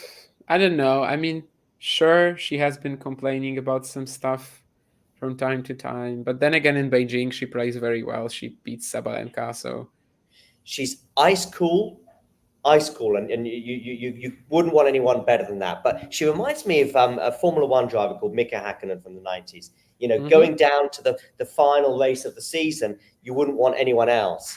But dogfight earlier on in the season, when things are actually not quite as tense, but they just require a bit of grit. Not sure. Anyway, talking of Finns, we've got Emil Rusavoy. Okay, Rybakina tick anyway. Let's switch over to Holger Rune. Where did that go wrong today? And I'm asking that question from someone who didn't see a lick of that match. A little at the very beginning, like certainly second set, he looked a little deflated and flat. But did he lose the first set because of it? No, I just don't think he could have beaten Cazaux in the first set. Like, I think he was perfectly fine, both physically and playing well. Then, of course, he had the medical timeout, which was like the beginning of set 3, maybe. After that, there were a few moments when Cazaux let him back into it. And that was probably Holger's worst movement of the entire match, like set 3, the few games after the MTO. However, the 4th set, he was back to playing decent again. He was back to being a threat, although he did drop an early break. But I think he just ran into a very dangerous opponent who, on the day, he couldn't really compete with that sort of physical nibble or whatever in mind. He just wasn't able to give it like his 100%. But that doesn't mean that, Cazaux only won because Rune was injured. No idea why Nick Kyrgios is tweeting that right now. I mean, just... What? I saw that, yeah. And this is so weird because he's now like a full-time Djokovic groupie, and he tweets that as well. Is he trying to jinx it or something? Maybe it's a joke. Maybe he just tweeted it as a bit of a joke, right? I mean, if we'd seen like 4... big names could go out, or 3 big names go out in one day, and it was like Tsitsipas was the highest seed left, and then I would get that tweet. But it's also not ridiculous to either. It's too sort of middle-ish of the road at the moment. And if they were, I know that they I don't know. I'm not even going to think about it. So, I'm gonna tweet soon that I think men chic, and I'm gonna also spell it like that's why I emphasize the chic, like he spelled Tsitsipas. I'm gonna tweet that I think men chic wins the Australian Open, and it's gonna matter just as much as Nick Kyrgios's opinion, which is not really an opinion. Like I'm pretty sure he doesn't actually believe in it. No, I'm sure he doesn't know. Anyway, I think regarding the Rune question, which I framed for Rybakina, it's a bit easier, right, with Rune? I mean, to answer these questions, I think the obvious answer, I'll come to that in a second, but I do think there are some other elements of his game, which is maybe the net play is up and down. Sometimes it's top. Sometimes I remember the Rome final last year, it was off and may have cost him that final to Medvedev. But the main thing with Rune is the physicality of playing. I mean, even 3 sets can be an issue for him. But because we don't know if today's issue was actually the usual Grand Slam fitness, or is it just something else completely? So it's kind of hard to talk about it for now. But yeah, obviously that's a major point, and also just figuring out maybe more of an identity on the court, I suppose, just because he's still like a bit too all-rounded even in a way. that he struggles to come up with the right game plan for the right possible moment. But yeah, similarly to Rybakina, the components are definitely there. I would just love to see him in the ATP 1000 sort of streak that we're going to have between Australian Open and the French, which is basically like five ATP 1000 events between these two. I would just love to see him, let's say, pull off what he did last year, right? 2 finals, and that would like truly mean a return to where he was 12 months ago. And then we can start thinking about that, that whole physicality thing, and whether the French this time he's going to be able to deliver. Because of course, last time he like barely fought through the cramps against France Rundolo, and then had nothing for Ruud. So not for Ruud, yeah. So I think maybe let's sort of see him come back after this, have a few good runs at ATP 1000 events, just like last year. And then we can sort of just maybe say, we're back on track. We're back to where he was 12 months ago, because I'm not really like fully ready to say that yet. Yeah, I agree. I think quarterfinal is where he's at in terms of the furthest he's been at a slam. Yeah, quarterfinal, must be.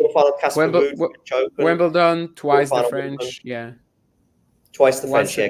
Casper once twice. At Wimbledon, twice the French, and I guess the US and Australia, no, yeah. Was Australia had too much points, right? Yeah, fourth round. What are you saying about Casper? Was it both of those Casper losses were quarterfinals? Yeah, and Wimbledon, of course, also a player starting with a C, but a different player starting with a C, a much better player starting with a C. Yeah. Okay, let's have one final word, because I do want to close this up now. But on the victor today, I'm sure during the live stream, I know that you got asked this question a few times, but there'll probably be people watching now. And if I do get around to clipping this as well, there'll be people watching that not having heard the live stream for the Rune Cazaux match. Tell us something about his French opponent, for those that have never heard of him, for example. Arthur Cazaux again? Because I didn't understand. Okay. So, junior Australian Open finalist 4 years ago. So, of course, Melbourne is a venue that he's pretty familiar with, even if he's playing it for the first time in the main draw here. I think definitely a player who's been improving, but stopped by injuries a couple of times. There wasn't even an Instagram post at some point in 2022 where he said he was taking an indefinite break because he had no idea when he was going to be able to return. That break actually didn't last that long. Last year, he was already back, like almost fully healthy. Had a bit of a weaker second half of the year where I think he was a little exposed in that he wants to be the player dictating. He wants to be the player who like just ventures forward to the net constantly, hits big forehands. And of course, he has an amazing serve for his height as well. But when that serve was not really giving him like the most possible advantage, then he kind of struggled to take the initiative to stay on top of the point against some opponents, I guess like some really high-class players. I don't know if he's quite fully fixed it yet, but certainly so far this year, it seems so. He's won 7 matches, and someone like Jere with such a good weight of shot, or someone like Rune, he is able to be the dominant force against these opponents. He's like really going for it off the ground, and perhaps this is what he was looking for. And of course, he's also like really fast and athletic. I mentioned this earlier today as well, but when there was that base camp competition at the Next Gen Finals, and Arthur Fils in the official video won all the categories, all the tests. Actually, they also did it for the alternates, and Arthur Cazaux beat Fils in every single one of them, which maybe in the speed ones isn't that surprising. But for example, the jump was probably a bit of a, I don't want to say shock, but certainly the fact that he beat Fils in all of them, just like the fact that Fils beat the field in all of them, was also quite something to look at, and like some point to take from that pretty random video if you think about it. But at the same time, I think he has improved it. It's allowing him to return to the point a lot more often, like claw his way back. He's super fast as well. So I mean, I really like his chances to break the top 100 this year. This isn't really based on his point situation, because in January he had a lot more. He had a lot to defend in non-taburi. He won the title, the challenger title, and then he also was the finalist the week after. He also has some big points on the grass in the grass season to defend, another challenger final in like August or September. I just feel like if he keeps playing like this, the overall quality of his year is going to be way more than good enough to break it. Whether he holds up really on the main tour in the long run, who knows? But this is just the second time he played a top 10 opponent. First time he threatened, because last year was, of course, at the US Open against Rublev when he lost in 3 sets. So I think this is still a massive step forward. It's not a guy we've necessarily seen so much at the top level yet, but he has some awesome wins. In 2021 already, he beat Manarino and Korda in the clay season. Of course, yeah, the one that I mentioned against Rublev, and even not against Rublev, but against the one that we were talking about here today, Rune, but also the win against Jere was actually already the biggest win of his career in the opening round. So this is the second time he reaches that milestone. And in fact, one more win would also give him another milestone and already have him breaking the top 100. He's playing Talon Kriegsport, so it's not impossible. Not involving players today. It's actually the ones that we'll be playing tomorrow. But I quite like the look of this little section here, actually. I mean, I think Manarino Shelton is really curious. I think Fritz Marajan falls into the same category. Tsitsipas Van Asch doesn't. Sinner Baez probably doesn't. Oh, no, it's a slightly different category, actually, slightly different section. But yeah, I think we've got 1, 2, 3, 4, 5, 6, maybe 7 players that have in. I'm not saying that this is not me saying I love to watch Taylor Fritz play, by the way, not at all. But I just think there's some curiosity regarding these 3 of these 4 matches at the very least. And I think if Tsitsipas ends up playing Marajan or Fritz, that'll be intriguing. I think Shelton against Djokovic would be interesting. I think Shelton against Manarino is interesting. I'm not maybe as convinced as you and Jack are that Echeverry can turn that into the dogfight that perhaps he wants to against Djokovic and make that go long. I'm not. Why convinced.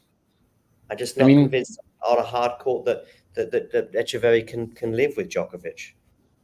Well, like in what way? What will be happening? Will Djokovic be like ending the points pretty quickly? Like will it be like an aggressive version of Djokovic? And if he needs to and wants to, yeah.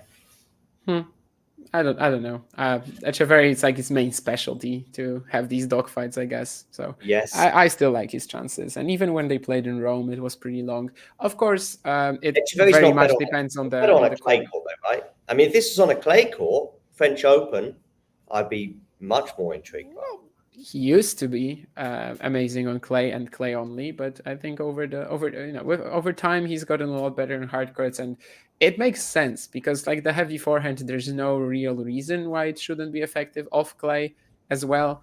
And the serve, like the guy's almost 2 meters tall. He doesn't really use that yet, but once he starts, sure. Like once he actually gets more out of that serve, as much as he can possibly, I think he'll be an absolute threat also on hard courts. Like probably never be like a top 10 player on hard courts. No, definitely not. I probably don't think he's going to be a top 10 player on clay either. But like he is very much capable right now of holding his own against most main tour players. And this has been a couple of amazing wins for him. I mean, to beat Murray and to beat Monfils, both in straight sets and both going under 2.5 hours. Like literally not like an Echeverry match you would expect. I've just seen a quick glimpse of Shane Leonage. He's on the team. 2-1 Menchik, by the way. That's 2-1 Menchik. He breaks for the first time. Yeah, he breaks for the first time to go 2 sets to 1 up. Wow. So can Djokovic is his idol, Terry, yes, but he's already played him twice, last year. So I think that helps. Yes. All right, let's wrap this up. I'm not saying, by the way, he's going to win, but I'm just saying that if Djokovic has that cold issue again, and like if it's still I know you're not saying it's hurting him, it's going to be like 4 hours at least. And then if it goes like 4.5 hours, I kind of like Echeverry's chances then, but only if it goes like really, really, really long. I think 4 hours rather than the number of sets is the dogfight territory. Time is more important than number of sets. Yes, exactly. Regarding the debate, for example, we were just having, I can see it being done in 2.5, 3, one way or another. But yeah, if it goes beyond 4, then we're definitely in dogfight territory. Whatever the scoreline, even if it's 7-6, 7-6, 7-6, it's dogfight territory. I mean, we've had matches like this which were like almost 4 hours. So yeah, Rusev always got an early break on Medvedev. So how about that? All right. And so that could be another. We've had Pegula, we've had Rybakina, we've had Rune, and if Medvedev. John, what are we gonna talk about on the I know. I last was worried about that at one point earlier, actually. So I am definitely going to wrap this up now, so that way you and Mario don't repeat what we're talking about right now. Who'll be in trouble indeed? Make sure you tune in for Last Ball Drops, which will be at the exact moment that Rusev and Medvedev finish, and you'll get Mario and Damien finish. Haha. on the day, and you hopefully, I do hope. I guess no pun intended. We don't get to hear lame jokes like that because we just lost a subscriber. That wasn't lame. It was lame. Finish. Come on. That wasn't lame. I mean, you should have specified if the pun was intended or not. Right. I don't know if I'm going to go to bed now. I think I'm going to have nightmares over that joke. Jesus. You have made 10 jokes that were worse today. No, actually, you didn't make 10 jokes. If people want some Finnish entertainment, I'm going to give it to them right now. Let's have some Finnish entertainment. So Damien and I, we're going to leave now. And everyone else, you can see me chatting to drunk people from Finland for 8 minutes before we end up finishing this video. So that way you forget everything we've said and you can tune into the Last Ball Drops and it all seems very fresh. Thanks very much. Let's finish this video. So yeah, I just keep it going. No, I wanted to keep it going. Never mind. We lost one subscriber from the last joke. If we might lose another one now as a result of the repetition. It comes up all the time. I'm sorry. I mean, it just comes up all the time. Seemingly. Ciao, right. ciao. As they say in Finland, I don't know what they say. Bye. Bye. Ready. Play. Okay, talking tennis here at the Davis Cup in Malaga. Just going to try and find somebody from Finland. I don't know if there's anyone here from Finland. Oh, hello. You're from Finland, I guess. And do you live here in Spain, or you? No, at least not yet. Okay, not yet. When did you arrive? 2 days ago. 2 days ago. Right now, you're going to be on Talking Tennis. It's a new YouTube channel, and we've got about 12 subscribers. But maybe with you being on, you might help us get to 20 or 30. You're going to have 16. Maybe 16, yeah. Tell me about the tennis so far today, and have you been having fun? Yes, we have a great day for tennis today because these guys are so great players. These guys are good players? Yeah. Excellent. By the way, my name is Virtanen. My surname is Virtanen. He's waiting his turn. It's coming. I have a racket here also, so I'm ready to play. It's a small misunderstanding. We thought he's going to play on a doubles, but okay, so... That's why I need some for courage, you know? What about your man Emil, though? He's injured, so is it going to be... Because right now, of course, it's 1-1. It's all down to the doubles against Canada. And, yeah, you got it on. Good. And by the way, you're flown from Finland, right? Yeah. So you're flown from Finland, you've got a beer, and you're watching it on your phone. Of course. Yeah. You don't... Wait. I know. We are ready. Let's be We are ready. practical. Life is full of mysteries. Yeah. One of the mysteries is... half an hour for the beer. So and finally, when we got it, so we decided to stay, enjoy it for a moment. Good word, cherish. By the way, tell me about the beer prices in Spain compared to Finland. Beer prices, quite good actually. Oh, in Finland they're quite good, or quite good in Spain? Spain. Yeah. How much is a beer in Helsinki or in Finland? No idea. I would say 10 euros. 10 euros. And how much was this beer then? Do you know? I didn't pay it, so. I know. Maybe 5 euros. That's why I said it's very affordable, of course. And one last We question. have good friends. One last question for all of you. Who is winning, Finland or Canada? Finland! Of course, Finland. Of course. Finland! There we go. Thanks, guys. Take care. Talking tennis.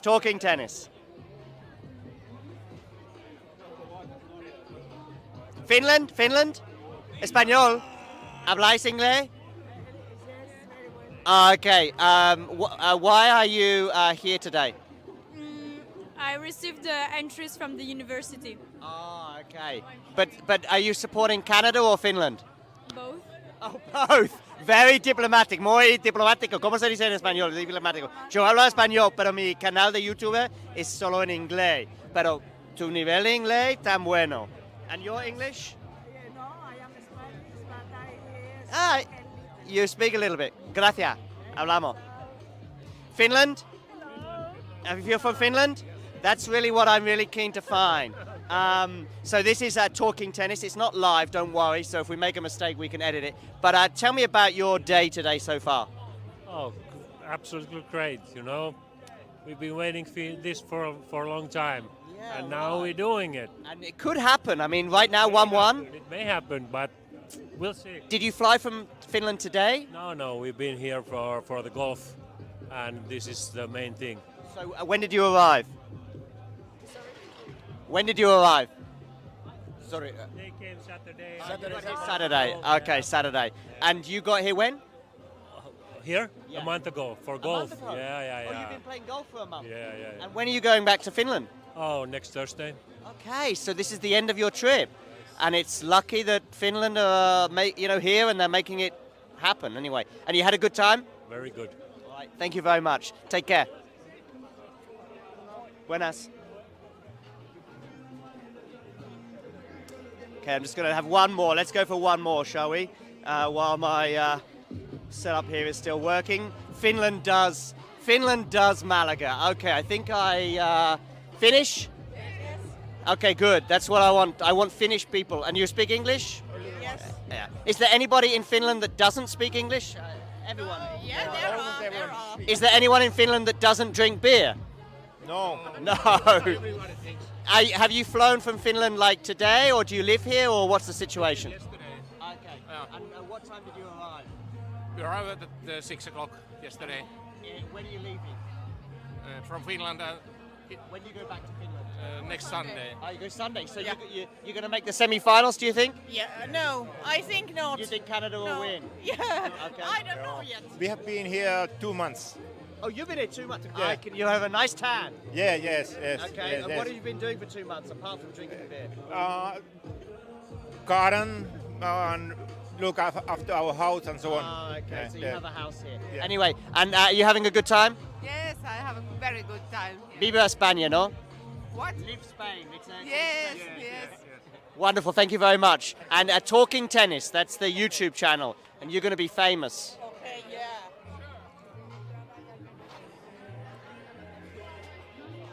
I'm looking for somebody from Finland. Is anyone here from Finland?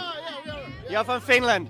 So this is Talking Tennis. It's a new and amazing YouTube channel, and you're going to be my last people that I'm going to talk to. Are Finland going to win? Of course. Okay. And when did you arrive?